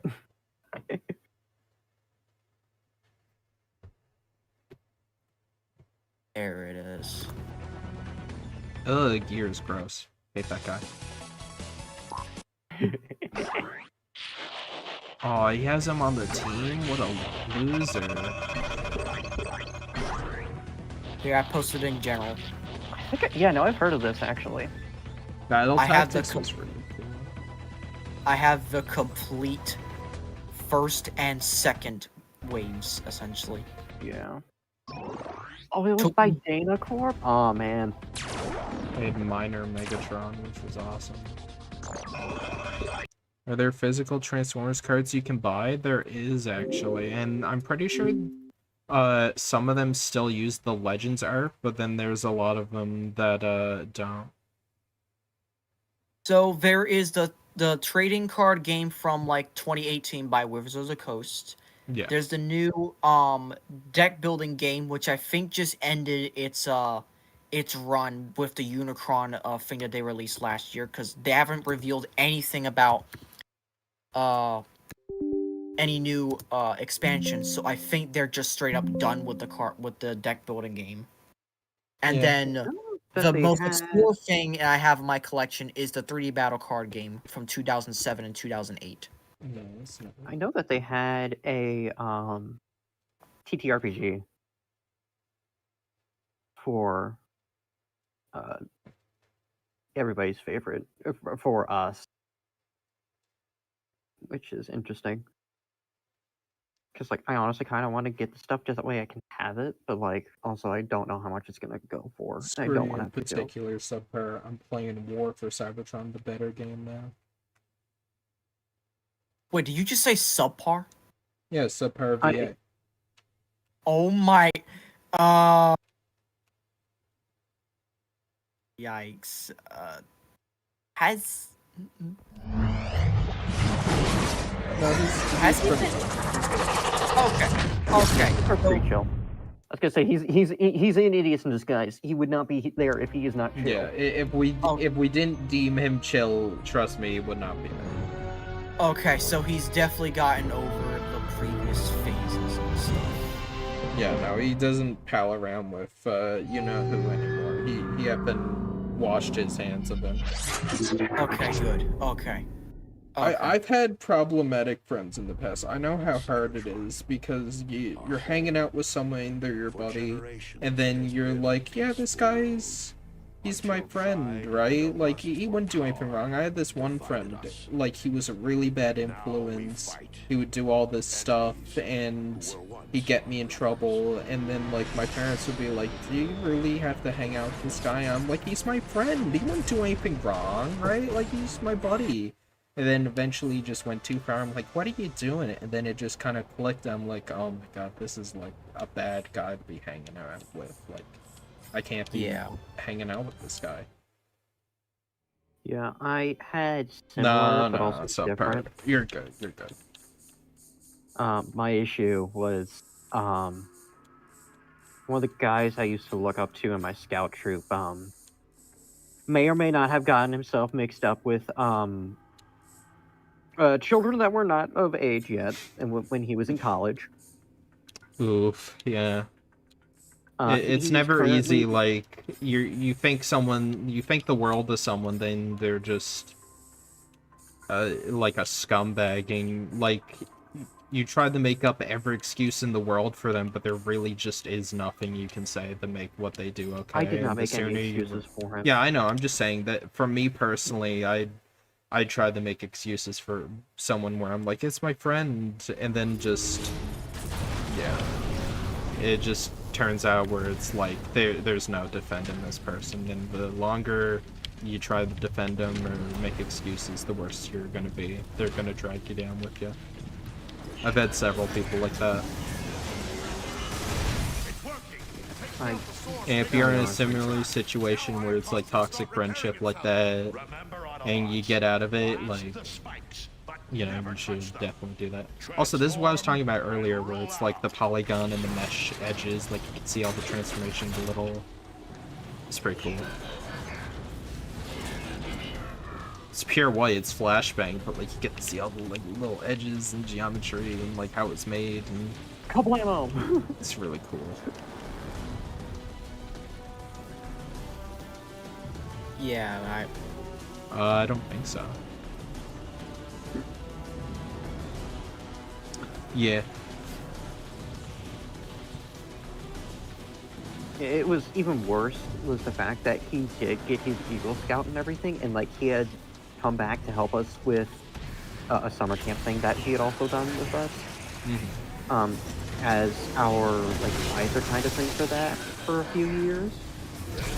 At the point that he was discovered. So Yeah, it was he was out even into worse the because world. we literally had to dedicate a whole meeting for scouts to it, and it was like, oh my god, like legitimately, I've never been more. Yeah, it was. Yeah. this is another obscure one I have. This is like very, very obscure. I don't think anyone even knows what the hell this is. This is the Transformers Shuffle card game from, like, they did this for, like, 2014 for, like, Transformers Prime. And then they did one for, Robots in Disguise 2015. I have both. Huh. Hot take, but I don't think Transformers Reactivate would have been very good, at least story-wise. I actually kind of agree with you because since it is a live service game, no matter what the ending would have been, it would have been open-ended, and it's like, but it keeps going on and on. Like, Earth would have never recovered from that, and no matter how long or how many time skips, like, there would always be, like, you know, the world wouldn't change much. Destiny also, and the Division, like, no matter how much you combat, like, the cleaners and whatnot, the virus never goes away, and there's, like, still infected, and, like, they still have the city quarantine. Like, there is no end. But, like, Fall of Cybertron, there's an end cutscene, it plays, you leave, you go through the portal, and then, like, you know, whatever happens next, happens next. Like, there is a definitive end. For Reactivate, there wouldn't have been a definitive end. There would just be drip feed content of you, like, going from place to place, defeating enemy after enemy, and they bring new types of enemies or just reskins of old enemies if it's anything like Destiny. I agree with that, but there is a way they could have done it right, but it would have never hit the same high as, say, Warfall could have because of the way the game was structured. But I think gameplay-wise and environmental storytelling and just like moment-to-moment gunplay and gameplay, it would have been superb. It would have been amazing. And for like character interactions and character moments, it would have made up for potentially a less than, like, you know, stellar story. A subpar story. Pardon my pun. Wow. I love this interaction here. Like, you'd never get this. This is, like, completely curated. Bam. There's, like, Autobots being chased by a Decepticon, then the Decepticon doesn't make the jump. He's, like, hanging on the side there. And he immediately falls to his death. Like, that's cool. I like stuff like that. That's like a little story. Despite the fact they're not even characters. It's like, makes everything feel alive and like everyone's doing their part in the war. It makes like crazy stuff happen at all times. I don't think it could have necessarily captured that because of the nature of the missions and whatnot. You're playing through the same mission over and over. But I think Reactivate overall would have potentially been good, depending on how they do the live service. I think us losing that as a Transformers game and experience we actually get to play is a travesty. I'm with you on that part at least. Not to mention, that was the very first Transformers news of 2025, so it was already to a great start. Yeah, but luckily there's no game getting cancelled early on this year unless Saber Interactive wants to just hit us with the it's a G.I. Joe game or it's a Monopoly Garden Warfare type game. Then, yeah. That would be pretty fun, but I'd be upset. Outright Games isn't doing any more Transformer games. Yeah, they're done. Outright Slop is finally they did dead. not get the thing back. Good thing that's I why own they all lost. of the DLC and all the stuff for Outright Slop that I need. I just refuse to get it. The only one I'm gonna try to get is for an Expedition on a sale, just because I need that for the essay video. Yeah. Because I actually need to play the game myself. I don't want to like watch other people's videos. I actually want to like invest myself into it. For, like, Fun firsthand fact, experience. I am one of the only people to beat that game in 100% in the Transformers community, like YouTuber-wise, that I know of. You are all the people that actually bought it and played it. It's just, it was really funny. I remember I was, it's you. I think Cam played it. All I know is that it's you and it's Autobot Sonic. Oh yeah, Autobot Sonic All I know is definitely you did. and Autobot Sonic tells how- He probably did it before me, in all honesty. I think I waited a few days to buy it, but I streamed the whole thing on Twitch when I used to stream on Twitch. And then, yeah, he definitely got me beat on there, but I enjoyed it for the most part. So, like, it's basically Diet Devastation.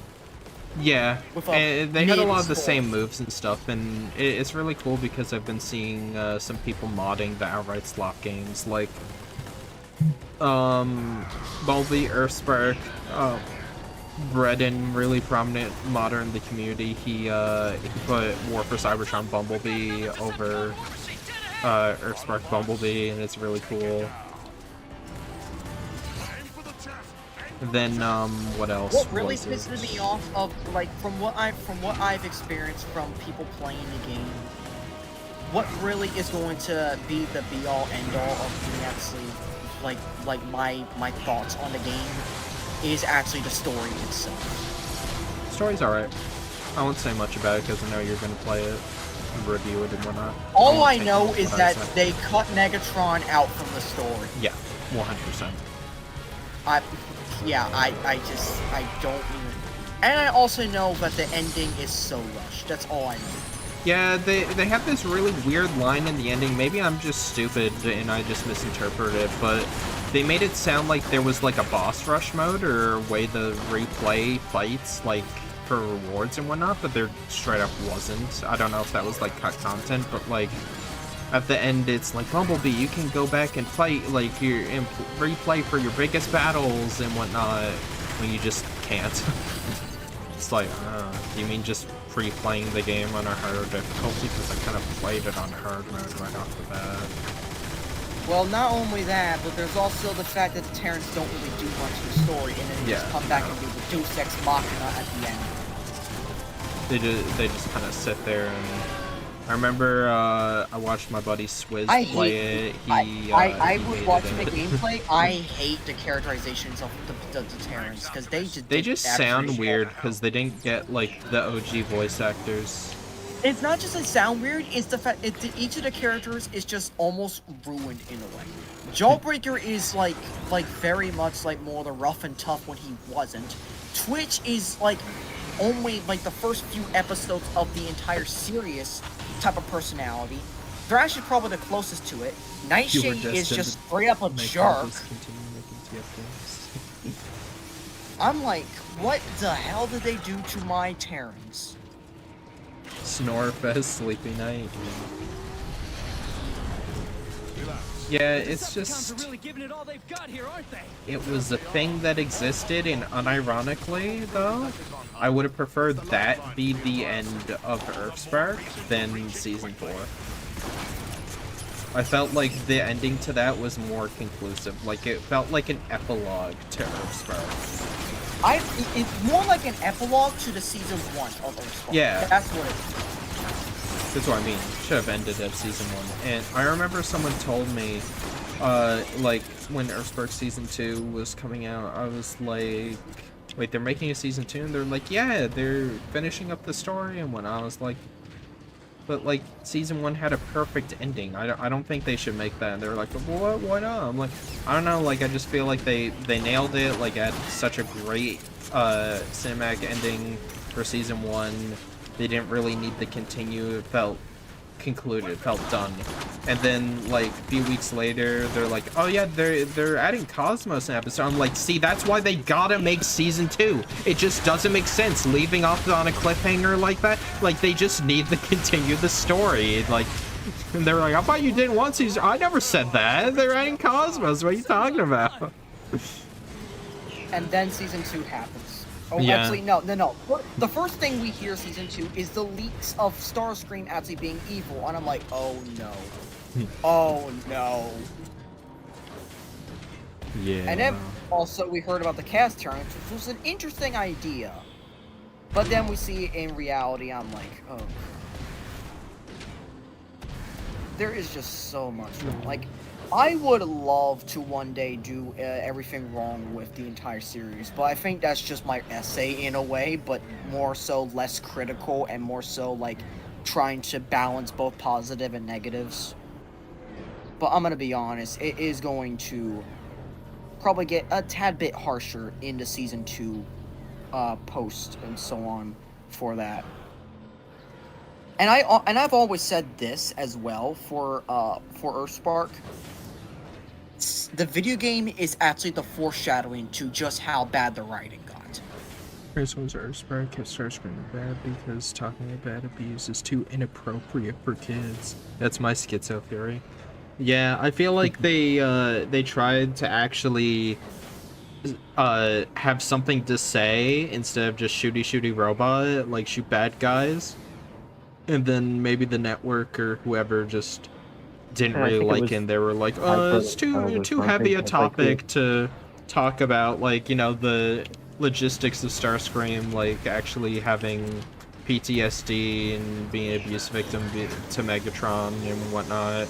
Maybe tone down on that. We want Megatron to be a good guy, but we don't want people to think about it too hard. This kind of what it just felt like. I admit there's a lot of good ideas in Season 2, like the Chaos Terrans on its own could be a good, interesting antagonist. Like if you just had the Chaos Terrans on their own, be their own antagonist, and not be connected to Decepticons, which is kind of what I'm doing in my AU. It could prove to be a lot better.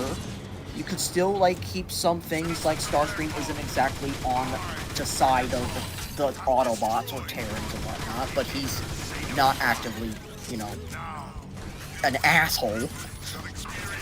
Simon Furman was one of the writers of the Earthspark game. Yeah, he was. That was crazy. It's like one of his most recent works. And the worst he did part also is, give us, you know, IDW, but give us IDW, the OG Marvel comics. Him and Bob Budiansky helped with Transformers the movie and wrote most of the content and whatnot. Yeah. And you know, before season 4 came out, I had this shitso theory that that the video game was actually canon to the show. Yeah, I believed to that as well. And I said that in my video talking about how they're about to become Lost Media's, like, the games, like, feel canon to the show and they expand on the characters and the lore of the show. And it felt like setup for season 2. So now that that's gonna be canned and that's gone, like, it's like you're not getting the full, like, piece of the show, you know? Like, it just, I don't know. That's just kind of the sad thing about video games. It's not even canon at all. Yeah, pretty much. And then, yeah. Still deserves to be watched if you're a fan of it, though. Or a playthrough. Yeah. Not at that price, but... Yeah, not for the... I would probably... The most I'd pay is 20. That is the most I'd pay. Love this transformation of the Decagon, so cool. I also prefer War's, like, transformation in all modes, but, like, Fall's gameplay. I prefer War for almost everything. Like, just visual style, just everything. Yeah, I prefer Fall's, like, character gameplay and whatnot, but, like, I do wish it was more 3-player. Fall, I know why they made the story the way it was and whatnot, but I do miss co-op, like, campaign, and I feel like, I don't know.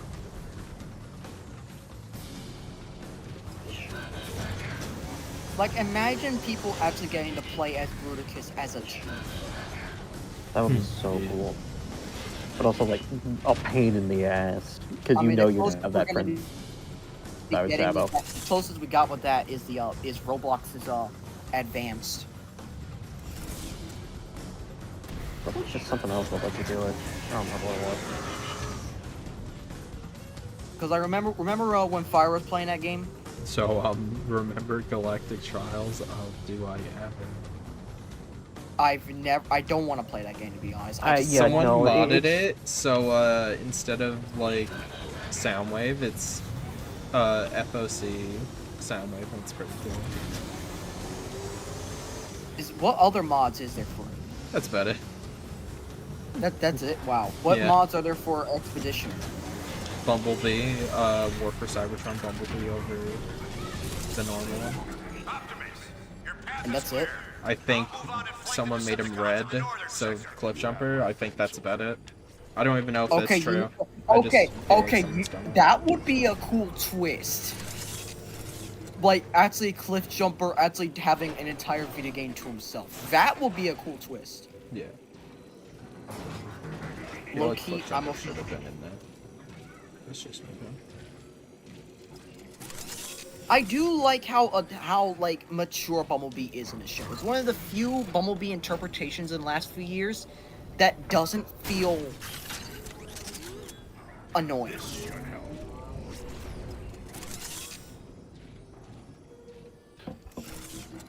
Honestly, yeah. I never was really. I used to be a bigger Bumblebee fan, but like he's just made me. He's just not done much for me recently. Yeah, I'm 10 years ago. planning on He's just redesigning been- Bumblebee similarly to how I redesigned Optimus, and I really want to do something new and interesting with them. And I know a lot of people aren't going to like them, but a lot of people probably aren't going to like Optimus being a construction worker either, so... Wait, what? Hold up. Wait.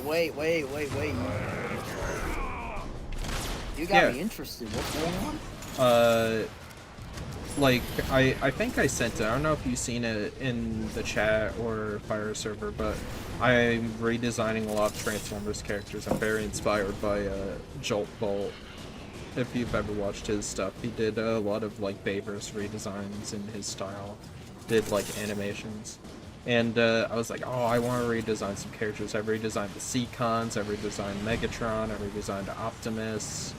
I did like Cosmos redesign, and I made Optimus a construction worker, right? He's a cement truck, and he has like a little pickaxe, and he has he works in like a construction company in Icon, and he has a little minicon named Roller, who's based off of two things. He's based off of the little construction forklift guy, I think Scrapper from the 07 game, right? And he's also based off of the little drill foot thing from Energon. Interesting. Yeah. And once you get past Cyberverse Season 1B, he is like the most lovable guy there is. Yeah. I really like Cyberverse after Season 1. After Season 1, like if you just skip that entirely, it's way better. Yeah, I remember that was probably the most boring part of Season 1 I had to sit through when I was actually binging the show, especially when it was revealed that they were releasing the Season 4 really soon. I was like, I'm just gonna jump on that bandwagon for like a whole month and try to binge it throughout my time at Jocor. Yeah, I was at my grandparents' house when I saw the Quintesson, like, Matrix, like, arc. I was like, oh my god, wait, this show got good? So I, like, went home and binged all of it, pretty much. I don't have a blue one in my collection. No. I currently have the I Cyberverse don't have Legacy a Tarn blue that they came out with, and yes, I'm gonna be replacing that Tarn with the Blockies Tarn, because, like, you know, I need an actual Tarn compared to Cyberverse, but it's a good interpretation. It's not that bad, but I wish it was better. But also, just the Tarn episode in itself, peak. Just It's peak. porn. It can't not be peak. I mean, if they were gonna have them in, like, a more kiddie show, then, like, yeah, that's probably how you would do them. Right behind you, Doc. I'm not really too I mad am at one it. of the biggest Tarn blamers out there. He doesn't really work in, like, children's media, so if you're gonna do them, like, the way they did them was fine. You can't really have them, like, splitting people in half and, like, you know, dancing around Splitting people in half, taking their classical heads off, music as sticking they, their as brain he, like, muscles in their gouges their mouth. eyes out and breaks their brains out. Can't really do that. The show was good. You guys are just mean. Now no, it's we're not great saying the show's after bad at season all. 1. Like, as soon as season 1 ends, the show instantly improves in quality because it's not just you sitting there with, like, the most annoying Bumblebee known to man. And, like, they actually dig into, like, other characters who don't really get a lot of spotlight or love, and they have such fun interpretations. Are there any finished fan games? Yeah, Transformers Crossfire. Oh, wait. Yeah.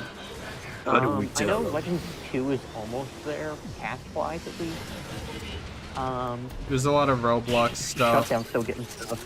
There's also, I don't know how far along it is. I keep checking in. The Dipod he's doing, that Transformers 2D fighting game. Beautiful art style. Really excited to see where that goes in the future. But, yeah. At this point, it feels like the Cybertron games might as well be a fan games. Fans who are holding up the place. Did you ever do like a stream or something of you looking through the Binder Revelation? I never did a stream of it, but I just kind of did it in my own time. Honestly, I thought it sucked ass. Like, why are you merging Bayverse into the lore? Yeah, that's because they did not know what was going on or what they were doing. Also, really cool is all these statues are statues of the Primes, like in the War for Cybertron lore. Yeah. Over here, I'm pretty sure this is Alchemist Prime. I really like him. He's cool. So much lore and history in these games. Like, they just put in so much stuff. Like, it was so ahead of its time. Yeah, it's crazy how much they get done with do and whatnot with what they got, and it's. I like world building through that isn't, you know, obvious and you can dig for it a little bit, or like it's Yeah. there, but like you can ignore it pretty easily. That's why I like Fortnite. That might sound weird, but it used Oh, to no, be I really good at world building for just visual storytelling. That's my favorite type of storytelling. Is you just going through camp being like, oh my god, I never noticed this before. I'm so busy driving past this level, shooting at things you don't notice, like all these amazing different statues depicting like the greats of Cybertron. None of the characters really comment on it because like it wouldn't make sense like for Megatron to be like, these are the statues of the Primes. Grr, I sure do hate those Primes. It's like, yeah, Megatron, we know.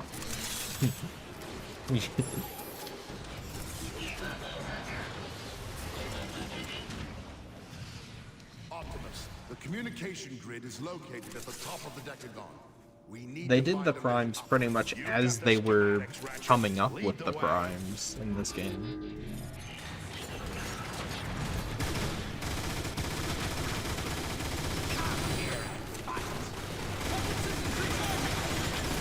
I thought there was a lot of interesting stuff in the Binder of Revelation, mostly because none of it really came to pass, so I don't really mind them being stupid and trying to tie Bayverse into everything. I ended up crashing out at one point when I was doing the recording of it. I was like, what the hell is this? I really enjoyed the fact that Autobots and Decepticons who roll around with like wheel feet are called skaters, canonically. That's the canon name for like sideswiping the Bayverse. He's a skater boy. He said see you later boy, you know? It's just like, wow, that's canon, huh? Transformers Mad Max collab would be great. That's what Reactivate was, but you said you hated that, so your opinion's invalidated. The elevator's wrecked. I'm kidding. We'll need to find another way up. But yeah, like I really like the Reactivate designs, especially because like they were gonna be refined, they were gonna be different like kind of skins and stuff, and like it pretty much just was like Mad Max Transformers, which is something I really love the aesthetic of. I love the 2015 Mad Max tie-in game because it really did push. I'd say like that's one of the best kind of movie tie-in games of all time than, you know, some of the Transformers games, like the Dark and Moon. I don't really see much people talking about Dark of the Moon. It's more so the 07 or Revenge of the Fallen they gravitate to more. Yeah, it's because it didn't have a PC port, so it's like really hard to play now. Wow. This place is I unbelievable. really hope someone is able to do what the people did for Sonic, Sonic Unleashed, where they decompiled the Xbox 360 version to make a PC port and run it natively. I feel like that would be amazing, but someone just needs to get in on that, yeah. Someone needs to start, and that's the hardest part, is to be the guy who starts it, but I have no clue what I'm doing. I'm just kind of sitting here hoping someone else does it. The elevator's busted. How do we get Which up everyone else is also doing the same thing. That's why it never gets done. Might take a little longer, but it should work.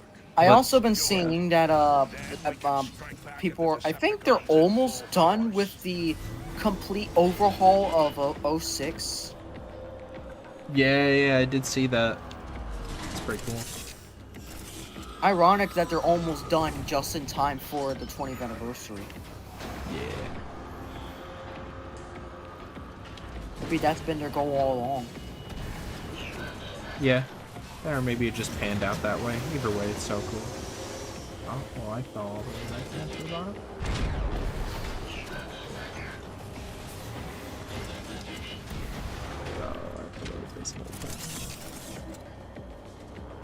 Yeah, just don't bring beast hunters as an example.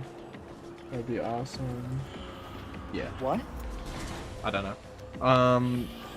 Yeah, but a decompiled version of the Dark of the Moon game with like native achievements and like FPS and FOV slider and like mod support would be awesome. And the Unleashed crowd did say that they would like make a tutorial how to do it for upper Xbox 360 games and whatnot. So I don't know. Hopefully we get it. Or for Cybertron better. Oh my god, is this like Sika's kid who just like came into the chat, dude? This is like 3-year-old son just comes in here. I mean, he's right, but still. See, FOC would have been better if not for Activision.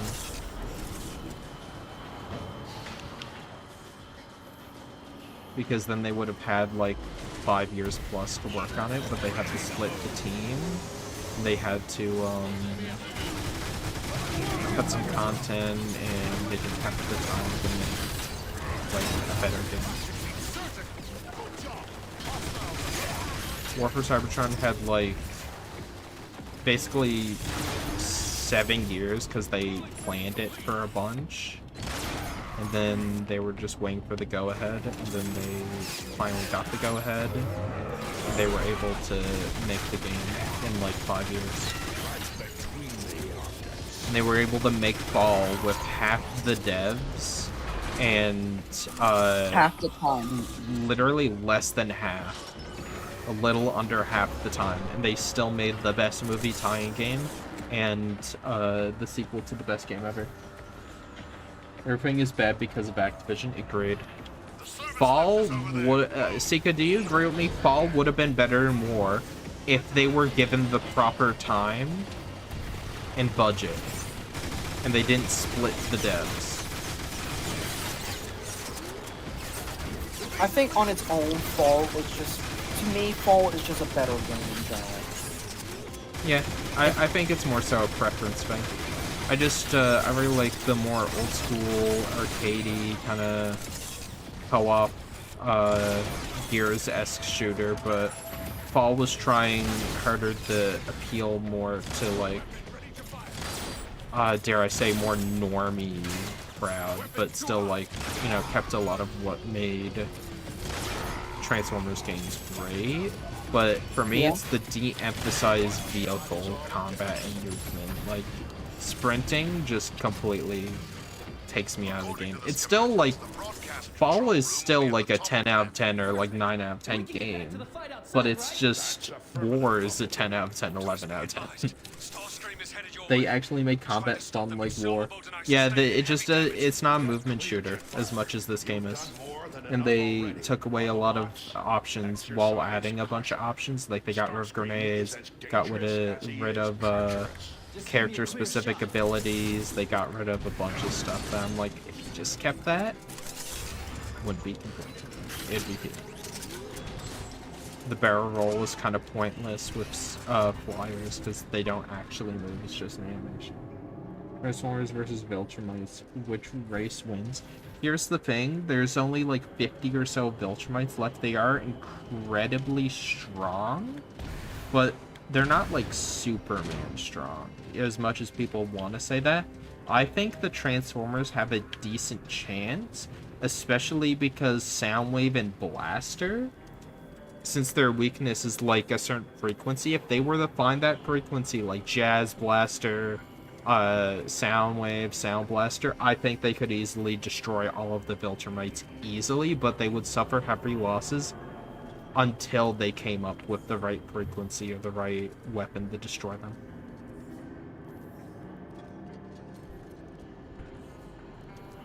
Wanna play Escalation Push? Maybe, yeah. After this mission, sure. Trying to restore your precious grid, Autobots? How pathetic. This fight. I remember seeing this in the trailers.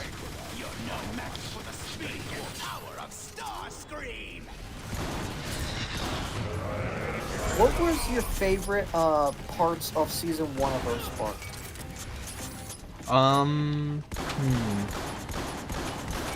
I really liked Mandroid as a villain. I like out of all the human villains, I really enjoyed him.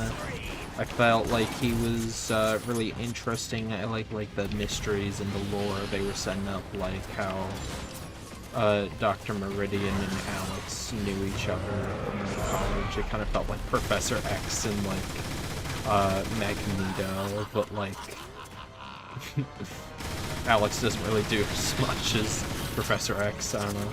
It was funny. What really upset me with that Twitch.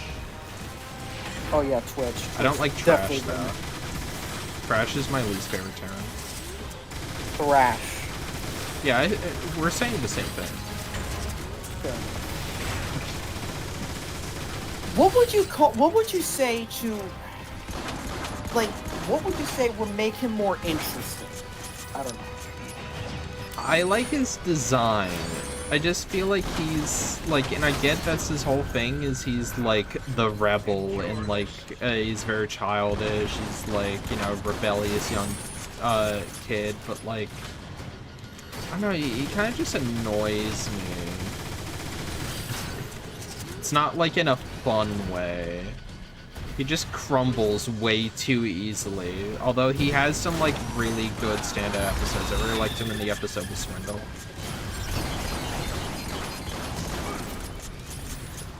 And also during Warzone as well. Paul when was we found also out that was the episode with the All-Sparks. Yeah. Like, that was the moment that G1ers should have realized this was not connected to G1. Yeah. Like, dude, even the Primes did not exist. The Emberstone did not exist in G1. So how can you call it connected to G1? It is not. You have no idea how upset I am. Like, I could do a whole video on characters that just are introduced and then immediately thrown to the wayside in that show. Tarantulas. And no one ever talks about my boys, Blitzwave and Razorfin. I love those two, and they're never seen ever again. My headcanon is that I want to do like a video on this, even if it's a short. My headcanon is Tarantulas left and he made like a safe haven for like bots to run away from ghosts, and then or like who are outcast and don't want to be part of the war. He just made like a, I don't know, like a safe haven, kind of like Ratchet from War for Cybertron Siege, and Blitzwave and Razorfin are just there, along with Tarantulas. And then in season 3, after season 3, Spitfire and Aftermath go there as well. Yeah, that's why they leave too. They go like, we don't want to be part of this. Oh, cool, community. Like, I don't know. It's crackpot theory, but that's how my brain rationalizes the utter disrespect that they gave those two. I love them so much. Like, I literally, I gotta draw Razorfin, because I accidentally mixed up their colors. And I'm put, Blitzwave on my Seacons team, but I didn't put Razorfin, so now I want to have Razorfin as well. Although I don't know what I would do with it. Maybe a 6-part of the combined. I could maybe. Because, like, I don't know, like, to be honest, there are some characters that are just thrown aside to the point that, like, you know what? I'm just gonna rewrite these characters as different characters entirely, and it would still make sense in the context of what they're doing in the episode. Alright, I'm on escalation if you want to join, Suka. Like, I don't know if it's me, but, like, I just feel like... Especially what really pissing me off is that they had the chance to do the original trio, the original Seeker trio from G1, and they botched it. But would you be okay with them making, Thundercracker a girl? Because I feel like they would have, if they did that. Honestly, I think what would have been better is just have Thundercracker beat Tarantulas. They're still, like, scientists, they're still outcasts, they still kind of, like, know, like, kind of, like, deep introspectives of personalities. You shouldn't do. That's what I'm thinking. And because you still have that Seeker model that you've been using from Starscream, you can have him more often. Paramount does get Warner Brothers, will you be excited for a DC and Transformers crossover? No. Multiple things. One, that straight up just would not happen because there's no way they'd do a crossover movie with those two. That is such a hard sell for both companies. Unless it, like, that would just be insane, for one. Number two, there's no way on God's green earth that they're actually going to be able to get Warner Brothers. Because of, they've tried 9 times to outbid Netflix. Netflix has already, like, secured the bids, but it's basically just Paramount knocking on the door like an effing, like, door-to-door salesman, like, free samples, come on, please, please, and it's just, no, go away. They just won't go away. That's what it is. And then they're like, you know what, for not letting us in your house, we're gonna sue you now. It's like, what? Can't do that. It's like, well, that's what we're gonna do because you won't give us money. You won't let us own you. It's like, that's not how that works. Pretty sure Sony tried to do the exact same thing with Activision when Microsoft tried buying them. They're like, we're gonna sue you. It's like, for what? It's like, for buying them because you're mad that you didn't think about buying them first. No. No. It's like, yeah, right, buddy, okay.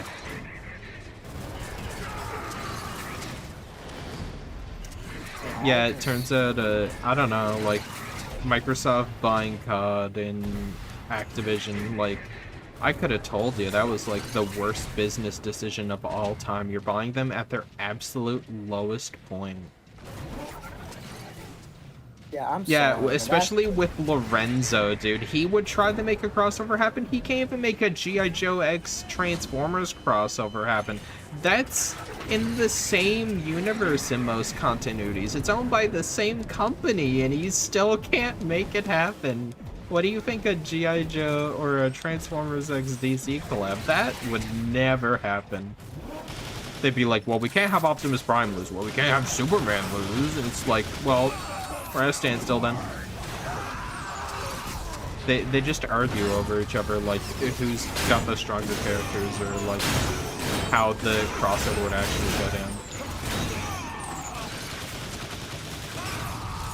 I don't really enjoy crossovers that much. I've only ever seen crossovers as done long well. as they make. I enjoy them as long as they make sense. Yeah. Like, for example, Metal Carbot and Transformers, that I've been seeing a lot of people do crossover between, or like make comparisons. There is a lot of comparisons to make between the two that are very similar. You could might as well say, yeah, they can potentially have a crossover, and it would make sense. But something like, say, superheroes and an alien giant robots, like, no, I'm Produced sorry. Oscar-worthy movie called Madam Web. He's too good for this. Dude, I remember when he said that to Stephen Campbell Jr., like, didn't he say something along the lines of, like, I can't believe you're saying no and you're walking out on G.I. Joe X Transformers. Like, do you know what this is? Like, no one would turn this down. Meanwhile, still no word on them getting an actual director for that movie. It's been, like, 3 years almost. All we know is Michael Bay is slated for one of them. Yeah, one of the potential 5 films. I'm calling it right now. And besides, I heard he's doing, like, potentially doing a reboot. Which, like, is honestly the most interesting thing. Like, that's how you get me in the cinema, is if you tell me that he's doing, like, an original, he gets to basically do 07, but from the start. He gets to fresh slate, doing what he does now. No studio meddling, like, you know, maybe actually have some people with brains there. Like, you know, some... You know, he actually makes a good movie. Like, I'm actually excited if it's a reboot. If it is just Rise of Unicron, but not the fan film, then I'm tired and I don't know if I'll see it. I'll see it. I'm a Transformers YouTuber, but you know what I mean.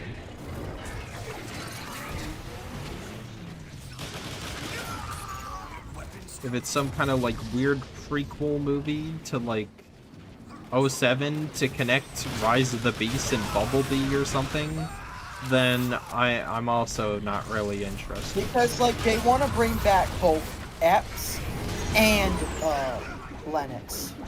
Yeah, and there's rumors that potentially Sam will be there. I feel like it's just going to be 07 again. I feel like it's gonna be like Force Awakens, but for Transformers, where it's like, it hits all the same emotional beats as 07, but it's like, it's new, and like, with newer characters, it's like...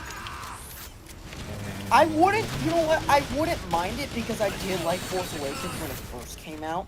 So I wouldn't mind a Transformers version of that, as long as they do it right. Yeah, but the thing is, like, 07 had that charm of being in the early to late 2000s. It was, like, cheesy, especially looking back on it, but it feels like such a time capsule of that time period when I grew up, and that's why I still love it. It's no wonder people made a complete 2.5 hour, basically, they made the entire movie in stop motion. Yeah. Just stumble in front of my gun, why don't you?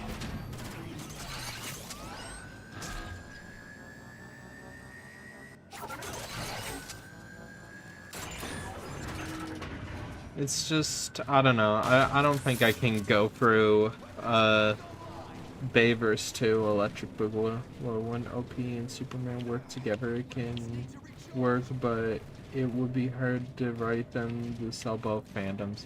Exactly. I've only ever seen, like, crossovers like that done well, like, a few times. One of which being, like, Ben 10 and Generator Vex. That was a really good collab. It showcased both franchises, and it didn't, like, undersell one to make the other cooler. It just, like, and they had decent chemistry together and felt like they could legitimately be in, like, the same world. It was pretty cool. I enjoyed it.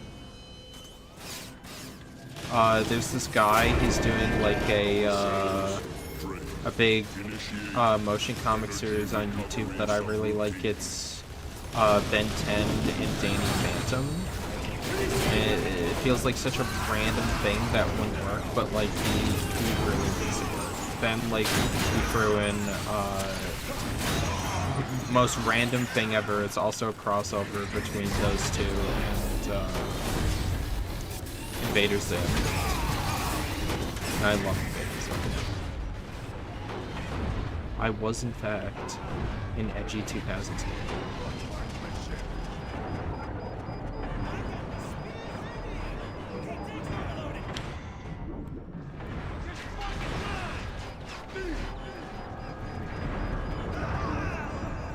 Is there any upcoming fan projects for Transformers you're excited for that are not 99 and Rise Unicron and Crash? Oh, do those even matter? Defenses. I'm kidding. Crash, 99, Rust, Arrivals. I'm really excited for the Dipods fighting game. I don't know. I made 2 videos talking about upcoming fan projects. Not to be a show, but you should watch those, because I don't remember some of them. Past Me does, though. Oh yeah, the Decepticons, even though that's probably gonna take forever. I don't know if you've seen the pilot for Transformers The Decepticons. I think I have. Yeah, it was like kind of like an animatic. It wasn't like fully animated. That's the one where Megatron and Starscream were in. And everyone was basically just like, this is Transformers, but all the Decepticons are girls, even though most of them, or some of them weren't actually women. What about like stop motion or like those type of projects? Like any of those you're looking forward to or no? I'm not super tuned into them. I watched a lot of stop motion as a kid, but as I've grown up, I haven't watched a whole lot of stop motion stuff. So you haven't watched Darkness Within? I don't think so. Oh no! Eventually, I think I'm gonna just sit down and look at some of the best of them. Because I really loved it as a kid. I watched a lot of Absurdly Awesome. I don't know if you've ever watched Oh yeah, videos. yeah. Oh no, Optimus gets introduced to Facebook. That one's my all-time favorite. I always am forced to bring that clip up on stream, like the Barricade screaming at the top of his lungs. Guys, I'm gonna have to kick you out if you don't be quiet. Sorry, officer. I forgive you! I love that so much. Just the comedic timing. That guy is a genius. I don't like throwing that word around, but that guy's like the Elon Musk of stop motion like comedy, minus all the horrible stuff Elon does. Minus being a Nazi. Yeah. Yeah. Yeah, I do highly. I also recommend watching some of TFI stuff. Oh yeah, I've watched some of TFI's stuff. Which ones have you watched? Oh yeah, I also watched Cybertron Falls. Cybertron Falls was really good. I know that's not stop motion, but yeah. Name brand company. What stuff of TFI's have you watched? I watched he did like a Hearts of Steel adaptation I really liked. I really enjoyed that. Have you watched the Rollout Saga? I don't think so. No! I don't know. I'm not super caught up on it. On like the Rollout Saga is not for the faint of heart. I'm just gonna say it right now. It is a deeply emotional series. Yeah, where is the where's the thing on this one? I think it's in the middle.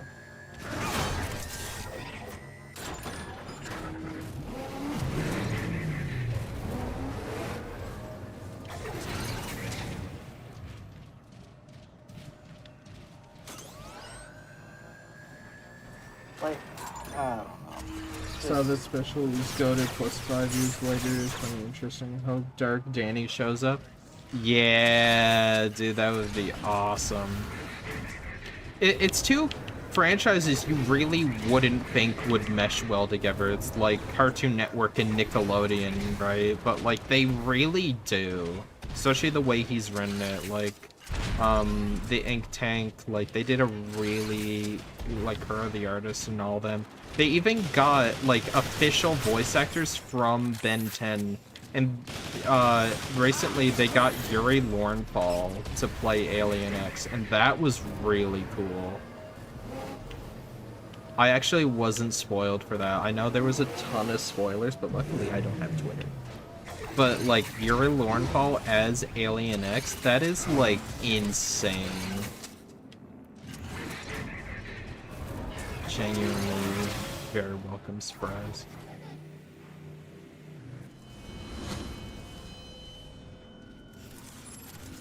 I think he's wrapping up the motion comic soon-ish now. Oh, and oh yeah, the animated comics. How you feeling about those? I've bought every single one of them so far, and I'm probably gonna buy all the Shattered Glass ones when they come out.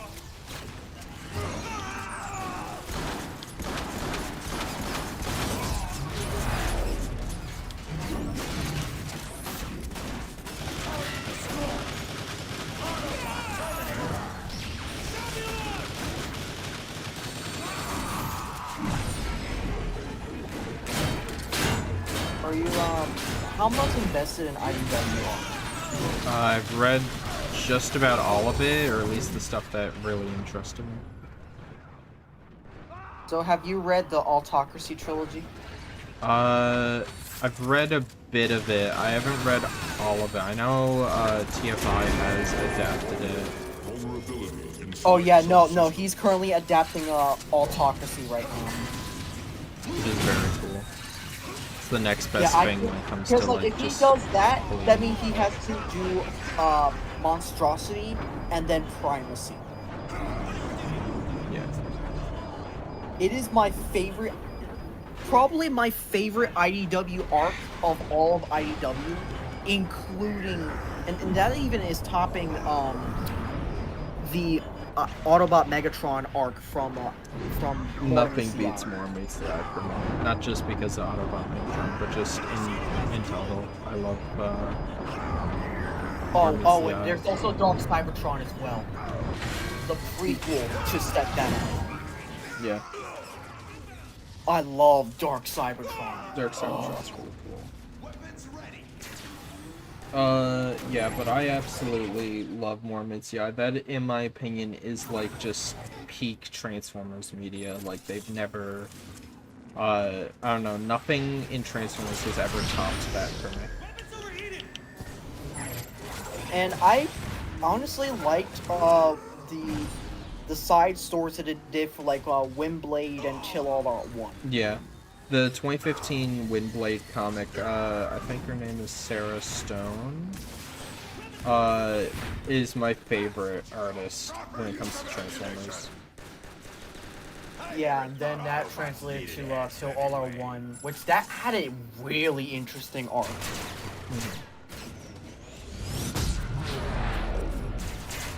Honestly, I don't know who they're getting for Skybound. I'm really hoping they get some really good artists for Skybound to take over from Dan Mora.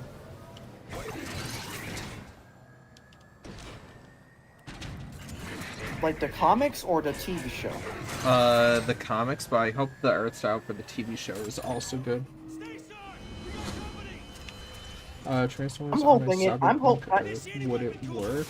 I guess because I literally have TFA as a good example. Yeah, TFA wasn't full-on cyberpunk, but it seems like Shattered Glass or TFA is.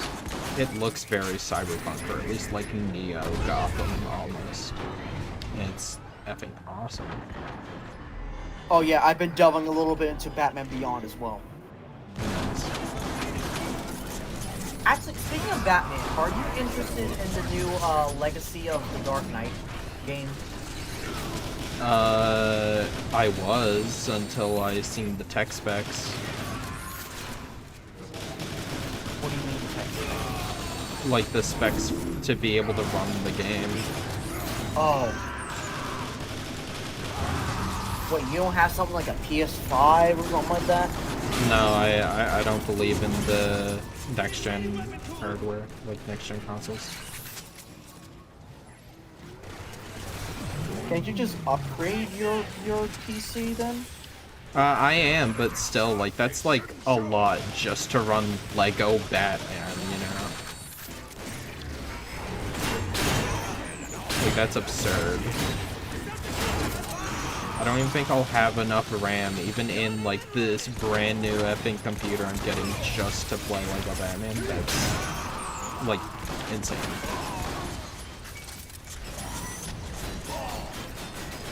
It's sad because it looks so good, but, like, poor optimization is gonna flop. Because no one will be able to effing play. Honestly, I think this might be my last Lego game I played before I just end up calling it quits on video games for good. Because Lego games? video games. Nah.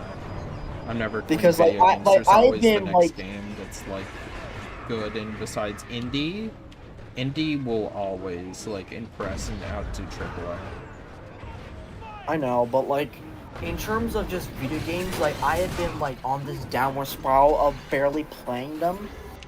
And the worst part is I started playing some games and I just for my YouTube channel and I just never went around to finish them just yet. So I'm like forcing myself to say, hey, get off your ass and finish them this year. Yeah. I think you're just not playing the right games. No, dude, because I've been without video games for like a couple years now. Like I don't play Roblox, I don't play Minecraft, I don't play like the popular stuff or even the unpopular stuff these days. Like I even bought games that are like, oh, they were on sale. Never actually touched them. I mean, yeah, it's just kind of a Steam issue. Those Steam summer sales are too good. Yeah, Steam. Well, it's Steam, but it's also PlayStation as well. But like, oh yeah. I could recommend you some games. What genres are you into? I play a lot of. It's not the fact. It's just the fact that I don't really find enjoyment in playing games anymore. Like I'm just actually grown out of them. That's the problem. I genuinely don't think that's possible. I think you just need to get the right type of game. What type of games have you been playing? Well, the last time I played video games, it was simply the Lego games, but they were. And in the Transformer games, I can't get my hands on for those. Piracy. But yeah, go on. Yeah.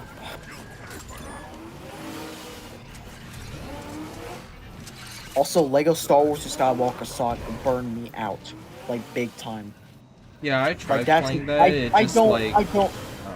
I felt tried too that much. game. I did not like it because it just was too much.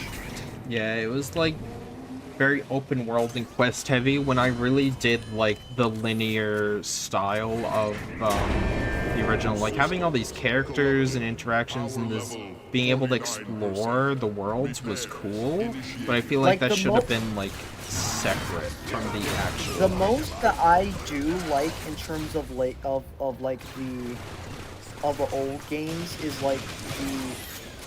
Honestly, so far from what I've played from Lego Lord of the Rings, that seems to be my favorite open world I've played.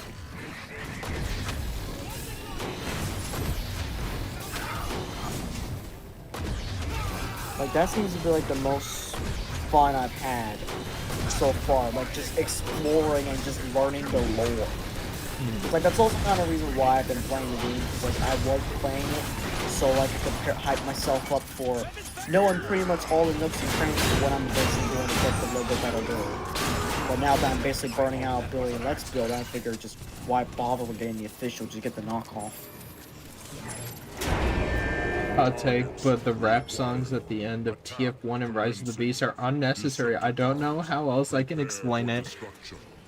You are, like, so many of your hot takes, I just agree with it. I feel like they're not even hot takes. I remember, like, the song, I don't think it was leaked, like, it was just, they just kind of, like, shown it, we're like, we got, like, this Transformers rap song, it's so cool, and me and my friend listened to a bit of it. I just sat there and I said, if this plays in the movie during, like, a serious moment or something, I'm going to kill the writers of this film. And that was before, like, people knew it was actually good. So the movie comes out, I watch it, and I was like, oh my god, this is the best Transformers movie I've ever seen. Like, the marketing was a complete and utter lie. Like, this was so peak. And then, like, I turned to my friend, I was like, you know what, they didn't even do the rap songs, so I feel like that was just promotion or something, and then the credits played, and all I hear is, I'm in my prime, Optimus, I'm going big, Oh my God. Megatron, I'm a Sting, Bumblebee, and I just look at him, and he's smiling at me like, oh yeah, you thought you were getting away with a movie without a cringy rap song in it. Yeah, I mean, at least they saved it for the very end of the movie. I was like, if you're gonna have one, at least have it for the credits. Like, that did not feel like an end credit song. You know what they should have effing played? The end credit song for Transformers War for Cybertron. Now that would have been peak. Or Stan Bush is like The Touch or something. Like, I don't know, something cheesy, but something like Transformers. Like, I don't understand how all these other companies, including them, effing with Sonic, like, it seems like FNAF, Sonic, like all these other beloved IPs like get treated so well, and like they're like, oh yeah, we know what the fans want, they give us like such big fan service, but then like Transformers, they're like, we're trying something different. What if Wheeljack didn't have his weird like light up ear things? That's like one of my favorite parts about him. Why are you changing that? And what if we called him Pablo and gave him weird glasses and some suspenders and he looked like this? It's like, what? Why is he doing like the Giga Chad face? Why are you doing that? No.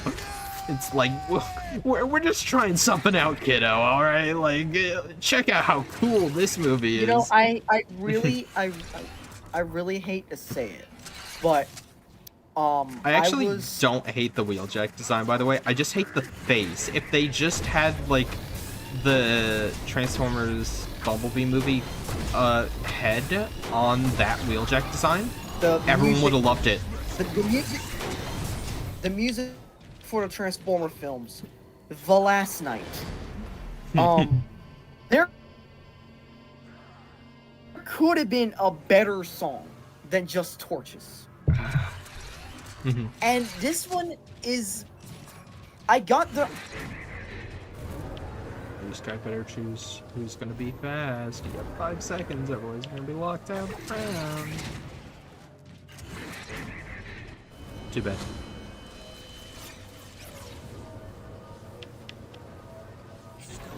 But it's just like, then the Rise of the Beast one, like, I know why they had so many like rap songs and stuff in it. And it's because of like the era in the 90s and where it took place, and I was like, okay, I get it. Oh yeah, I'm back. Like, I'm not a rap. I don't listen to as I was saying, there was this guy that did like a fan edit of The Last Night in just like 2 hours, like cutting down at least half the movie, like half an hour of the movie at least, making it a bit more palatable. But there was like, and he had to take it all down because, well, it was like, you can't really have that on YouTube because, well, Paramount strike that down hard, no matter how much you try to edit it. So eventually he was like, you know what, I'm just gonna release the last part without YouTube. And this last part was like the last like couple minutes of the movie, because it wasn't just like the last minutes of the movie, it was also the end credits. And he did something unique with the end credits. Yeah. First, he played What I Done during it. Then it was a little bit of New Divide. Then it was a little bit of Iridescent.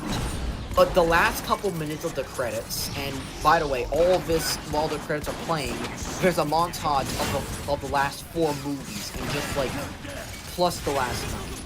All of them like just a montage of like the best scenes from the movies and whatnot going on while the credits are playing.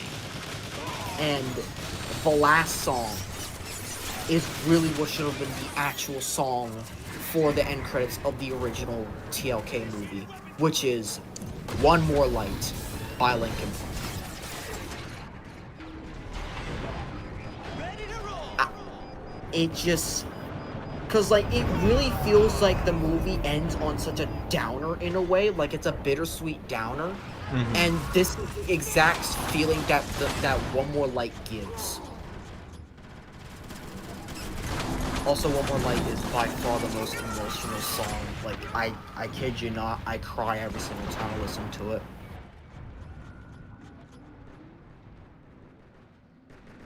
They release on Google Drive. I think they're asking the cut of the movie. Okay, I have the full cut. The thing is, I'm gonna need to upload it to my other Google Drive that I have, and I need to find it because I know I have it saved in a file movie drive. on your Google Drive once you get it. I have saved on a file drive. I know that for a fact. But the thing is, I haven't checked on it in a while. And unfortunately the quality is a little messy because I had to when I basically put it all compiled into like one big file instead of just like multiple parts like back to back, like I actually just compiled the whole movie together, and it was like that's what's going on with that. The quality is not that good. Like the video quality of the entire movie is not that good just because of how much I had to compress it. Yeah. Because basically, without compressing, it basically killed my entire file drive by itself. I have like it was a big file, so I had to cut it down. So on top of that, I don't know how big the file is at the moment. I'm gonna have to check, but I don't want to add it to the Google Drive just yet, until I know for sure I have enough space to put it there. So that's what's going on about it. But it's been a couple years since I actually sat down and watched that version of the movie, and it's probably the most enjoyable version of the movie that I'll get because like it just has all the essential scenes and cuts out most of the stupid fluff here and there. Also has some extended edited scenes from like other cuts of the movie as well. Nice little windfall. I just filed an edit. I'm gonna be up late at night doing for short tomorrow. And what? Yeah. I had a funny idea because I seen a lot of people do that one Megamind meme where it's like they're watching a movie that they don't like and it's just Metro Man about to leave the theater. But then it's like, then they play this song and then I'm like, I'm back. I'm gonna do that, but like me in the movie theater watching the G.I. Joe Transformers movie, about to leave, but then this song starts playing. It's just the end credit song for War for Cybertron. That would keep me in the theater. Or if they just bring in Megatron out all of a sudden at the end. Yeah. It was like, yes, Megatron, or Megatron. Oh, Once again, okay. I've said this multiple times. I made a video like years ago when Rise of the Beast was like, before I went to go see it, I had a checklist of things I wanted in the movie.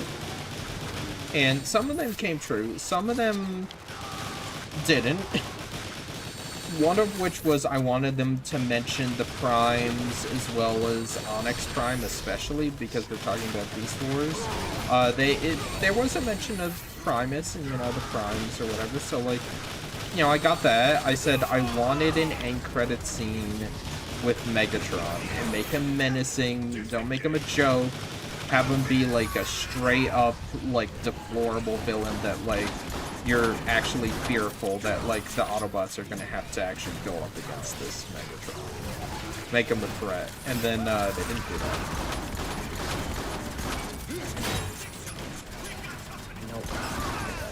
safety. But yeah. I also said like have term and like then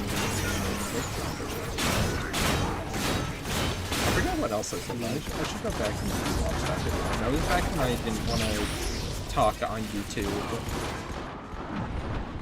And I mean, there was also. I mean, technically, I guess you could consider Scourge as a type of pseudo-Tarn in a way.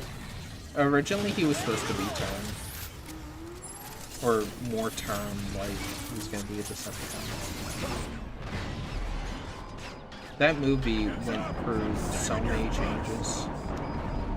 Like, they even cut out the one part of the movie that they were marketing a lot more behind the scenes and on poster.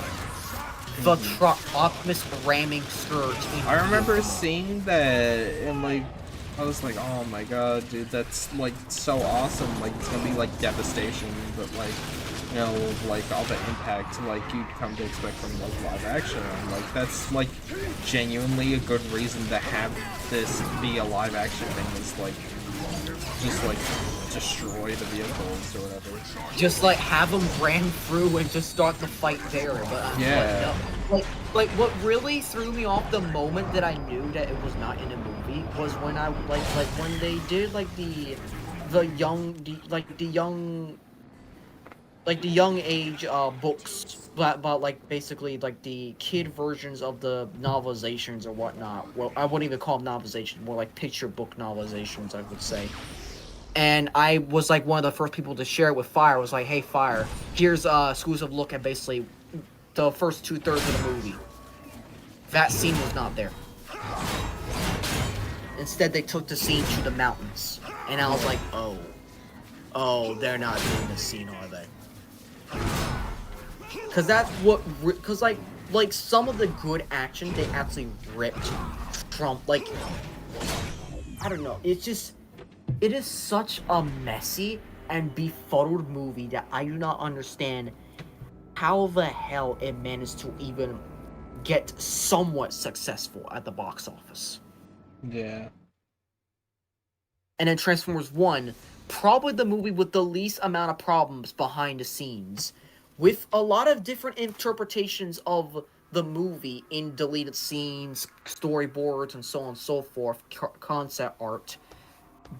Probably one of the most perfect Transformers movies ever flopped. Yeah. It's just baffling how we had like the perfect one and then that just happened. I could not believe it. I was like, really? Like, we're letting this flop? Like, Paramount isn't doing anything? And not to mention that Transformers has been flopping so hard that I've just been starting to slowly and surely get out of the franchise. Yeah, that was from Sika. Yeah, I was like, reactivate Transformers 1 not getting a sequel. Like, I was kind of Earthspark getting screwed over big time, especially in a series finale, ending in a fucking crossover. Yeah. Like, I mean, not crossover. Cliffhanger. My bad. Yeah. Cliffhanger. I'm just saying there, I'm like, what are you doing? Like, whoever's in charge at Hasbro, Chris Cox, like, what are you doing? Chris Cox is just killing this franchise, to be honest. Yeah, I don't know how much of it he oversees, like, YouTube and, like, or, like, all the YouTube series, like, the Earthspark, like, the movies, the games, like, I don't know how much of it is him and how much of it is like the other companies meddling. Yeah, but like it ain't working. Whatever's going on, like you need someone else to like just like what they're trying to do. They're trying to relive the old days. They're trying to bring back like the old like good days of Transformers. And one of the ways they did that is for the 40th anniversary. They tried to bring back the good old Autobots for Decepticons in a show that already proved that Autobots Decepticons does not need to be a conflict. Yeah. That is one of my biggest theories on why Earthspark Season 2 the way it is. It is because of the 40th anniversary fucking it over. Mm-hmm. It's just. And then it brings my theory even further about the brand synergy being absolute ass once you realize how much of Rise of the Beasts and like all that was like around brand synergy with Mirage, with the fact that characters trying to there's a few more characters trying to be more spotlightish here more often.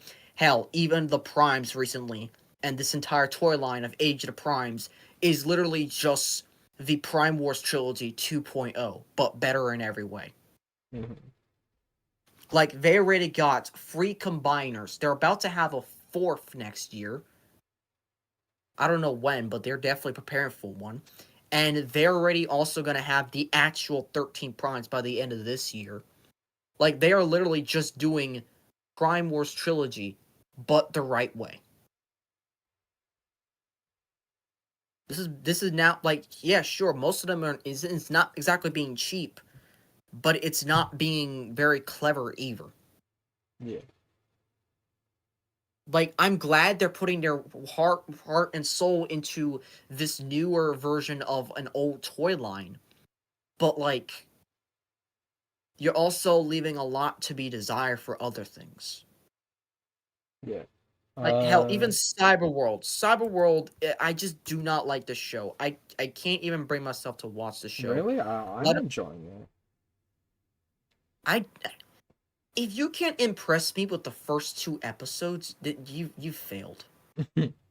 Yeah, the hook isn't as strong, but like I really enjoy it personally for what it is. I wasn't really expecting much. I went with low expectations, and I've been pretty surprised what they're doing. I mean, it's almost over. I went in with low expectations, and I was still disappointed.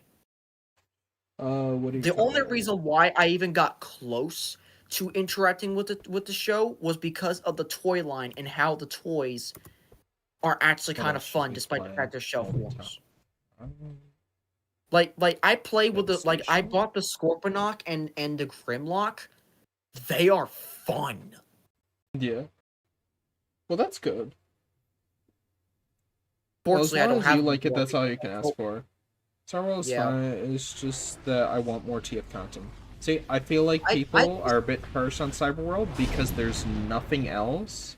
I was actually talking to Subpar about this. I said, the reason why you don't like Cyberworld is because usually when we got like the younger demographic show, we'd have something like animated Prime, like, you know, Beast Wars. Like, you'd have like the main show that's like dark and gritty, and meant for a bit more adult fans or like 13 and up, and like have a bit darker themes, have like the lore and all that. But then you have like a more kiddie centered show, like Rescue. Yeah, and as much as people don't like to admit it, or they want to brush it off, what do you call it? Earthspark was kind of the prime of this generation. It was like the more darker show. It handled really mature themes. The problem is throughout its extra seasons that it got, it became like the kiddie like joke show. So then when we got stuff like BotBots, we got Cyber World, I'm sure there's another one, but there people were like, so where's my prime like more mature show? Why am I not being marketed to? And then they had the War for Cybertron trilogy like right before that. Everyone just were like, no, this wasn't it. But, you know, Hasbro just kind of sees that as like, well, you guys had yours. It was the War for Cybertron one. It's Earthspark. In Cyberverse, despite the fact it started as a kid's show, yeah, it got more mature, but like, you know, it never really fully got rid of that like kids rating, like the kind of like goofy, silly stuff. But like, it does go dark. Season 3 took a big jump, and season 4 had its arc.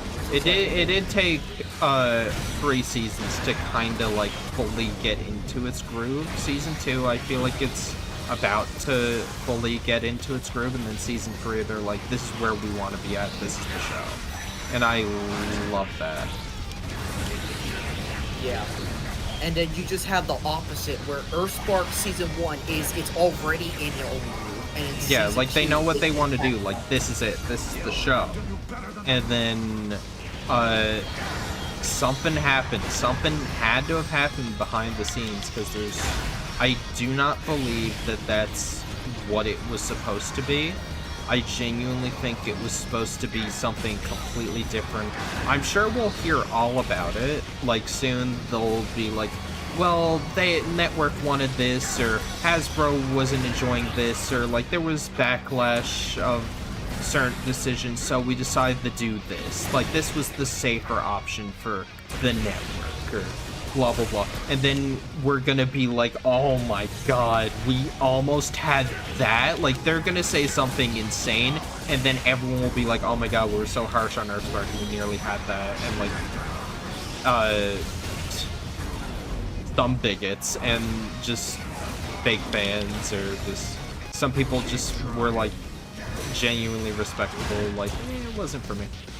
There was a few people, but like then there were like some like effing losers who like kind of really put a bad name to the show, like gave it some bad reputation when it really didn't deserve half the hate it got. We don't talk about Nerd's Feet. Oh, who was that one guy who thought he was so effing clever, and I watched the video, I just felt gross watching it. But that guy who put like trans and then like a huge effing space formers Earthspark, and I was like, die, you are not clever. Bro thought like, oh yes, I went to college, I'm quite the sophisticated gentleman. Like, he effing thought he did something with that. That was crazy. I hate the network for letting bigots win and ruin Earthspark. I don't know if it was necessarily bigots, or if it was just... Oh man, this is an interesting, fun topic. I don't know if it was necessarily just anti-Semitic people or whatever. I don't think so. I think maybe that played a part in it, because it did get a lot of widespread media attention, just not the type they wanted.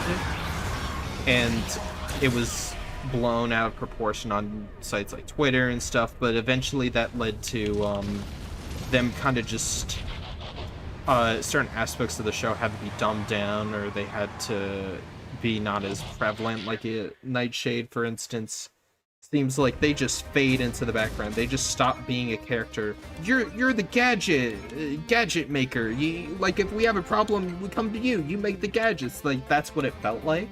It didn't feel like this is a character. It felt like you're a plot device. If we need something techie, we go to Nightshade, you know? Thank you, Sika. Because like, it really feels like, especially after season 1, some of the characters are just relegated to just simply being your trope. Here's your trope. Sit in the background till we need you. Thanks. That's what it feels like. And then there's also the other problem of what Emperor Kumquat called massing, where there's a bunch of characters that are... Oh, you haven't heard of this? I haven't heard the term, I don't think. You might need to remind me. Okay, so take this for example. You got the Decepticons, who are all individuals in Season 1. By Season 4, they're just the Decepticons. Yeah. Maybe there's too many, especially Season 4. Like, as much as I like seeing characters like Scorponok and Octopunch join the cast, as well as like Hot Rod and stuff, I feel like you had enough characters there, you didn't need to add them, and they don't do anything other than Hot Rod, which I gotta say this, I might make a video, because I'm coming up with a lot of video ideas that I should definitely make, but like, there is a generational hate boner for Hot Rod. It is every 10 years there is a Hot Rod story that is written by someone who effing despises the character because they grew up with him in like the 86 movie, and they're like, you killed Optimus, or like there's some petty thing, and they're finally given like creative control to make their like revenge story against this character. Instead of writing them to fix the character, they make them the villain or make them unlikable, or because you know, they had the 86 movie where, like, oh my god, like, he killed Optimus, so, like, people start hating him. And then, you had the Energon, like, Armada trilogy, where he was always at odds ends with Optimus, and he was, like, kind of like a roadblock and antagonist in some episodes, because he was always at, like, ends with Optimus, and they didn't agree on anything, they always fought. And then that's, Then like... you had the Last Night. Yeah, you have the Last Night, and it's like, oh, what is this character? He's so annoying. Hot Rod. So, like, someone who's not familiar with Hot Rod, instantly, bad taste in their mouth. There's always that one piece of media every decade that's dedicated to bashing Hot Rod and making people hate them.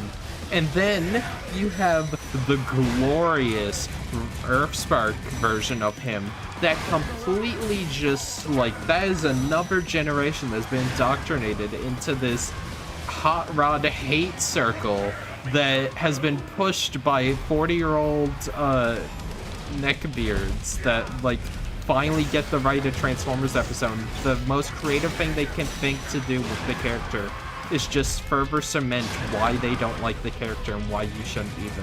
Because they suck. They're uncreative, unfun, just creatively bankrupt writers who are just that petty over something that happened so long ago that isn't even their fault.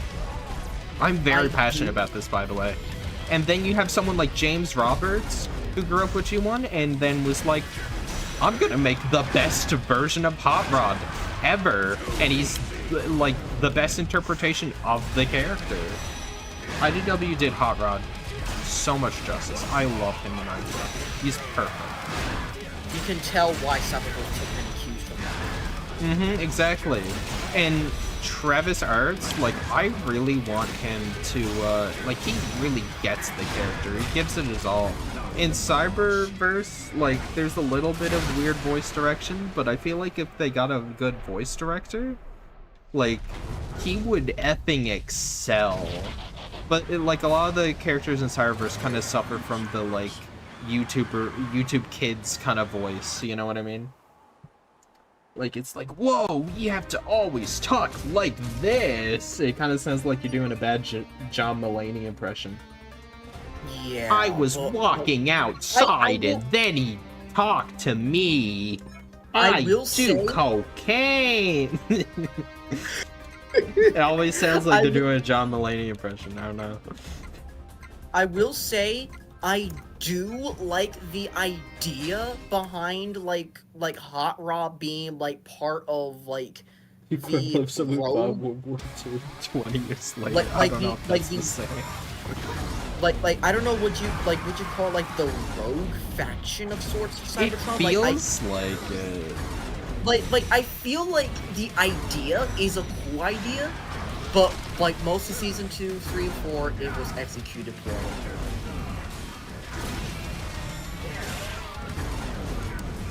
Like, I feel like you could do something very interesting with the idea and have it make sense, and then build, like, an arc on top of that to kind of, you know, sympathize with the character.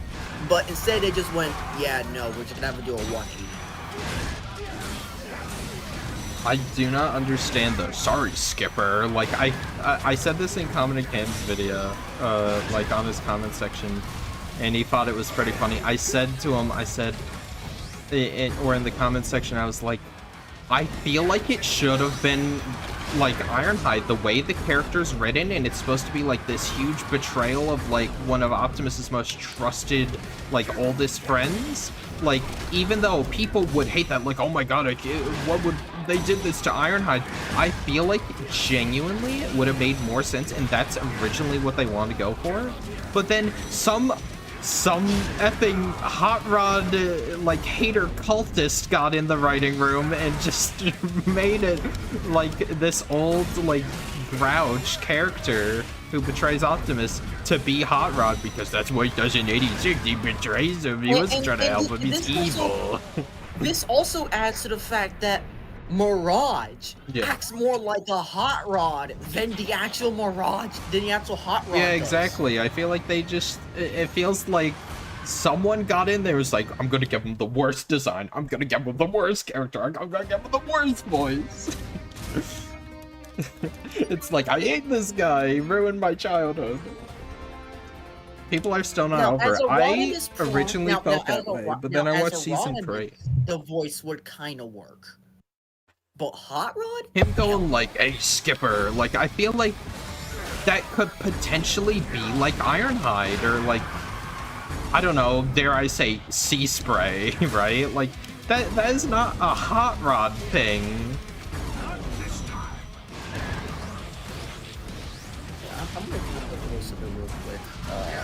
I know people actually talk like that. I've met people who talk like that where I live, right? Like, Oh god, that's his voice actor? who? Eric Bowser, the voice of Drift from RID 15.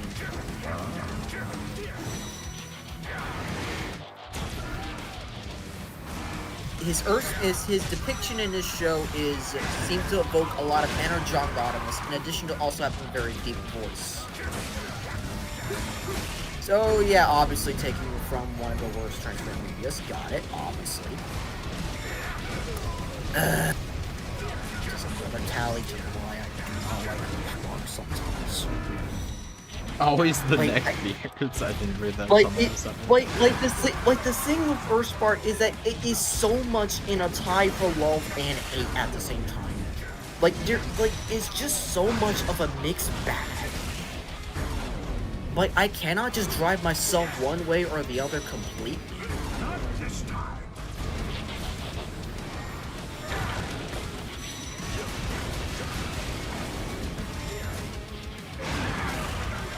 And then, there's just... Like, I feel like a lot of Season 4 could have been just so good, but they just squandered it gave up. entirely. There were some interesting ideas. There was some good art. It was the last episode. They couldn't make Twitch a full-on Prime. I feel like that would have been nice. I feel like she should have been a Prime. The whole... Ultron? I refuse to call him Leech Maximo. Just I know that's Leech Maximo. I'm calling him Ultron. Ultron's plan made absolutely no sense. And the fact that he is given the Matrix, and he goes, "Give me the Matrix!" Then Twitch is like, "Guys, trust me, here's the Matrix." And then he gets it, and he goes, "Now obey me." And then they go, I told you that's not how the Matrix works. He should be like, wait, what? It's not working? Like, he should have been effing shell-shocked longer than 5 more seconds. He's like, "No, I'll make you obey me." It's like, no, your whole thing was, I want the Matrix so everyone loves and respects me, and like everyone is forced to listen to me. But then the second you get the Matrix, by the way, this is a Prime who was friends with Prima, the carrier, the original Matrix carrier, and didn't know that he had free will. While like that felt like that was an interesting plotline that they just completely ignored. Like, did he think he was brainwashed and forced to listen to Prima this whole time? Like, I'm just really confused. And the second he gets the Matrix, his worldview should be completely shattered because the Matrix doesn't work the way he thought it did. So, like, what's the plan? Oh, still attack the Terrans, obviously. There is another thing with Leech Maximo's entire plan that makes me think that it shouldn't have been Leech Maximo, but instead someone as I hate to say it, and I hate the fact that we did this was the year before, Sentinel Prime, who did the same exact plan in Transformers 1, where he lied to the people of Cybertron that the Energon needs to be like worked for or whatnot, like they had this big plan and everything, only to basically say to in reality, yeah, you're all fucked. I actually lied to you for power, for my own greed. That's basically what Leech Maximo did. Yeah, but his plan is really effing stupid. He literally has a device on the Allspark, so he's like siphoning all the energy and basically making it so, oh, only like who I decide, like if you follow me, like he controls, it's supply and demand. He controls all of the Energon on Cybertron, who gets it, so like everyone follows him. But like, if you already have the Allspark, like, you have the Allspark. That's like an even bigger trump card that you should be playing on people. Be like, I have the Allspark. You should listen to me. That's like, Megatron nearly had the Allspark and you guys listened to him. So like, I don't understand it. And also, him going the original Megatron, like the leader of the great Decepticons, like, he would have liked my plan, so like, let's bring him back. So they immediately shoots him with the effing the frisbee discs of plot relevance, and they hit him with it, and then he goes, oh no, I'm about to become evil Megatron again, and then he's like, okay, I'm just gonna shoot you. It's like, you just said you would potentially have this Megatron be your ally, and then you turn him to your team just to immediately shoot him before anything happens. It's like, are you brain dead? The characters are in this finale. Like, I genuinely think Twitch is probably the only consistently written character throughout the Oh yeah, entire Transformers Deviations, I forgot about that. That's another generational hot rod effing hate boner, like, piece of media that I covered once. I don't know if you're familiar. Yeah, I've heard of it. I don't know it. It's But, not very good. yeah. So, with the... Twitch is basically the only consistently written character from episode 1 to the finale. That's literally, that's when you know your show's fucked, is that when your character that starts the show and ends the show is one of the only characters that not only people like, but it's the only one that survives being character assassinated to the very end. Yeah, I like Twitch. It starts to kind of corrode a bit, like, especially in the end, but like, I liked her potentially like becoming a Prime, even if it was like an honorary Prime thing, like kind of like Jack, but then like they just kind of threw it out. I feel like they could have committed to it. 2, guys, I have a plan. We're gonna give the bad guy the Matrix, and it's gonna be so cool because then it's not gonna work, but then it has the Matrix. So you know what really pisses me off is that during the entire fight of Optimus and Megatron versus Liege, the Terrans do not step in once. yeah, Like, they are supposed to help, not just stand around and do nothing. they feel like they're JoJo's Bizarre Adventure characters, where they stand around and give commentary on the fight instead of actually helping in the fight. This isn't Fall of Cybertron. I'm sorry, Big Ben. I'm sorry. Transformers. And like, there's just so much they could have done differently. Like, I really do think we could. Like, this is why I want to do a rewrite, because it just feels like there's so much missing potential from the show. I was really upset the way they did Soundwave, because it felt like there was like something more there they were trying to set up, and I was like, man, they just didn't do anything with Soundwave. Then I seen that deleted scene from Warzone, I was like, oh, because there was. And then I'll also add this. This also brings up a really interesting idea that what if Soundwave was the main antagonist in Season 2 to get back at that Megatron instead of Starscream? Would have genuinely made more sense. Would have preferred it. That or Shockwave. The Shockwave immediately, like, the second Starscream's, like, going off the deep end, he immediately is like, Decepticons, you follow me now. Like, he is immediately logical. Shockwave is the most interesting character arc of all the Decepticons, and is probably the closest to actually staying true to a Season 1's self in a way. Throughout the entire series, he's one of the few Decepticons that actually stays to the post character assassination apocalypse, I should say. Yeah. It's pretty hard to F up Shockwave, to be honest. you do that, like, you're just not. Like, I actually like the fact that as the show goes on, he gets softer and more specifically, like, I want to go home. I'm Gave done us with this. Octopunch in animation, so it's a good show. I love Octopunch. I redesigned him.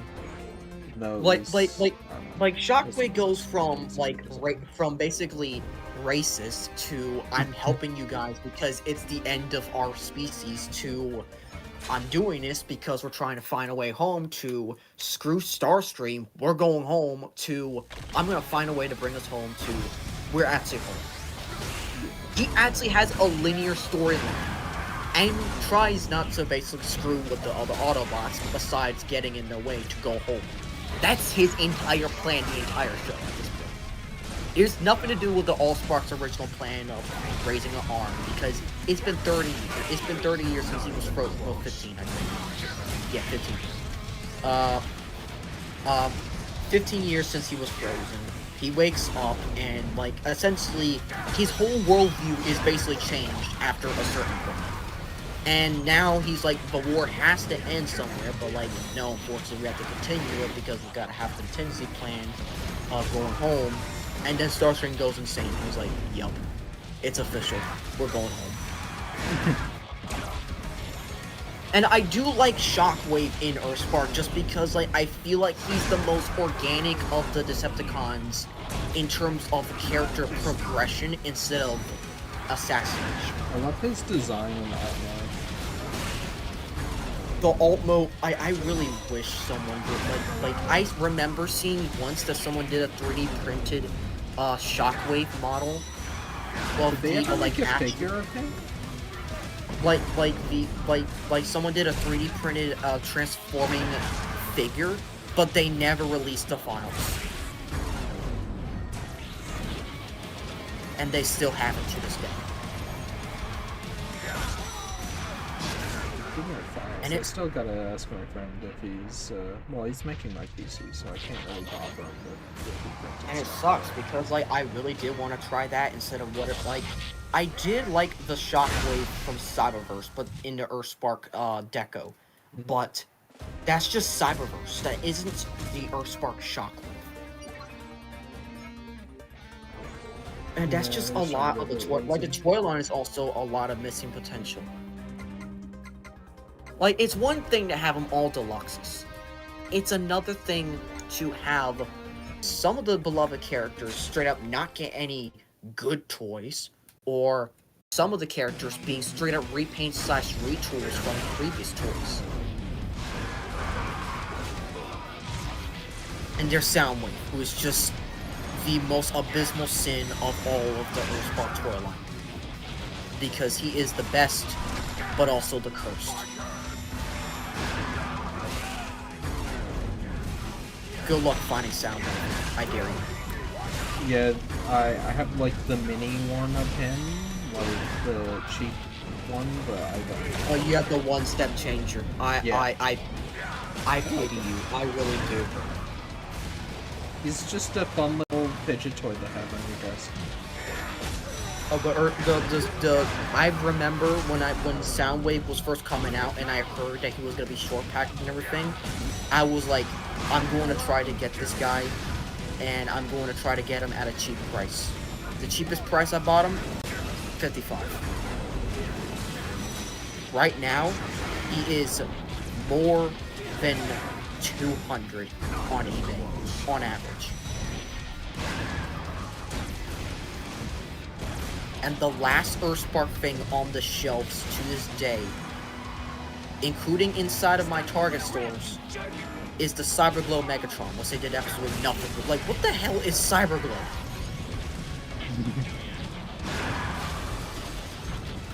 Like, I really don't understand what was the point of making a Megatron figure without a fusion cannon. Yeah. And not to mention, it is the Warrior class, which is worse than the Deluxe class. I just genuinely do not know how much they fumbled the ball on both the toy line, the marketing, and the show. Oh, and the video game, and I would also add the books. A bit off topic, but when do you think the next actual Transformers show will happen? Yes, Cyber World, the Wild King, all those things. But when is the true next show?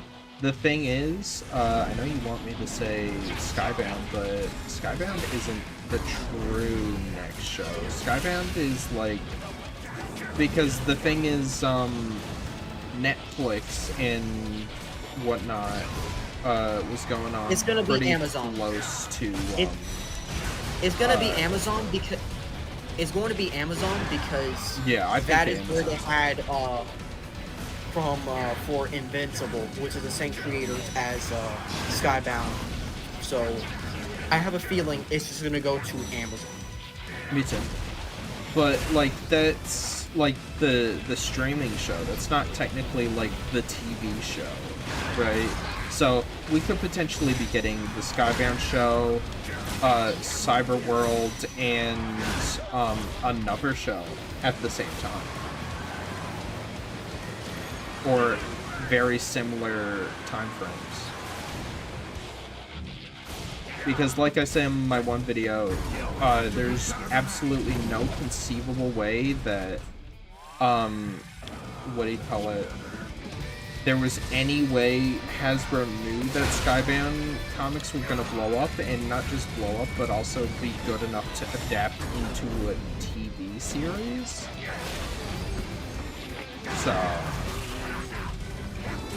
like, clearly they would have had a plan B.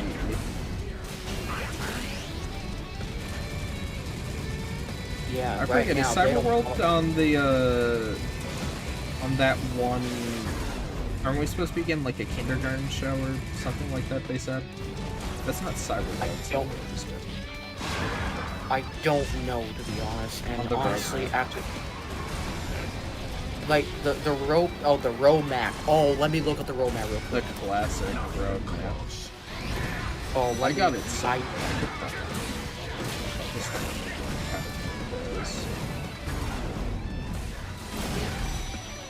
I know it's in Transformers News in Fire Server somewhere.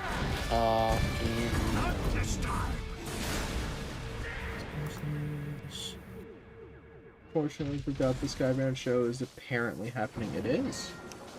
Very exciting.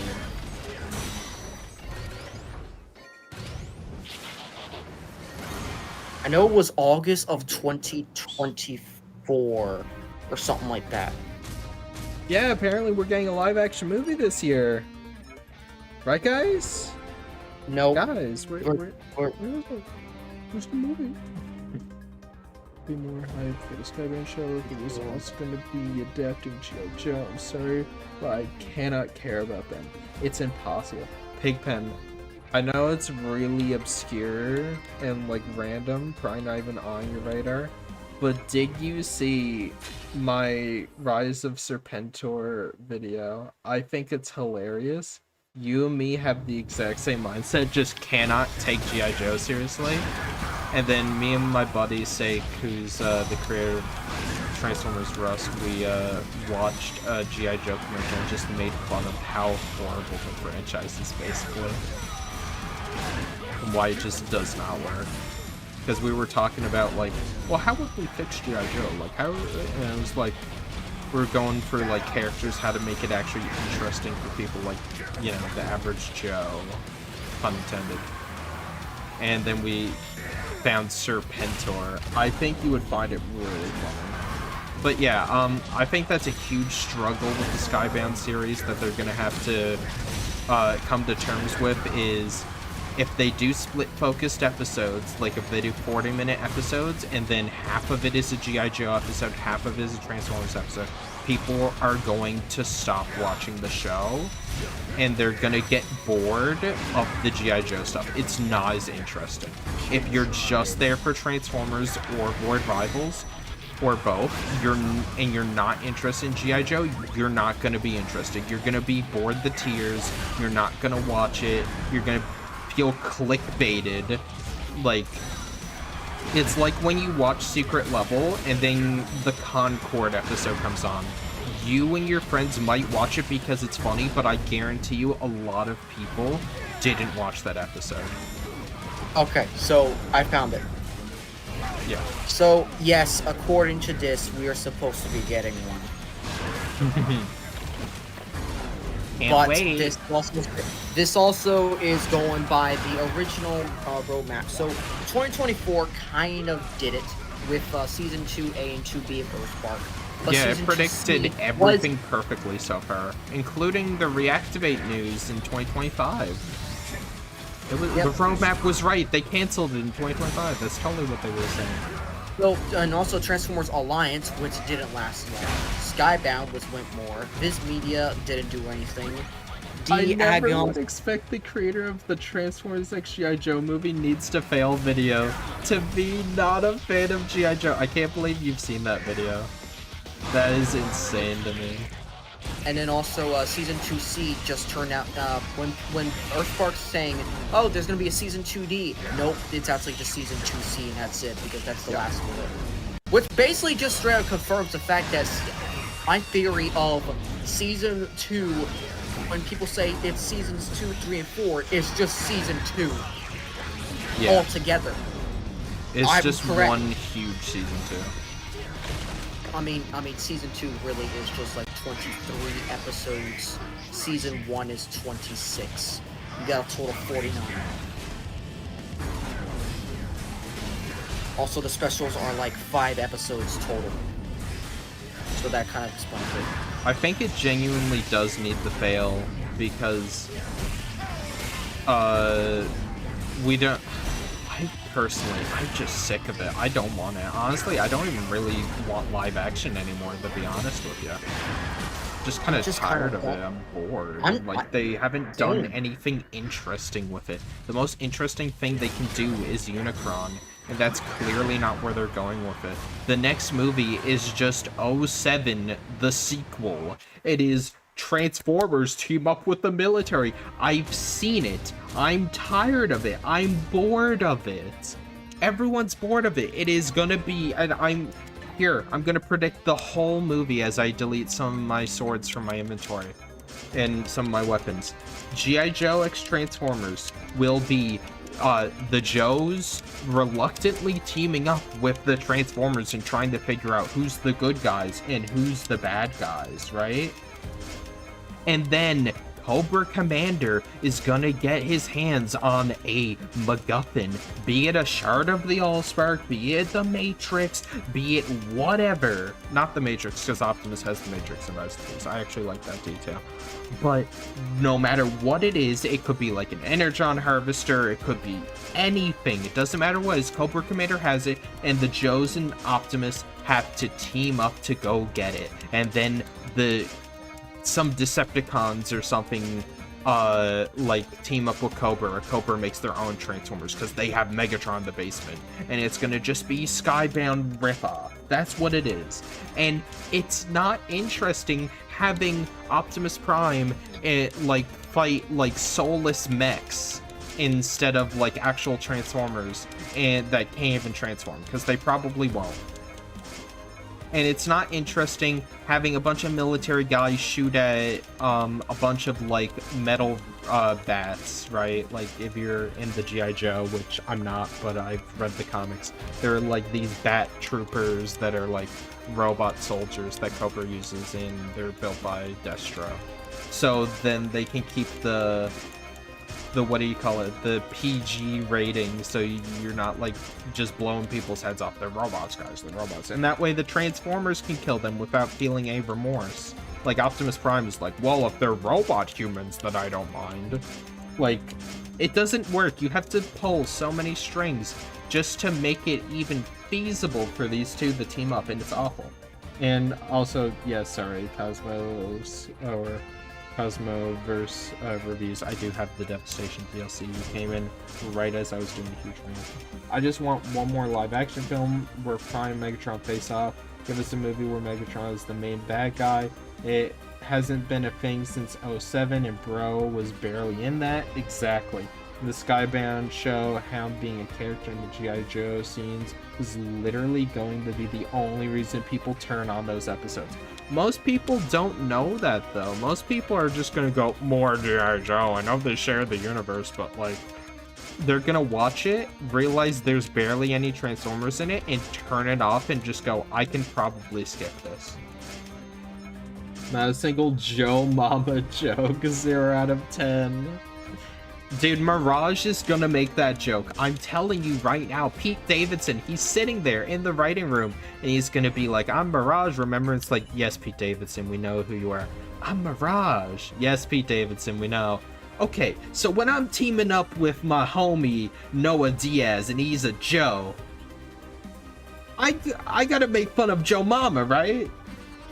Sure, will that make you do this next movie? Yeah. Alright. You can have one line making fun of Joe Mama. I think Transformers live action needs to be completely different, focus on different factions, not Optimus and B.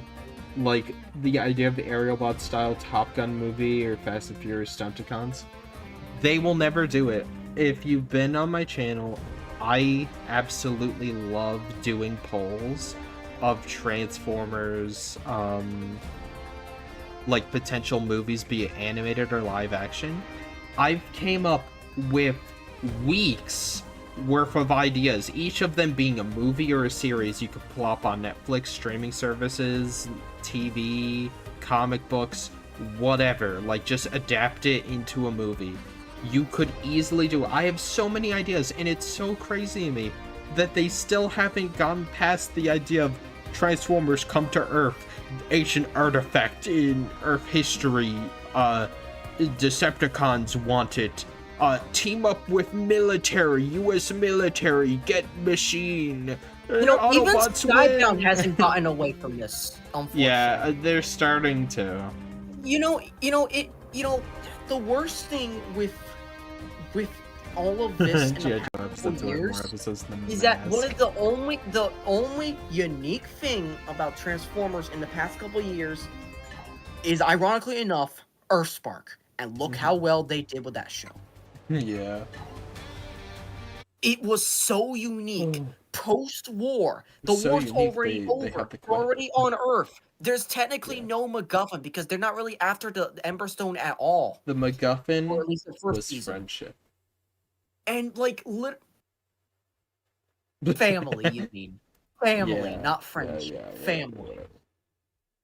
But yeah, like there literally was something more to the show than just simply rehashing the same ideas over and over again. It was unique. It was fresh. And it's sadly the only newest thing we've had in Transformers for the past couple years. Oh my god, Pigpen, that is insane. I don't even know if I want to say that. What did he say? I don't know the sales numbers, but it wouldn't shock me if the G.I. Joe comic gets canned within the next year or so. It's an IP literally nobody but 90-year-olds and gooners who love Baroness care about. Oh, You know who would also care about it way more than us? Carlos. I'm right. He's a boomer. Not only, well, he does, that's true. Not only, Baroness, but also CoverGirl. I only know that because I'm reading the comics and I'm trying to learn the names because it's technically part of the Energon universe and Hound's in it. So I'm like, I might as well get the most out of this universe, and because like I finished Transformers, I'm like, ah. But then sometimes there's a double upload day, and I'm like, okay, after Transformers, I get like G.I. Joe. That's like Transformers adjacent. That's like kind of cool. Baroness is goonable in a G.I. Joe comic? What? Never do anime Transformers movies. I hope they don't have this blanded, soulless anime-esque art style they're using, like the Witcher anime movie. I haven't seen that. And this is also why it ends up being that, Honestly, handicap the franchise where there's no progress for the series. That's why I love Beast Wars, because Transformers is best when it's being different. Exactly. They... Like, every movie feels like the entire reason why I liked Earthspark in the first place. It was different. It changed. Everything else for the past couple years, the exact same. I'm sorry, Hasbro. I'm not getting into G.I. Joe just because I like Baroness. There are gooners all over the internet, so I'd hardly doubt that they'll miss it that much. Like, gooners can't even say that's crazy. But that's crazy. I don't know. G.I. Joe's Transformers, it's never worked in the past. I'm a firm believer. I've seen some effing copium online when I used to use Instagram of people like, oh man, what are you talking about? It'll be bad. They've done it in the past and it was great. You haven't read a comic book. You haven't played Call of Duty and FIFA all day. And like, I think you haven't read a comic book. They're notoriously bad. They, like, it is a sin that there are some people who genuinely think that, oh, they've done the collab before and it was great, and genuinely think that it's good. It boggles the mind. Once again, there is a panel where Baroness has a 1911, an M1911 pistol from World War II. And she just goes, you gotta know the weak spots, and shoots Starscream in a gap under his chin, and it just kills him, insta-kills him. You can't tell me that that's not the writers being like, G.I. Joe would die in 5 seconds if it was actually all-out war Transformers versus G.I. Joe. So we gotta weaken the Transformers a bit to make it almost fair, and just have the Joes win. It's like lame. You all say Transformers is best when it's different, but I don't want to see y'all making Transformers Wild King lore breakdowns. Oh yeah, I still haven't finished that series. I need to. Is it done yet?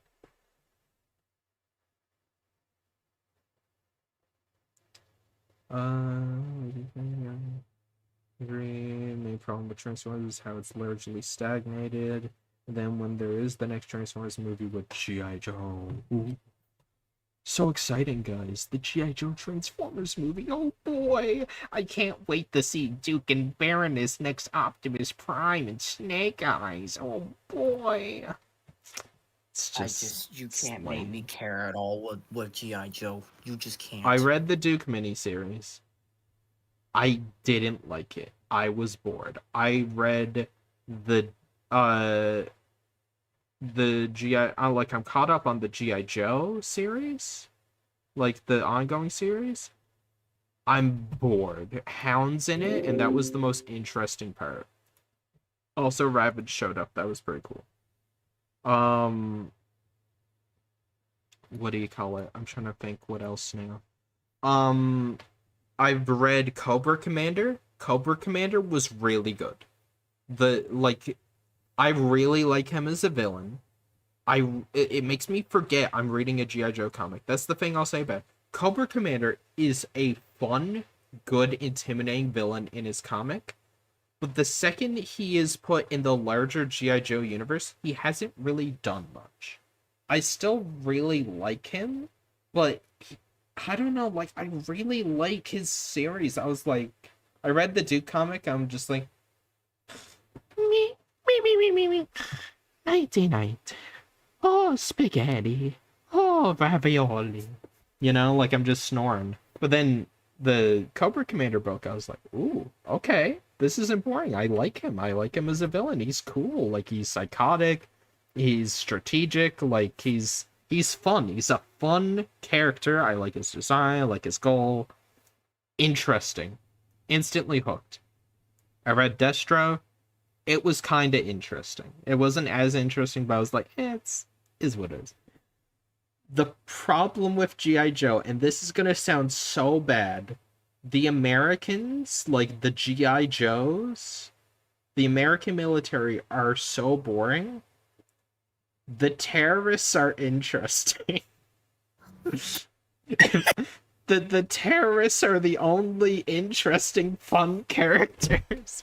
Because, and I will say this, if you haven't read the G.I. Joe comic, spoilers, but Cobra Commander has a bodyguard who is a big man, like Kingpin size man, like he's super muscly, he's like Bane, right?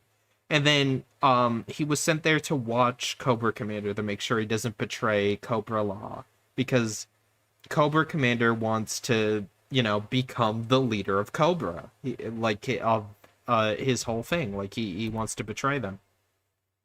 So he betrays. He has this whole scheme to like screw over a bunch of rednecks to steal all their energon, and then also this big muscly guy is following around.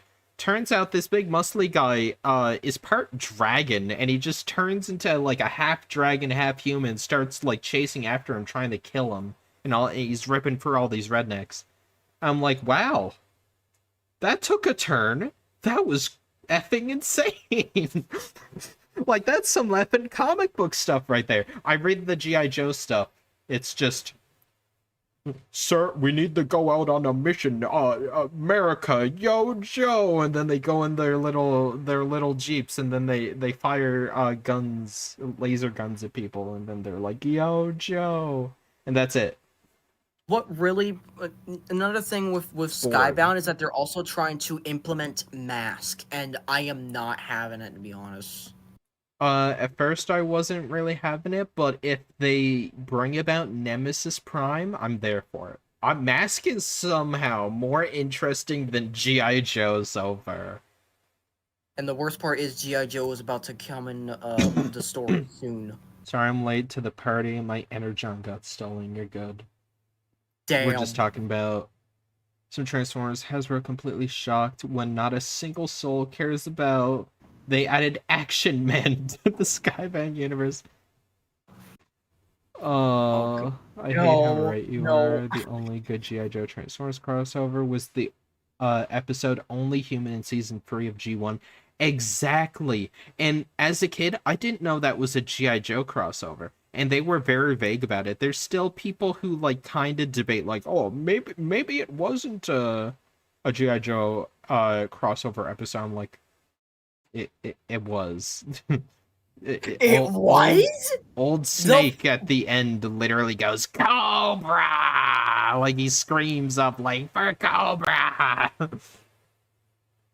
I wish they did more with him, but... Oh my god. I'm glad they didn't, because then that would have meant more crappy human subplots. Well, I find there are people who love the villains more than the heroes. That's the thing, though, is, yes, there are people who love the villains more than the heroes, like the Decepticons, but here's the thing.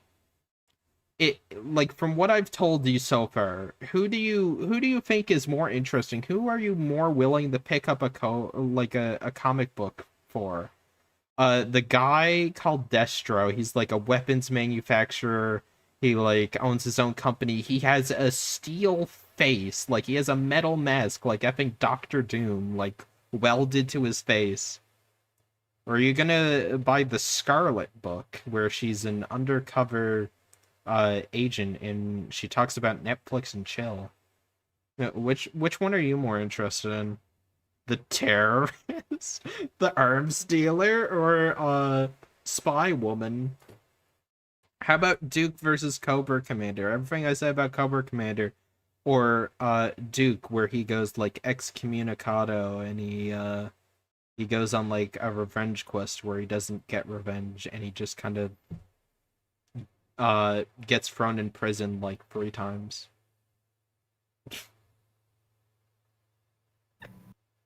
He gets like hunted down and he gets thrown in prison and framed for murder.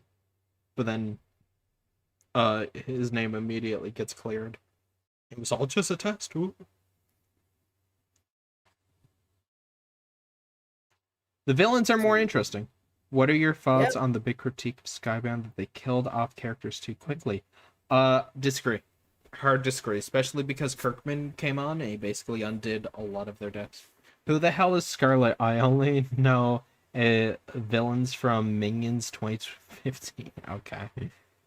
There is a girl in G.I. Joe called Scarlet, and I read her miniseries. They are mentioning the villain Scarlet Overkill. That's what they're mentioning. Okay. It's Canada. Who sounds interesting? Bludgeon or Ironhide?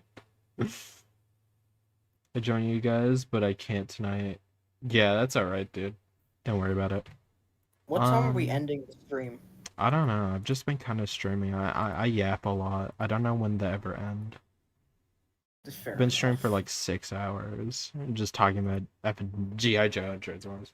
Right, killing off so many characters, Baver's first time.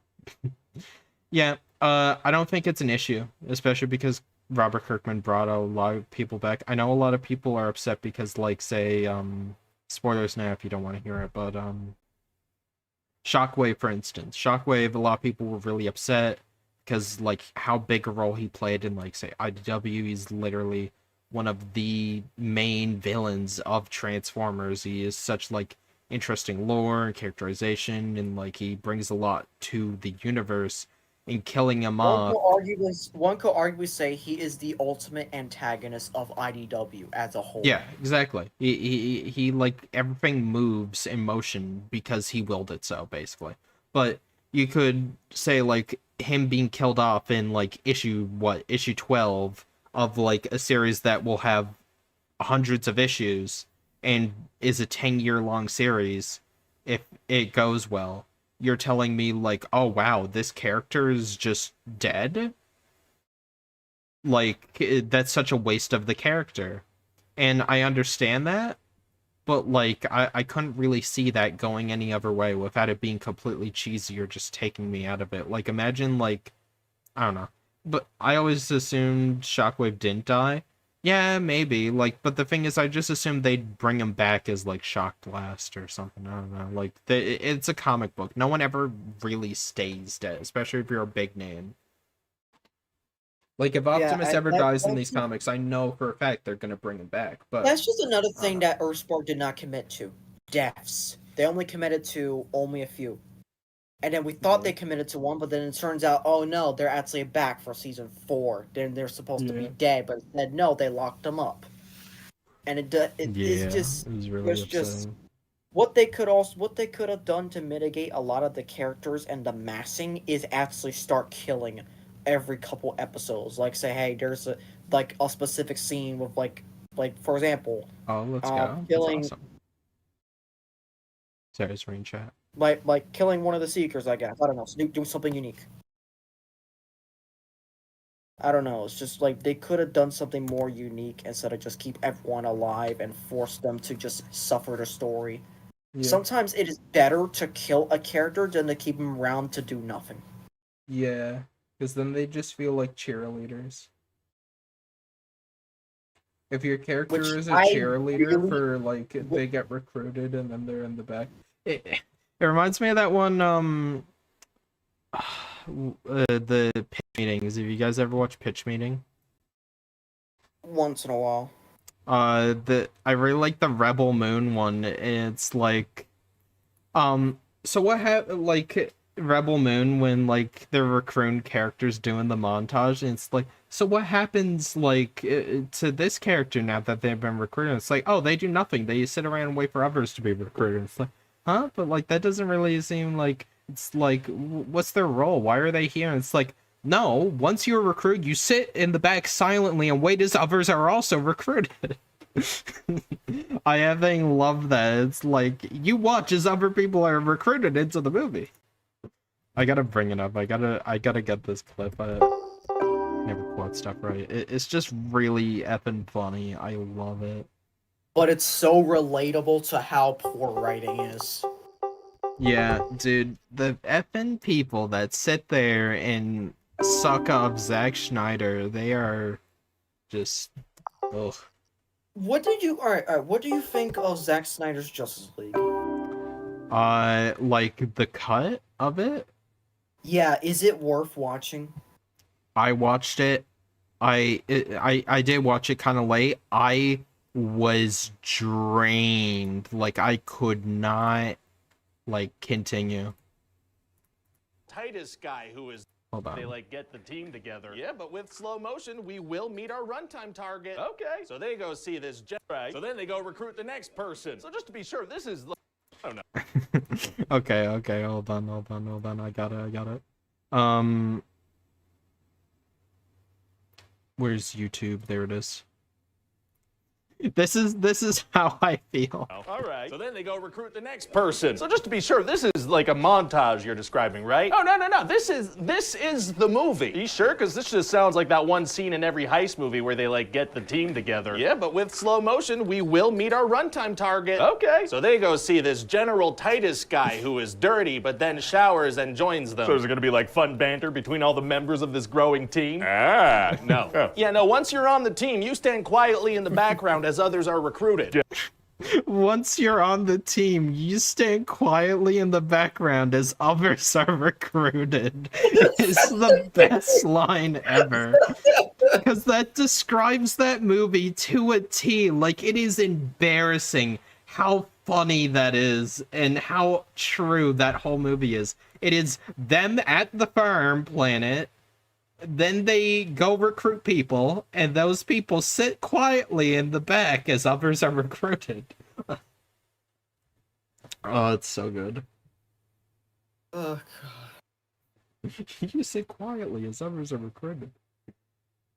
Snyder Cut is good to watch in parts, not all in one. Yeah, it literally feels like a TV show at times. Like, I feel like I'm watching, like, three big, like, epic parts of But, like, I'm just mainly thing. asking, is it worth to watch at all? If you were longing for more from the original cut and, you know, you get a few friends together, yes. There's a few scenes where I'm like, oh, with the added context, the scene is a lot better. But, like, if you have to, like, I don't know. It's just funny. All I That remember, clip just compared me to being the newest member of Team Fire. From the Snyder Cut, especially, it was when I was watching the CinemaSins video of it. Yeah. Yeah, Lee Prime, you send the back as others are recruited. And the CinemaSins guy was slowly getting insane as he kept going on. It was like, dear God, how many parts takes is this? so long to do anything, and I get that a lot of his scenes were cut, but like some of them were cut for good reasons. Some of them, it felt like they just put the worst possible cut of it in. Like they did multiple takes and they just did the worst takes. Rush, win rivals, you said you were today. Oh, you're right, like I did say that. Oh, it's 2 in the morning. I want to You want to sleep, don't you? Yeah.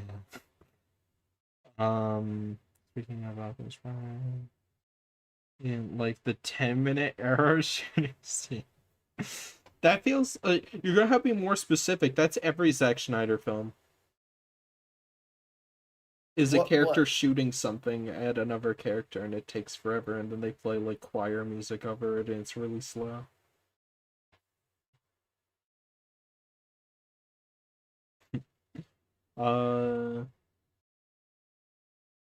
I'm the scout of the team. Let's go.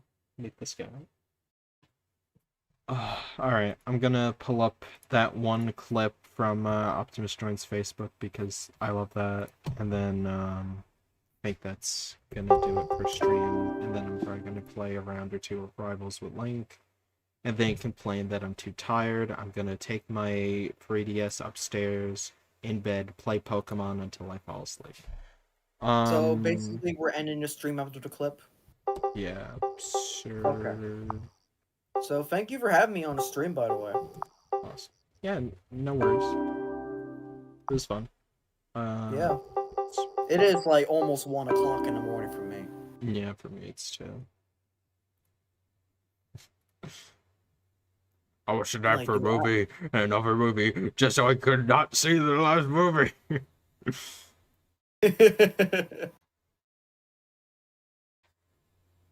Oh god, you definitely need to sit down and watch some TF5 stuff or like some other stop motion projects. Have you accepted the friend request? Yes, good. Optimus, your Autobots are posting pictures of puppies and kittens with pathetic caption all over my wall! They're not my Autobots! Guys! This will be your final warning! Sorry, officer. I forgive you! This will be your final warning. Sorry, officer. I forgive you! Caption all over my wall! They're not my Autobots! Guys! This will be your final warning! Sorry, officer. I forgive you! I just love Absurdly Awesome so much, dude. Please come back. Please. I love this guy. We gotta do something My Optimus now! But how? I've got an idea, and it involves a little hacking. Soundwaves are the best Facebook hacker. Hold on, I want to see the. Which are That's it! You're... That's it! You're banned from this drive-in for all eternity! That was the best movie I've never seen! I can't believe what just happened! I've been waiting 5 movies to see this movie, and now I can't, and it's all your fault! I've been waiting 5 movies to see this movie, and now I can't see it. It's all your fault. I swear to you, Optimus. It feels more like 20 now. We shouldn't have left our phones on. That's it. 30. That's this. It's the Read Facebook. this. Website. I must destroy it. No, Optimus. Let's use Facebook to bring in troops for our army. Our army? Yes! I don't think I'm I ready. have realized that both of our skills combined can lead an army powerful enough to conquer the world!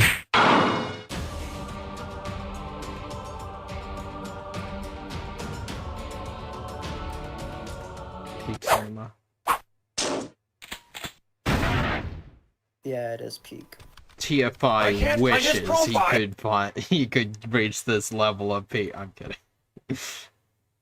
But yeah, that's what I grew up with, that kind of stuff. Tell me you forgive me, don't even quote that garbage. Oh my. One of the few relatable quotes, but also, we are not the Decepticons! Yeah, we are not the Decepticons. That's... Oh. I honestly see Megatron using Twitter more than Facebook. Yeah. Yeah, I really like, I know I'm gonna mess this up. It was, an Empire Strikes Back type sequel. Like, that one was really funny. I just really love those ones in general. Like, Absurdly Awesome was just amazing. It genuinely really funny. I feel like if he posted and he just kept the same humor as, like, the late 2010s or the early 2000s, like, it still would, it'd still hold up. It'd still be funny. Like Lego movie, like the first Lego movie humor where it still holds up to this day. Yeah. I miss that type of humor. It's just, I don't know. I don't know how to describe it. It's just really funny. It's millennial humor. I don't know. It was and unfortunately Absurdly Awesome as dialogue. Yeah, but the thing is, they didn't have a soul when they said that. Damn. Yeah, but I think that's about gonna do it for the stream. It's been 6 hours of me playing War, Fall, and Devastation, just talking about Transformers, ragging on G.I. Joe, and talking about And Doug just Bowser and then- politics for some reason. And also Earthspark and its failings. Yeah, talking just about whatever the hell Transformers is up to. Which is not much, to be honest. I'm not. This first few months is gonna be very boring, very dry. Yeah, I was talking to my optometrist that didn't roast me. Like, January feels like such a long month. Like, it's just boring. But then February, the ball starts rolling. Like, feels like nothing happens in January, then bam, Fatelift and Bro Strange will return Avengers Doomsday. Oh my god, no! Let's go. Let's go. Oh my god, we're dead. Yeah, I'll probably... Oh, man, I gotta make that one edit tonight as well. Yeah, it shouldn't be too hard. Alright. Good night. Good night, everyone. No. W stream. Yup. That was